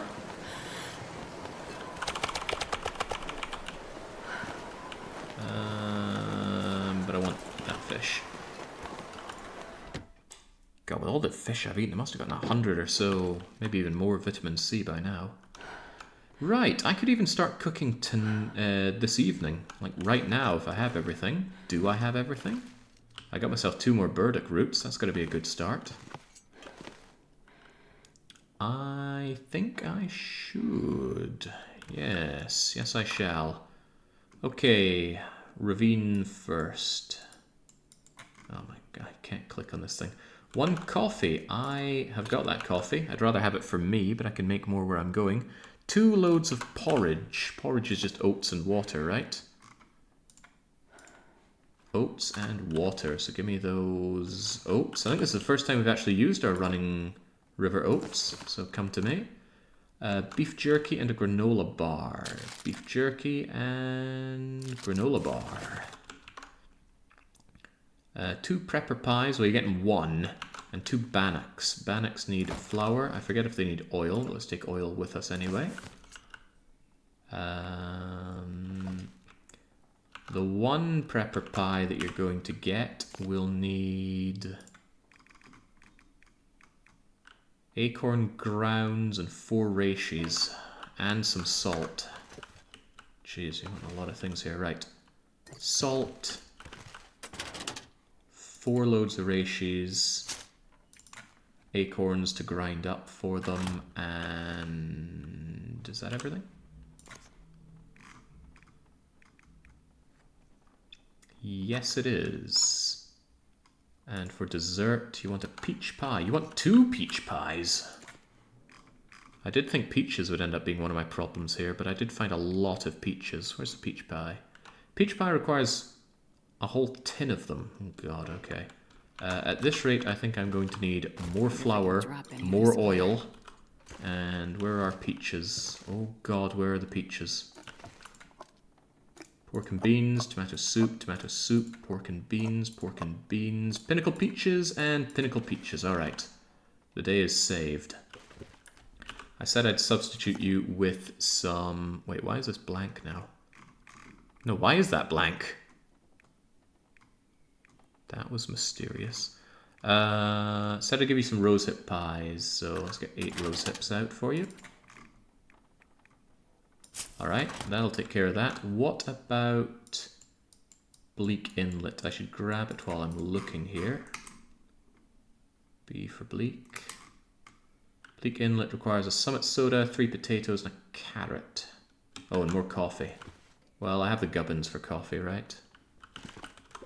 1, 2, 3 potatoes and a carrot. Good. And I wanted to check how much coffee I had. I got the makings for 5 cups of coffee, that's fine. How about more cups of coffee? More cups of coffee, surely better cups of coffee. Are these all full? 5 cups, 5 cups, 5 cups, and 5 cups. Okay. I'll take another one with me just in case. Peach pies are made 2 or 3 at a time. Ooh, sweet. Well, I'm sure other people want them, so I can put them out here. Do I have the fuel to make all of this? I got the cedar wood and I got a load of sticks. That'll do me fine. Yeah, the game does not like to tell you how many you get per batch. It's a bit grim like that. Now, I need to prepare my... Oh god, I don't have my hammer for this, do I? But I left it downstairs. I was thinking of... No, the acorns are already prepared. That's fine. But I still need the hammer to turn it into acorn grounds. Because none of the other heavy items that we have around here are clearly as good for it as the hammer that we've used to smash through ice on many occasions with. Heavy hammer, let's get to work. I need acorn grounds. This even damages your hammer. You can break your hammer making acorn grounds. Bizarre, I know.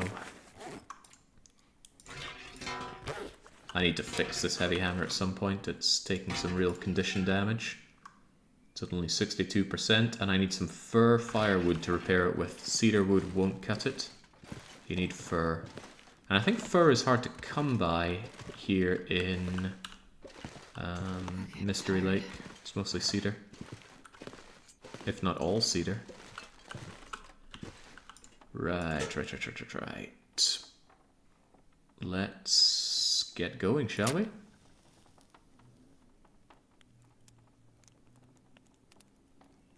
Had a pretty fun silent run with grand finale and oh, stop tempting me. I said I was done with Slay the Spire, but it is really good. You know, if more people would just stream it, then I wouldn't feel so pressured to want to play some more of it. Consider that. I don't know if I have enough water to get all this going, but okay. Okay. We already have the broth. I need to cook these potatoes. Potatoes can take a while to cook though, don't they? Yeah, 34 minutes. I should be cooking these on site. That gives me an opportunity to go down and get some water though. Both for me and for the cooking. When this is all over, will you make a feast for Shepherd?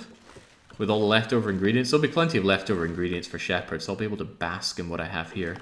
But I don't think I'll make a big hoo-ha of that. I want to replace the coal that I spent. What did I come down here for again? Probably this water. An additional bannock, huh? That looks like it's risen a lot more than I would expect it to. We had no yeast, and we just had... What kind of flour is this? All-purpose flour. You might get some rising out of that, then. I wonder if I still have my bread maker. I know it's not hard to make your own bread, but I do love just shoving ingredients into the bread maker and having it work away. I'll have to check, but I have a funny feeling I just gave it away when I was in Stockholm. Potato. Wow, what am I doing waiting on potato?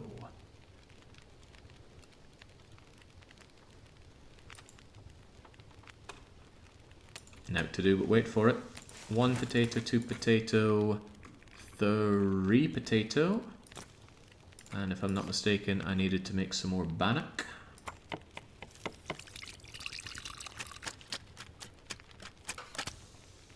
Good, I had to be very careful not to accidentally make the wrong kind of bannock. The acorn bannock did me in before, it could do me in again. Alright, potato done, bannock done. Also thirsty, so eat your gamey bass. And gulp it all down with water. So this is all done. I don't think I grabbed the soda though. Need to remember to do that.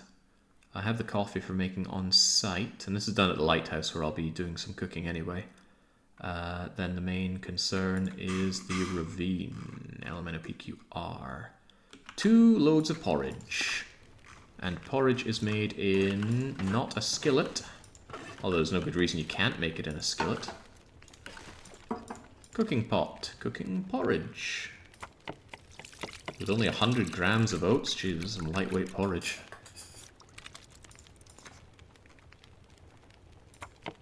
Just bland porridge as well? No maple syrup on this stuff? Grim. I love maple syrup on my porridge. With those, it's beef jerky, granola bar. Yeah, the prepper pies. We already have the bannocks, so we need to make the peach pies as well. So, peach pie, prepper pie. If you like Slay the Spire, you might want to try Aeronorth Chronicles. Deck builder, loads of cards, quite complex. My go-to is that it needs to be at least as good as Slay the Spire for me to want to play it. Slay the Spire just feels like the gold standard, so why settle for less? Alright, where are you, Prepper Pie? Get in there.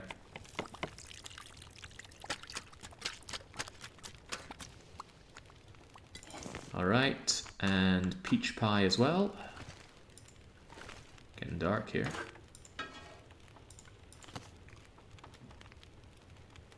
Yeah, is there any indication of the number of these that it makes? Because I don't see any.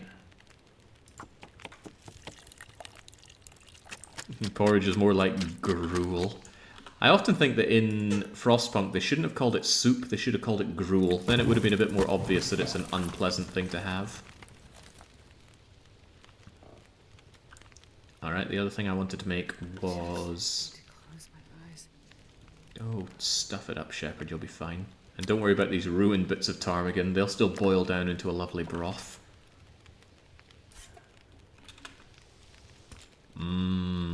Gourmet prepper pie. Dense of foraged vegetables. Max stamina up, condition up, cabin fever. It says up. I'm not sure if that's good or bad. Probably good. How could it be bad? And now we want rosehip pies. Taking condition damage from being exhausted, but I do just want to get all my cooking out of the way. Peach pie. How many peach pies? Can't see it there. Radio menu's full. 3 peach pies. Very good. I don't see a reason that my friend can't have all of them. Oh god! The stove went out. Whoops. Whoops, whoops, whoops. Thought I'd tossed loads of wood onto that fire, but evidently not. It's a waste of a match. Come on, little fire.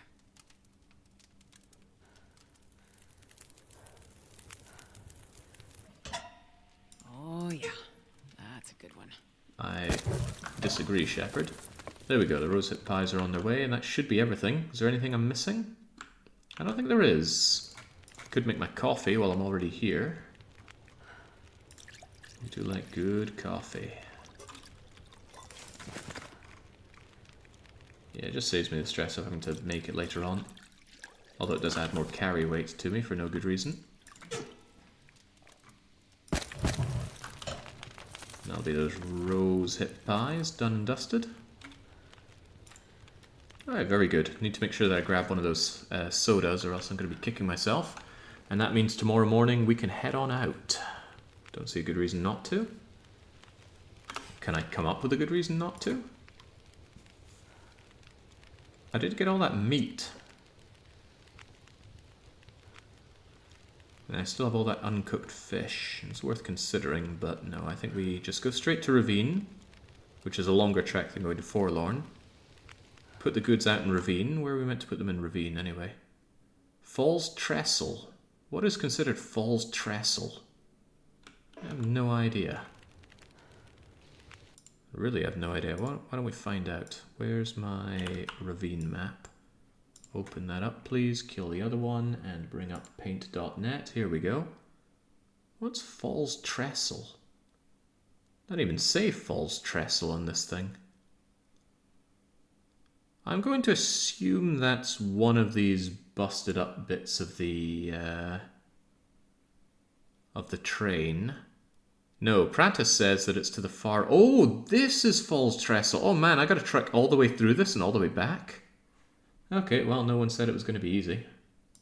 Well, I might have implied that the Ravine part would be easy. We'll get it done anyway, though. We'll double check all of our goods in the morning and then head on out. Gonna make another birch bark. Might drink it before bed as well. It's calories, it's water, and it'll heal me up pretty much to full.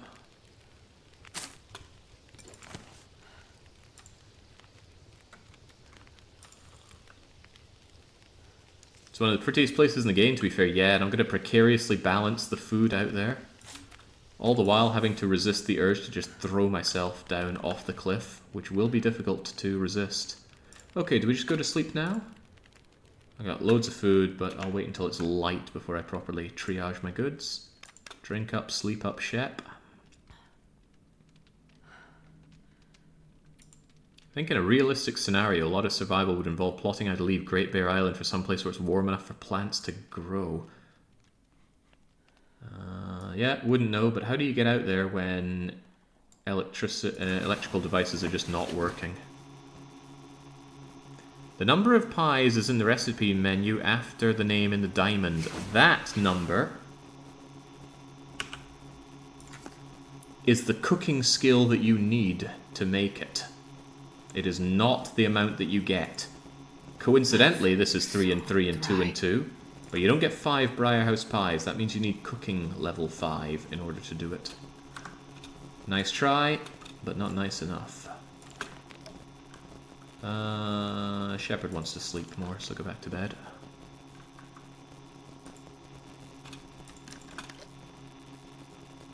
A sailboat. Grand idea is a sailboat. Well, you first.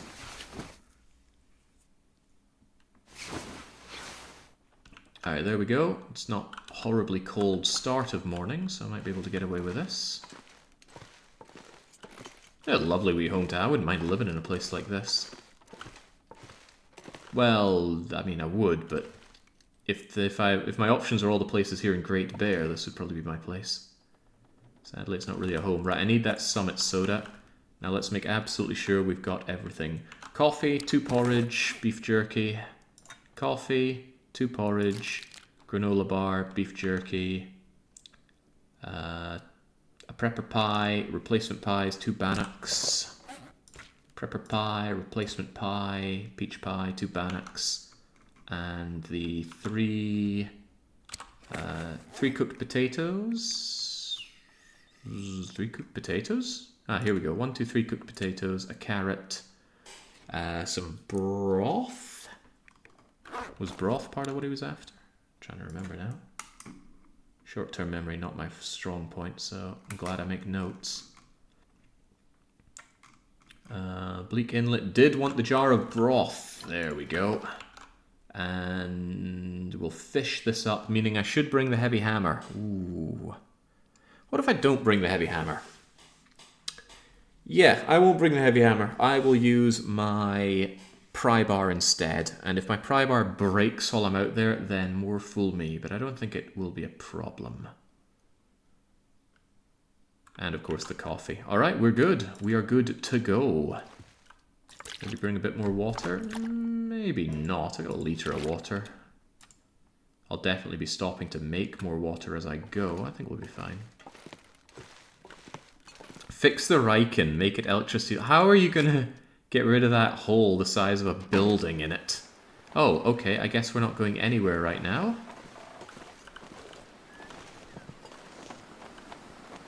This pack is getting kind of heavy. I could cook up the rest of these fish. And I could eat this tiny little morsel. Mmm. Love floor fish.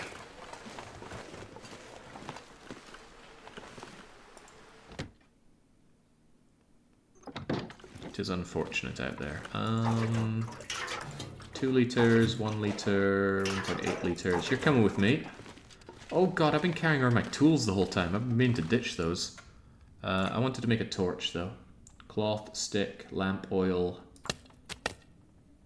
Being shy a torch never feels good, so let's have a good condition one on us.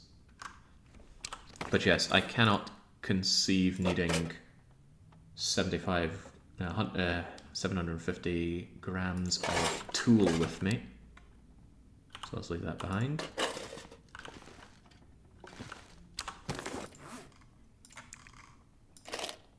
Whetstone situation, huh? Yeah, I'll take it and break it. Although I do have a long way to go. That's fine, it's fine. You know what? I'm quite confident I'm going to find a whetstone out there, so let's leave you behind. Quite confident there's a bunch of things I'm going to find in Bleak Inlet. Never been there before. It's ripe and ready for the looting. And I plan on looting it.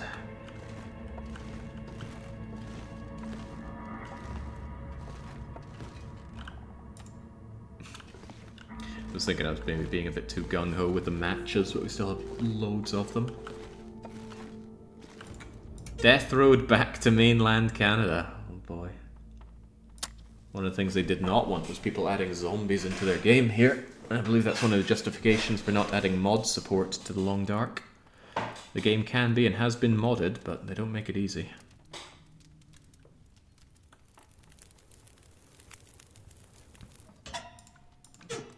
There we go, you shouldn't need a lot of sticks here. Just enough to begin my cooking. Here you go, and here you go. And there's not much I can think to pass my time with here. So I'm going to take one of these pillows and shank them. Because I used up some cloth for making the torch. I wanted some replacement. Come with me, and get cooked, and get cooked. 46 minutes, plenty of time. There we go, there we go. And do I want any... Ooh, one thing worth considering is that there's a massive cooking area in Bleak Inlet that does benefit from throwing down loads of cooking pots. But I won't. The fact that it's a 6 hobber means that the 6 parallel cooking that I can do is well enough that I don't need an additional 20% cooking speed on top of it. We're a good enough chef as it is. Alright, hopefully now the conditions are a little better outside. Well, I was actually expecting it to be a nightmare outside, but it's all fine and well.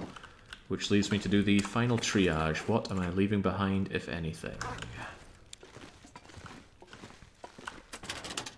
I will need a lot to burn when I'm out there, but I'm confident I will find what I need when I'm out there. Still going to take that coal, though. Am I going to take more coal? There is a cave in Bleak Inlet, so if I need coal I can get it there. And I think I'm going to be in Bleak Inlet for quite a while, given the amount of fishing that I need to do. Absolutely want antibiotics, painkillers, 2 stims, maybe even more bandages, because it is Timberwolf territory. Things can get out of hand real fast there. I'm going to make myself another couple of bandages. Man, I could use a drink. I get it, Shepherd. Calm down. Clothes are fine. We have checked and double-checked that we have all the food that we need. Don't need a jerry can with me, but maybe I should take a jerry can with me. Yeah, okay, so this is where Von Dougal's decanting quality of life change is going to be very handy. Watch this. I am going to refuel you off of this. Ta-da! Now I have 1 empty jerry can. I'm going to take the empty jerry can so that when I do all the fish cooking out there, and I will be doing fish cooking, I'll be able to fill it up. jerry cans are better for weight management than just having the flimsy little things that spawn whenever you get oil, so that's pretty good. The travois is a hard sell. A very hard sell. I can't actually imagine needing or wanting the travois down in Bleak Inlet, so I'm going to throw it into my little first aid box. The travois could be useful, but 1 kilo of dead weight on me, you know, it's like carrying around a curse card in certain deck buildy games. Otherwise, I guess I'm happy with what I have. I'm still overweight, but that's largely because of the fish that I have. And of course all the food that I've got. Oh, that's right, some of the ingredients I forgot to drop back. I don't need or want the flour, the other flour. One of these was unnecessary. The oats are unnecessary. Where's the oil? There's the oil. All of that can be left behind. That saves me a lot of space. Lovely jubbly. Did I ever mention that inventory management's half this run? It's important though. Sometimes I get frustrated in games where there's such a debilitating amount of inventory management. A great example is actually Kingdom Come Deliverance. When I play that game in my own time, I just put in a mod to have unlimited carry capacity. I know it breaks the economy, but I just get so frustrated with very slowly dragging everything back to my horse and back and back and back and then over to sell. Because I'm going to do exactly the same thing. It just saves me time to not have to agonizingly slowly drag everything. I forgot the salt. Not that I need to justify what I do in my single player games. I need only justify it to myself. Okay, despite the grumbly tumbly and the incredible thirst, we are finally good to go. As long as we eat our delicious fish. Get that vitamin C. Yeah, I'm bringing the crowbar so that the crowbar will be the one making the holes in the ice this time. The crowbar could break and then I'll never be able to... My tongue feels like sandpaper. Well, replace it, although I have other crowbars. But the heavy hammer is 2 kilograms of dead weight that I don't want to bring there. Although, also the pry bar is going to be useful for prying open things, and there's a good chance I'll find a pry bar there as well. I just think the pry bar is the better option. Oh, I almost forgot, the tip-ups! Really need these tip-ups or else I won't be able to fish for diddly out there. Okay. Anything else I'm going to forget? The reason I just about forgot that is because it is on my note to self. Bring fishing gear, cook and deliver Ravine and Bleak Inlet, and loot Bleak Inlet. Alright, in that case, let's get going. And this journey is something we will do right now. Some people like to think they can predict when I'm going to drop a stream. So I gotta keep you on your toes. Finish Buried Echoes, get the tool belt. Yeah, that'll be the day. There is a temptation to take some additional venison. I already smell a little bit. I'll take 1 bit of venison just in case. Look at this though, what a brilliant day. Clear so I can mag lens down a fire to warm up some birch bark tea if I need to heat up along the way. One slight problem is I could have, should have, would have slept a little bit more. Look at my fatigue bar, it's about 1/5 down already. But if I had slept, you know, the weather might have turned even worse. I'd delay my journey another day or have to go the long way through Mystery Lake in really bad conditions. Seldom are you going to get absolutely everything perfect, so you gotta push forward when times are going well enough. A lot like playing Slay the Spire. You're never gonna get those perfect cards, so you need to pick the ones that'll get you through the act you're in. Inventory management makes sense in a game like Long Dark, where the gameplay is slow and methodical, and the items have high individual value. Yeah, I think it makes a bit less sense in something like Kingdom Come Deliverance or Western RPGs in general, but what would I know? Just give me my magical bag of holding. That's all I'm really looking for. The fact that I'm underweight on this journey really makes me feel like I've forgotten something, but I'm quite certain I've got everything. Everything that I care to have on me. Yeah, 1 stone, 1 bow. 8 arrows, plus 6 fire-hardened arrows. Look how crappy these arrows look. How does that even shoot? Now this shoots. I suppose I should make sure I actually remembered the crowbar. Yeah, there's the crowbar.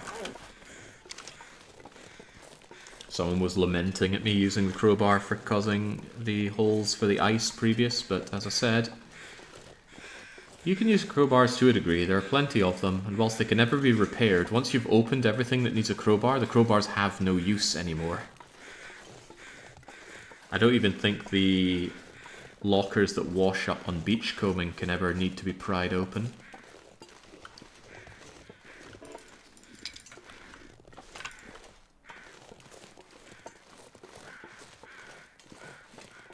Boy, what a beautiful day, but I think there's a wolf right there that's... No, a wolf and its friend is right over there to try and turn my day around.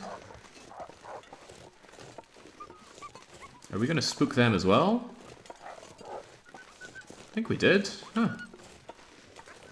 So I earlier claimed it's about a 20% chance that you spook a wolf if you're wearing a wolf or a bearskin coat, and I feel like we're getting a lot more than 20% today. Also, let's not carry around fire-hardened arrows. The wolves would just laugh at those. You can scare off a wolf with a fire-hardened arrow if you hit it when it doesn't notice you. But with the settings maxed out on animal noticing and skittishness, there's no chance of you doing that unless you don't stink and you have level 5 archery so that you can sneak up on them. I'm going to take that route over just in case the moose is about. Don't want to get blindsided by its antlers.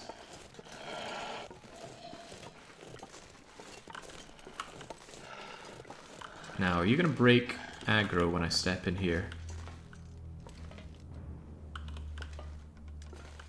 Yeah, I think you did. Okay, but you immediately got aggro back because you can smell me. You've never lived until you've glitched out Morrowind's magic system and given yourself a permanent plus hajillion carrying capacity. You know, I think I live all the happier knowing that I'm not playing Morrowind.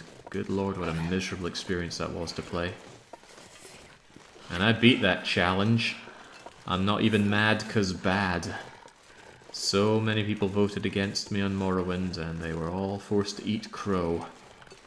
That's all they could eat. They had no points remaining to eat anything better.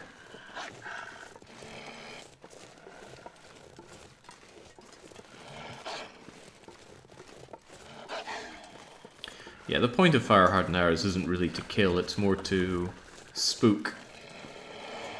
So you're not really looking to penetrate something with it, you're just looking to thwack it hard enough to spook it. That said though, ptarmigans and rabbits are small enough such that fire-hardened arrows do put them down for the count. I think I heard the movement of a moose over there. Let's get a little peer out over here. And there's the moose! Not too late to go and kill the thing. It has, I think, 10 guts. One 5-kilogram pelt, and about 40 kilos of moose meat, which is the best meat in the game, by the way.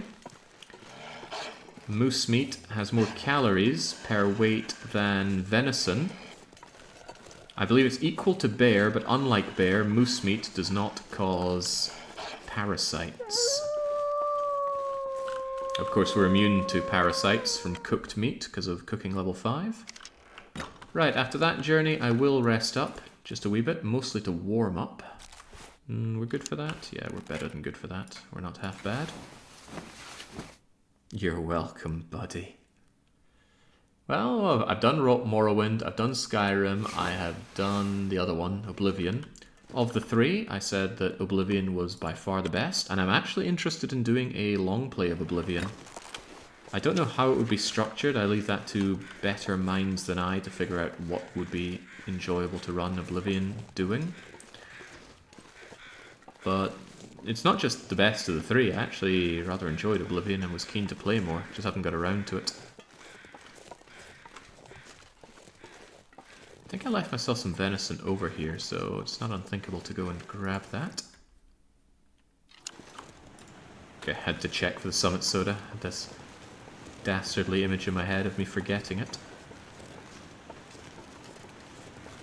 I thought the fabled Oblivion longplay was a joke. Didn't I even put it up for a vote, but it got defeated? I don't know, I'd have to check the history of long play votes, but as with most things on the stream, I do have those categorized. If you check the long play list link below the stream, I think the third tab on that should have a list of all the voting results that we've had. Oh, hello, Birch 1, Birch 2, Birch 3. Don't need my bow out, there are no predators here. Although that would be an interesting change. The addition of the cougar. We find the cougar here stalking you. Spooky stuff. This is meant to be a safe area. Can you kill yourself by shooting an arrow straight up? No, you cannot. Well, not in this game. I'm sure you could in real life. I tried for a long time to do it, but even if the arrow comes straight in on top of you, it just goes right through you.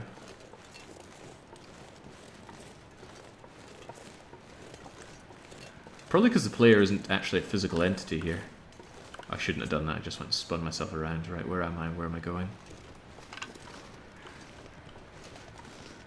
I think I'm going this way. Looks like I can hear the waterfall in that direction. Never spin yourself around in this game.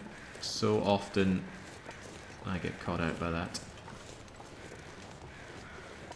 You actually tried. Thumbs up, of course. I try lots of things like that in a game.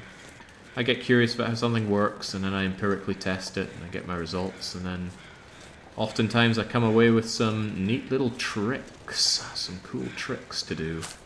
That is largely how I became so infamous in Europa Universalis 3 and 4.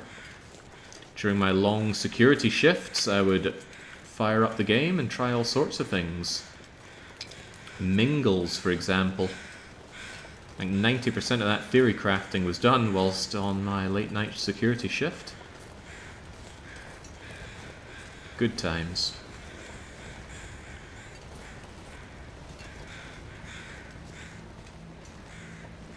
Bazzy says, Dave the Diver was a really great game.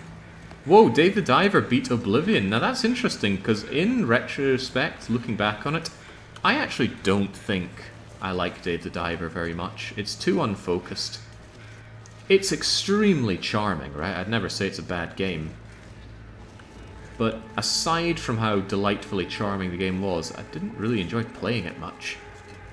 None of the individual gameplay loops were involved enough to really keep me glued in. And some of them were just outright unpleasant to do, like managing the shop. But if I could roll back the time, would I play it again? Yeah, I would. Because I wanted to experience that level of concentrated charm in a game. Glad to see it did so well. Well, I'm assuming it beat expectations. Didn't get closed down like Hi-Fi Rush. Oh no, Fallout never topped them off, and I abhor the Fallout games.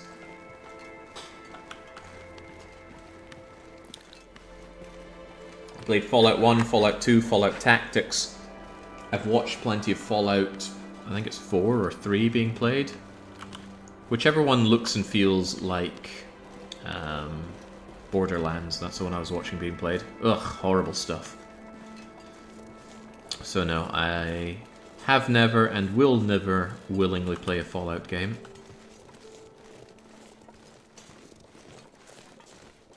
So what you're saying is if you fail this challenge, you're running back and Fallout 4 is a punishment. I don't do punishments for long plays. We got bad enough incentives for people to poison the well in the weekly one-shot. I don't want to add the long play list. Yeah, trains aren't getting through this place, are they? Ooh, crikey.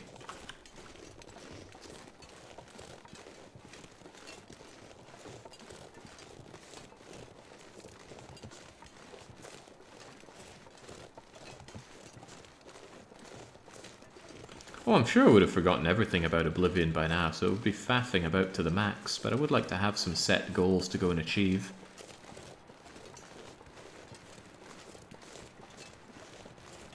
We were Dark Brotherhood in that. That was certainly a lot of fun, because it felt like you had quests that you could go about and finish in your own way. Like when I clubbed everyone to death inside that secret meeting. Compare that to Skyrim, where everything was just a fetch quest. Hey, take this to this other place. You did it! You're the best! We want you as the Chief of our guild. Thanks, Chief. Wow, did you just walk to the other end of town? You are so good. Here, have all the powers ever. Oh my, what a debilitatingly... there's a word I'm looking for and it's not coming to mind, but man, Skyrim and Morrowind, so very unpleasant. Coddling is the word I'm looking for. So this is where the meal goes, and what better place to leave it than the extremely precarious broken part of the track. Here we go. This is where we're going to have our meal, right here. So what's going on in this? Sorry to break the flow and the sound at the same time, but the Ravine is having some good coffee. And I gotta be very careful not to fat finger auto walk. If I do, I die. Right, 2 porridges. 1 porridge here. 1 porridge here. It's a shame we can't put things on top of the metal part there, but here you go. Here's your coffee. Here's your beefy jerky. And I'm having trouble getting the granola bar out here. Chonk. Crunchy stuff. What else are we having? We're having 2 prepper pie. Well, no, we just have 1 prepper pie. Where are my bannocks? Prepper pie. Was it 1 or 2 bannocks? I think it was 2, right? Ugh, that is 2. How do we do this again? I think what I do is I drop 1 of them, put that 1 over here, and then I can drop the other 1.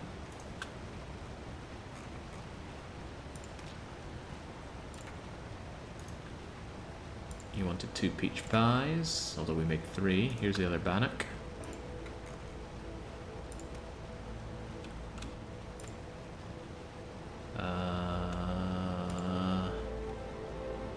There's 3 rose hips and 1. Come on, we can do better than that.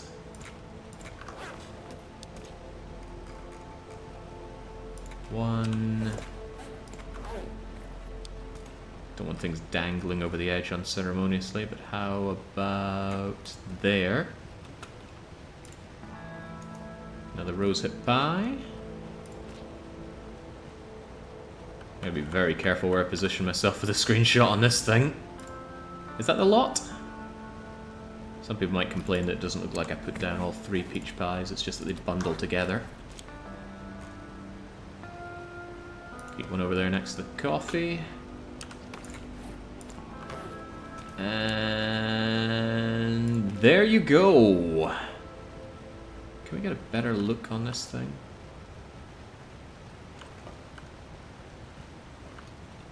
That looks pretty good. Although I will say these things look a bit like they're floating a tad too much. Let's play with perspective a little bit. That's a bit better. Don't breathe, Shepherd. Nice. Another one bites the dust. Just want to make absolutely sure I got everything. Peach pie, bannock, prepper pie, granola, yes. There you go, 1010 Cool X. I apologise that we ran out of acorns and burdock for your double prepper pie. I hope you accept that some delicious rose hips will keep your vitamin C high. And back we go, and we're all the lighter in our step for it. We are more fleet of foot. I'd take the moment to appreciate just how beautiful this area is. Excellent choice for the food. I originally thought that where the food was meant to go to was at the derailment, but this is a much better choice. Take a few steps back, frame the shot. The shot seems to be going further and further away, but I'm not taking any more steps. How can this be? Well, the day is wearing on, but I think I should press all the way into Bleak Inlet. Could hang around here for a bit longer, but I don't see any good reason to. I'll just be spending more of my resources for no real gain. A ruined bar, Cicero. There's no getting around that. Just about every foodstuff degrades. So no matter what condition I deliver them at, they'll eventually go down to 0%. But as long as food isn't put in a container, it will continue to exist. That means it can still be grabbed and eaten. But if you put 0% conditioned food into a container, the container consumes it and it disappears. Same goes for anything that reaches 0% condition and cannot be further harvested.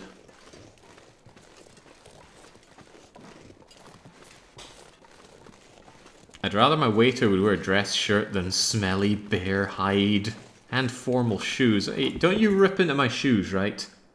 That's some pretty fancy looking doodads I got on my tootsies.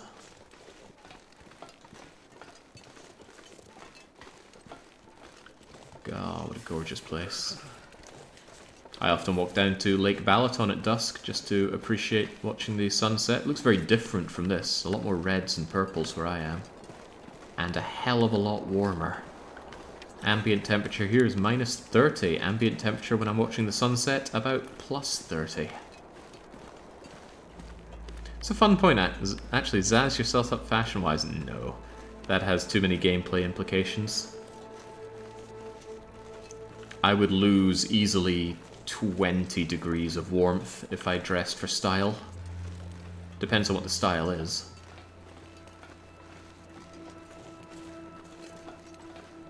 And if I were walking around constantly taking cold damage, everything would go a lot slower. I'd be forced to stop and make fires a lot more often, or I'd be forced to camp in areas a lot longer. It's not what the run's about, although it is a fun idea in itself. You could have that as actually a fashion-based run. You must get the following clothes items, and you're not allowed to wear anything else. So, like, you must wear a plaid shirt.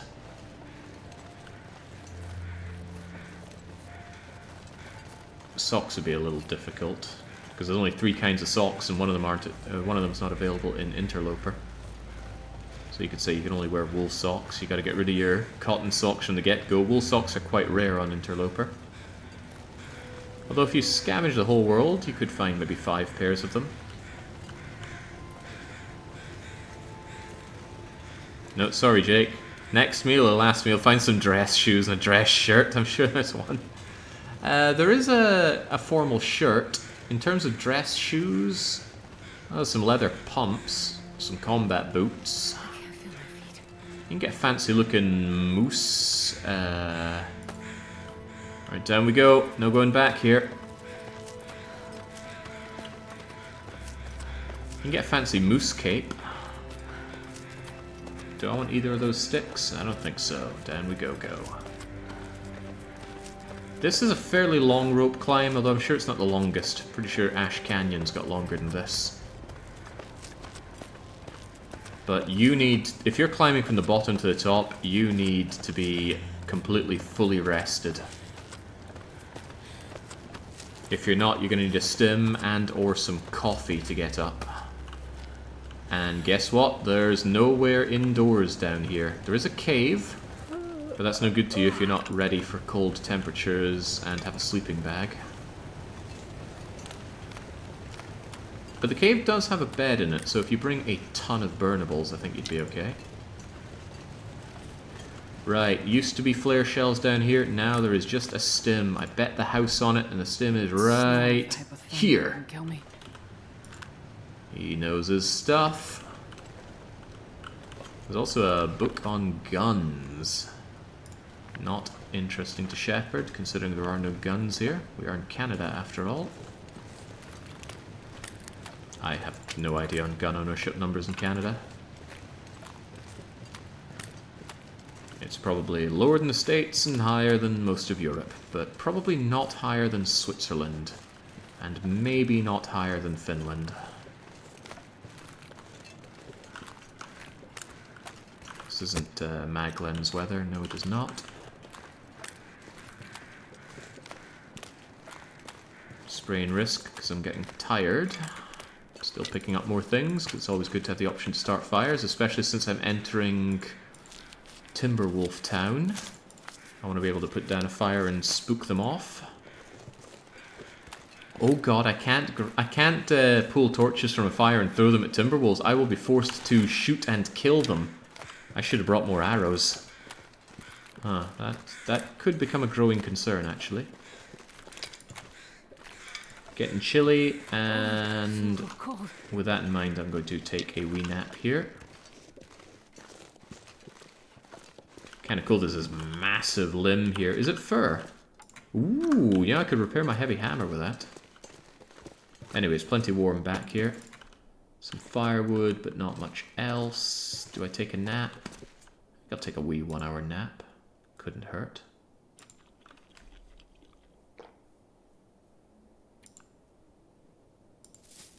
Oh, I forgot to drink. Oops, just took some water dehydration condition damage from that nap. 0.5% of the population are gun owners, mostly for hunting. I myself own 3. I've never owned a firearm, and I've only shot firearms at a firing range before. Not a particular interest of mine. Okay, and a little bit of a nap does me fine. There are timber wolves at the upper level here, so maybe I should rest up more before heading in.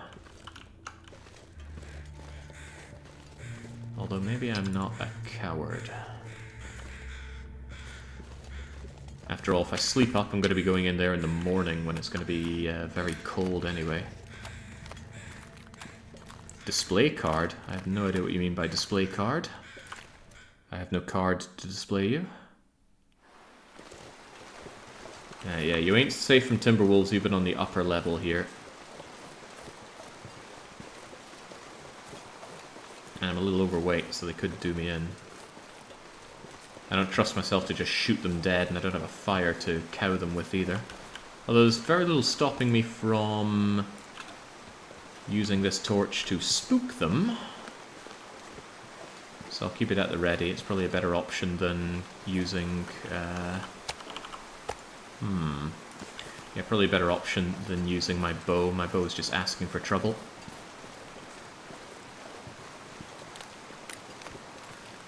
One thing I need to make sure I do is get the rope up here and deploy it so that I have easy ways to get up and down. Well, rope climbing ain't easy, but it is a way to get up and down here in Bleak Inlet. Otherwise, I'm stuck on the bottom. Not stuck, as we know there is a way to goat up to the very top here, but I would not trust myself to remember how. I managed to do it once. Thank you, Von Dougal's Quality of Life mod. You stopped me wasting a match. In the Von Dougal's mod, if you click once, you don't start your torch, it asks you what you want to use.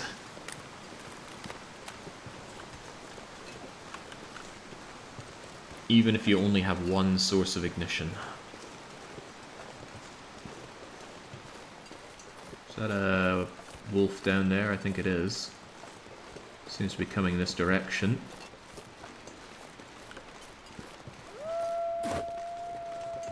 It knows I'm here. Alright, so that's how we're playing it.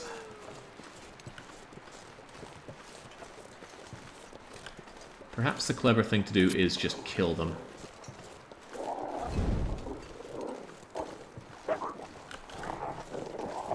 Yeah, look at them. So spooky, ain't they?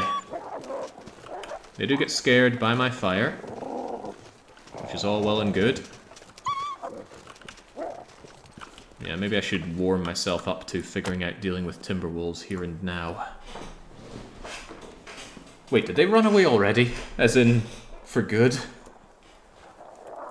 No, surely not. So I never got good at dealing with timber wolves. If you're good and methodical, you can deal with timber wolves. Am I good and methodical? No. At least not enough to deal with these bastards. But they're a pain in the bum, so they are. One of the big issues is just they're so fast. And if you try and aim at them, as long as there's fire near you, they get spooked. So much better just to shoot them in the face. But doing so in a safe manner is hard.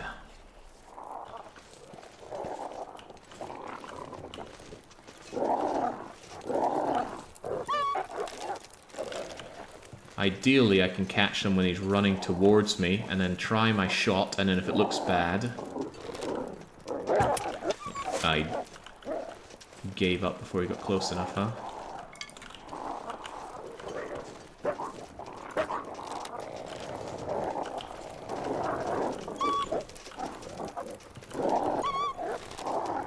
If I shoot him, he's going to keep my arrow. I don't want him to keep my arrow. Whoops, that was a bad one.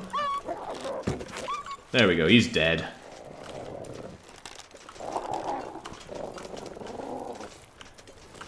He's dead, but he's running away with my arrow, and I want my arrow back. Right, you're dead as well. I'll maybe find their corpses later on and grab my arrows, because I do really want... Oh, you bugger. It's an Aurora. Right, we need to seek shelter on the double. But I do want my arrow back. I shot one, I think, into a tree, and I didn't go and get it back. Alright then. Aurora Timberwolves are terrifying. I dare not deal with them. Oh, Jesus. I thought you were meant to be gone. There's an Aurora, don't you know? Go away. I said go away. But I want my arrow.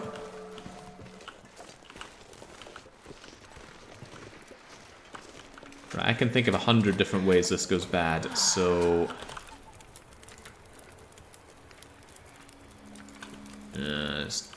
this torch is pretty much dead already. Whatever, let's just go to the ranger station. But where's that arrow I shot and missed with? I swear I shot it over in this direction some way, somehow.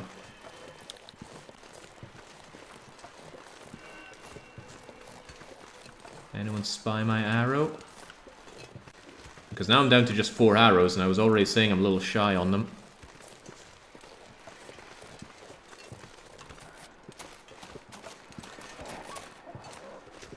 Jesus, this is cold.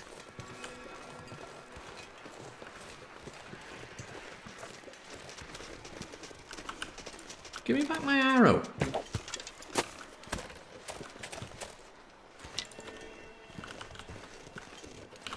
Maybe I could hang around here near my fire, let them die.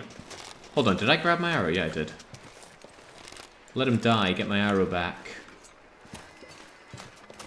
Because I do need those arrows. As long as I stay warm near this thing. Also worth noting that I'm low on water.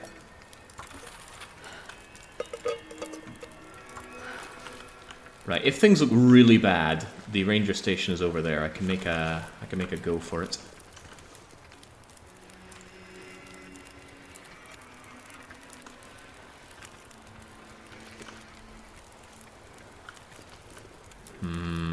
Scary stuff though.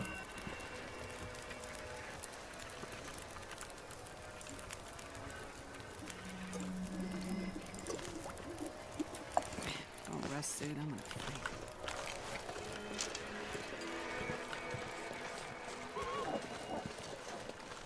Come on, you should be dead by now.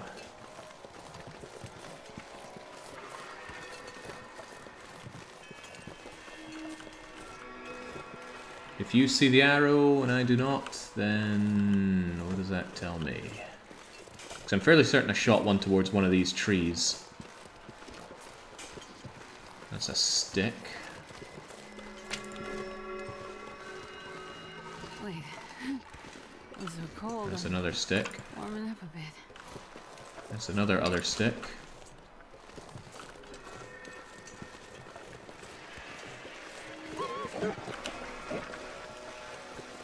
Kind of scary hearing that noise.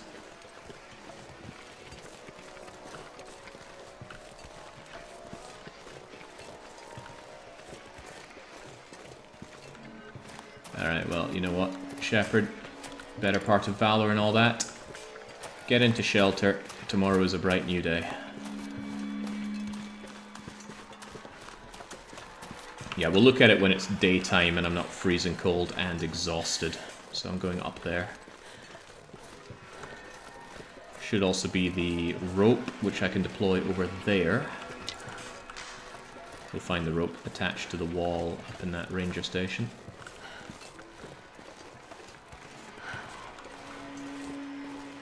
Oh boy, Bleak Inlet really is something. It's always cold. The weather is almost always the worst weather in the game, although an argument can be made for Forsaken Airfield being worse. It's a hard argument, though.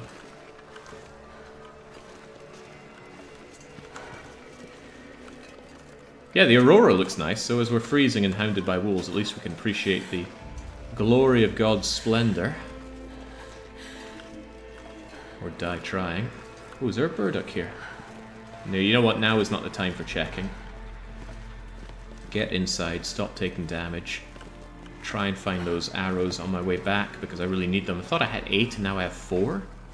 I guess I shot 3 into wolves and missed 1 next to the trees. We need to find all of them if we can. I really should have made more arrows for this journey. Let's get in. Oh, so much warmer.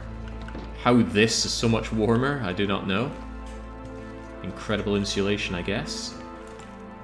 Buffer menu memory isn't showing up. But we got books, we got things to look at, bits to search. But you know what? I think Shepard can do all this at a later date. I'm glad I made that water when I had the chance.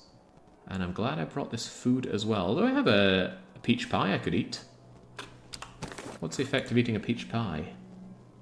It makes you less tired. Interesting, interesting. I don't think I've ever eaten the cooked food in this game. Right, well, be that as it may, let's chow down on the venison. I'm sure there'll be plenty of wolf to eat in the morning. Barely any left. Drink up. Yeah, the computer monitor is warming it. But where's the actual PC part? Or maybe it's one of those, like, built-in. If it's enough to warm this place up, well, God knows what it's running. Anyway, time for sleepy bye-bye, Shepard. Must suck sleeping with these flashing lights. You just turn down and shove your face into the pillow. Surely that'll take care of things. Hypothermia risk is gone. Sprain risk is gone. Thirst is gone. But we're still a little tired and it's still pretty dark, so we're going to sleep until we need no more sleep.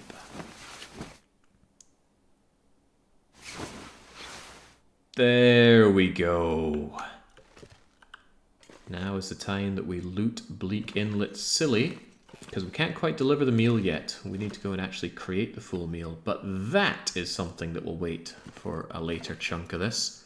That's 2 more meals delivered, a third one just about done here. We've got a big looting operation to do here, and I reckon after this, we'll either be doing Timberwolf, Ash Canyon, Blackrock plus Summit, or we'll be doing the long trek out towards Forsaken Airfield. Depends on who needs what on their menu list, because some will need burdocks and acorns, and some will need, oh hello, some will need recipes, but we will figure that out later on, which is to say next week. I'll be back tomorrow with a weekly one-shot of, if I can get it running, Time Splitters 2, and until I am back with that, is a cheers and cheerio.